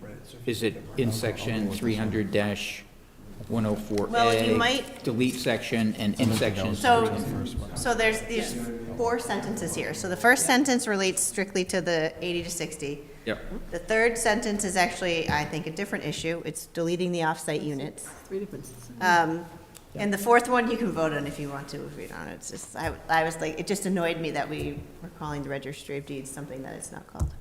So I was like, I'll throw that in there as I'm reading it. and I'm like, Well, not to be a total jerk, but I think it's Essex County Southern District Registry. That's how I read it, yeah. But I would be fine. But it is the Southern District. Okay. It's definitely not Essex County Registry, there are 2. Yeah, that's true. I'll make a motion. Or do, No? in Like section, Christmas Day for me, watching all you people make motions tonight. it's laid out, I just gotta read it. It's super easy. In section 30-104A1 and 30-104. 300, I'm sorry, in section 300-104A1 and 300-104C, change 80% to 60% and delete section 300-104A2, 300-104A3, holding both as reserved. I have a motion by Mr. Sinclair. Is there a second, please? Second.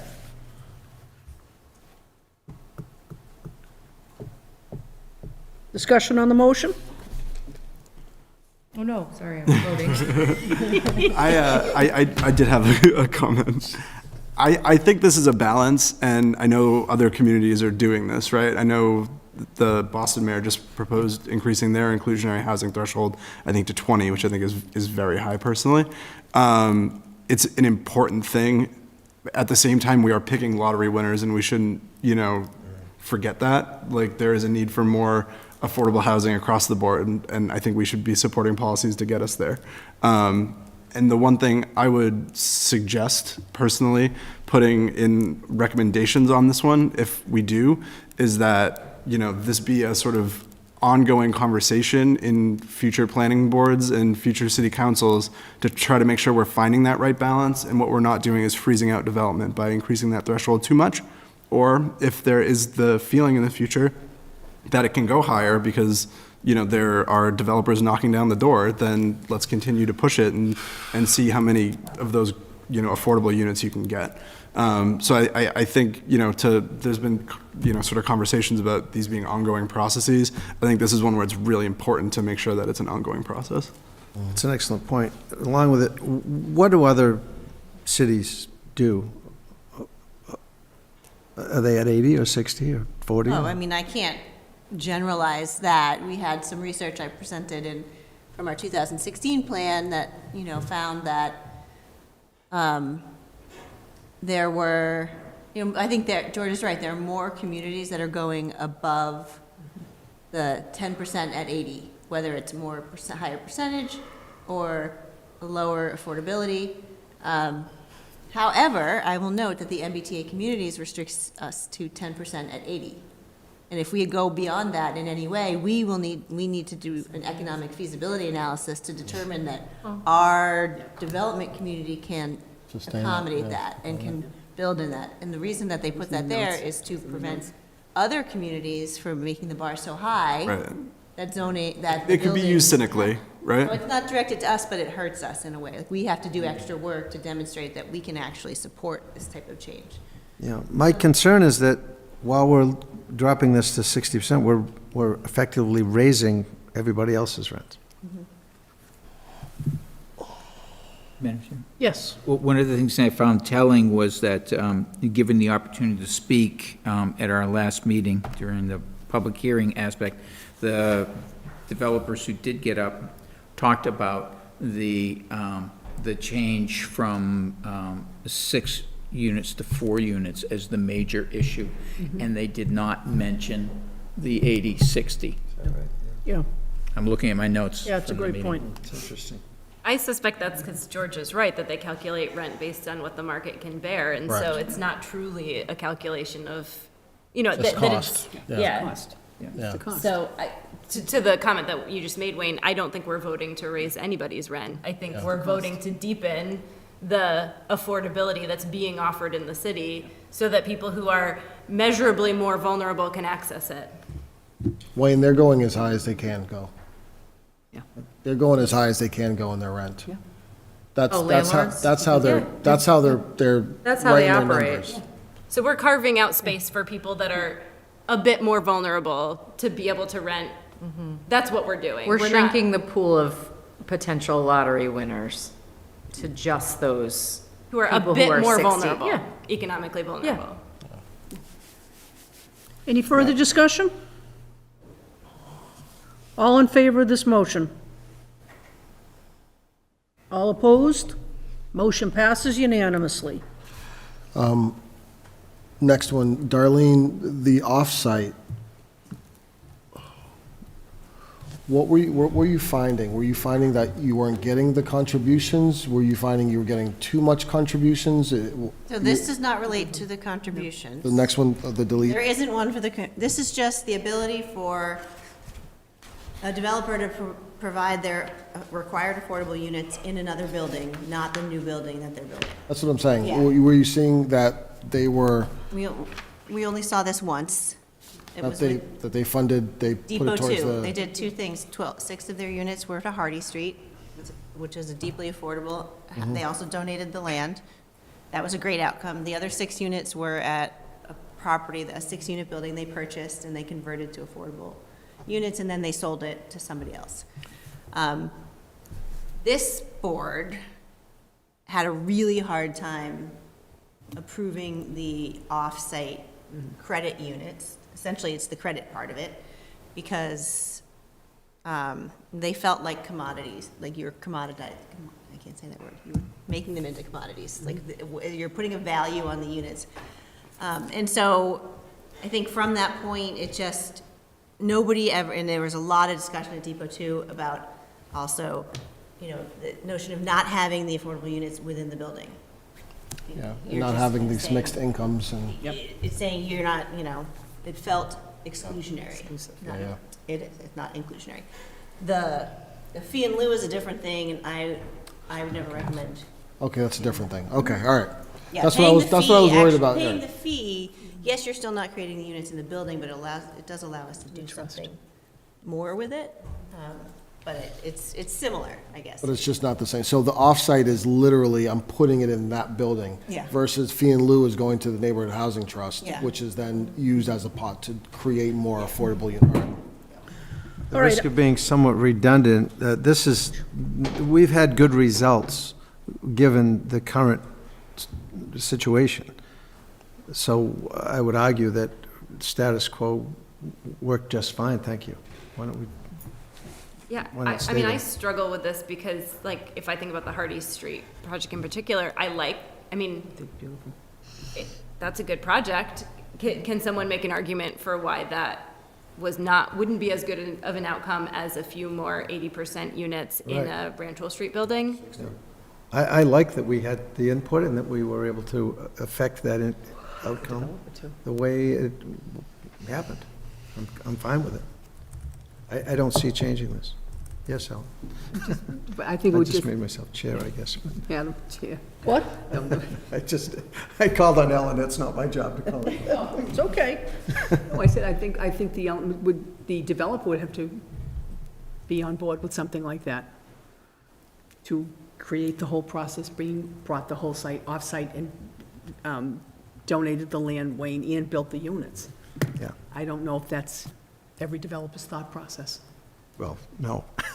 That's why And Darlene is right, we were bothered. Yeah, we were. We were bothered, really bothered, by the notion of not allowing, as Sarah says, the more vulnerable people in our society to reside in that building. There was a really strong, if I remember correctly, a really strong sense that the affordable units ought to be in the buildings that are being proposed to be developed. But the vote reflected otherwise. We had a hard time with it, but we voted to allow it. Yeah, that time, yes. And I guess what I'm struggling with is, would Hardy Street have not happened? And it would be helpful, I guess it would be helpful to know more of the details, and maybe someone who was here could remind the details, because I don't know if I was on the board yet when Hardy Street happened, but my assumption, knowing that Harbor Light Homes is managing that property now, is that there's a deeper level of affordability and potentially greater level of service being offered to the people who live on Hardy Street than would be offered had those units been included in whatever property, Depot Square, that they would have been included in. So, yeah, I guess I was on the board. Maybe, anyway. Well, so- it was two phases. You're on for Depot too, but not. but maybe not on the for this earlier. previous thing that had happened. So I wasn't on when people were bothered by it. I guess I'm less bothered by it looking at the outcome, because I'm making an assumption that, I'm looking at Hardy Street and saying, the fact that that's managed by Harbor Light, I'm assuming that maybe they're getting some deeper affordability. Like, that actually seems like it's a potentially good outcome, and it's not far from Depot. It doesn't feel as exclusionary, although I can imagine it felt that way at the moment that you're deciding to give permission to go off-site. So anyway, I just throw that on the table as like, I'm looking back at that and saying that wasn't necessarily a bad outcome.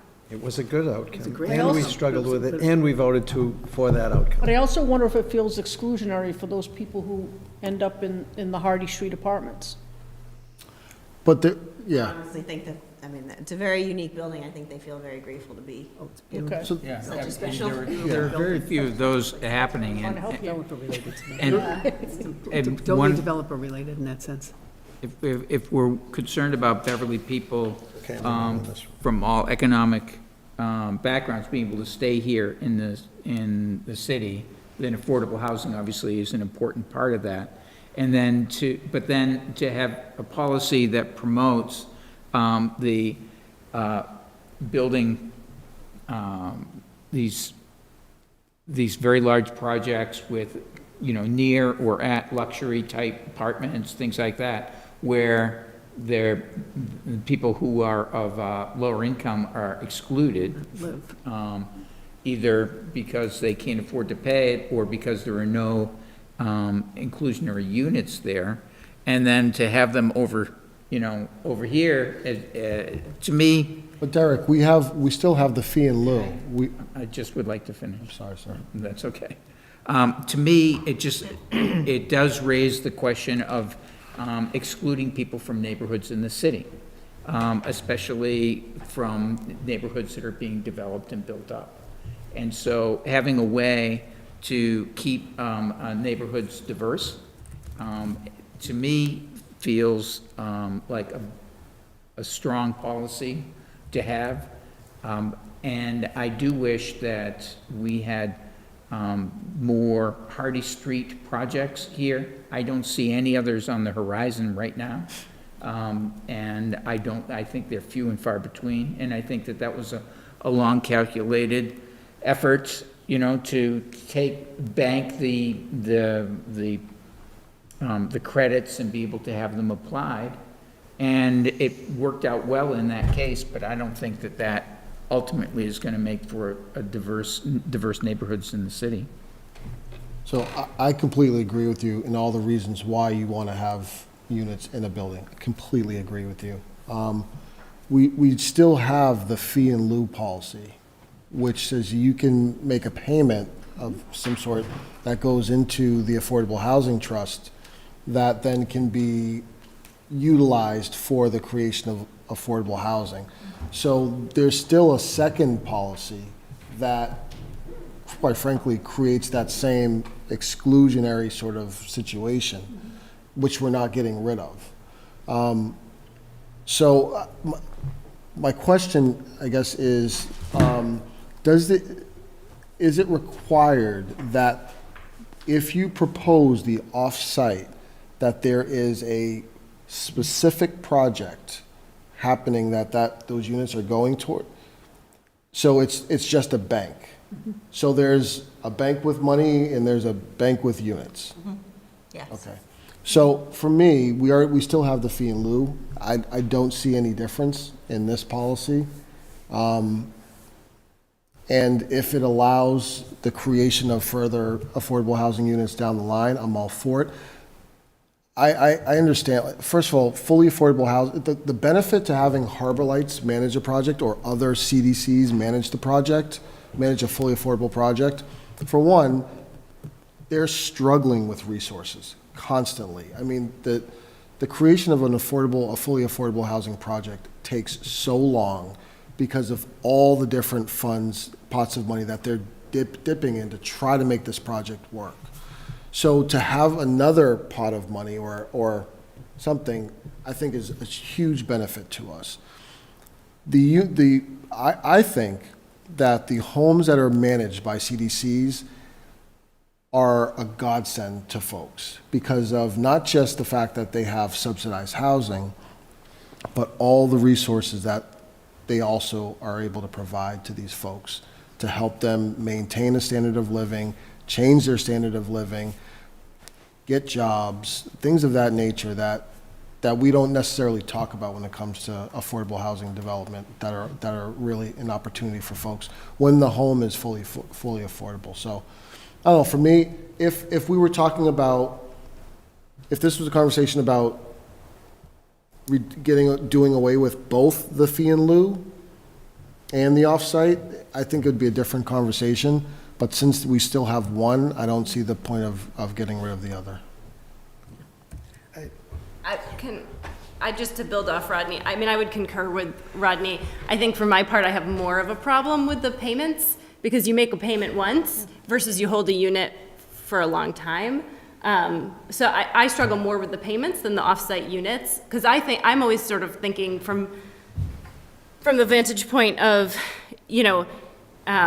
both what are the services, the less likelihood that someone's going to be evicted, but also how are you piecing together deeper affordability through other funding structures? And there are just so few paths to create extremely low income, deeply affordable housing, supportive housing. It just seems like that is a tough road to hoe. So the opportunity to piece I wouldn't want to take any tools off the table. The tool I would probably most likely take, and I know some of this is to field our comments to go to the city council because we're not making a decision tonight. My comments that I would want to say is the piece I would more want to get rid of would be the payment in lieu of, because you make a payment once and you're done. I think that's much more attractive than any of these other options, and I worry about that because, while that money is great, it sort of gets you out of a longer term commitment to providing affordable units. So if I had the opportunity to do away with one, it would be that one. That one's not on the table. So I would just want that reflected in the notes. Comment? I'm sort of asleep. I'm losing it here. Two things. One is I think this policy is fine. I think it has worked fine. I think it can work fine. I don't see a need to change it. And secondly, we're having a DEI discussion here. Do we have a DEI director? We ask traffic about traffic, and we ask engineering about engineering, and fire about fire. We're not asking DEI people about DEI. And probably we should think about that going forward. Don't have one currently. What? First Don't we have to currently have hire. one. I just want to if I can make 2 points, and hopefully it doesn't derail anything. There's no requirement or guarantee that the off-site units are managed by a CDC. I just want to make sure that's clear. Thank you. And, The fee oh, and and the lieu fee and only lieu for- are only for ownership, not rental. Just so those facts are clear. Thank you. Change. That's a good point about the DEI director. I hadn't thought about that. That's a really interesting point. You're not asleep. You're quite awake. Okay, any further discussion on this matter? Okay, I'd welcome a motion on this, please. Madam Chair, motion to recommend the city council vote to adopt the proposed amendment to amend Article 15, that's the Roman numerals, right? Affordable housing, inclusionary housing ordinance as follows. Delete section 300-108A1 and hold as reserved. And in section 300-114C, delete or offsite. Second it. Okay, thank you, George. Thank you, Wayne. For a second, for any further discussion on the motion? All in favor? Is that 4? I was waiting to see if this was All gonna happen. opposed? 4 to 4, motion fails, right? Yep. I think the city council knows what they want. I actually meant to vote no, and I was I like, gotta oh, sit shit, back it's and go, okay, what the four, it's hell are they fine. doing? I honestly meant to vote no. Can we, is it possible to do the last one without any, real discussion? Madam Chair, motion to recommend that the city council vote to adopt the proposed amendments to amend Article 15, affordable housing, inclusionary housing ordinance as follows in sections 300-114C1 and C2 and section 300-114E, replace Essex County Registry of Deeds with whatever the correct term is once we, Essex County Southern District Registry of Deeds. with that. 6 County Southern.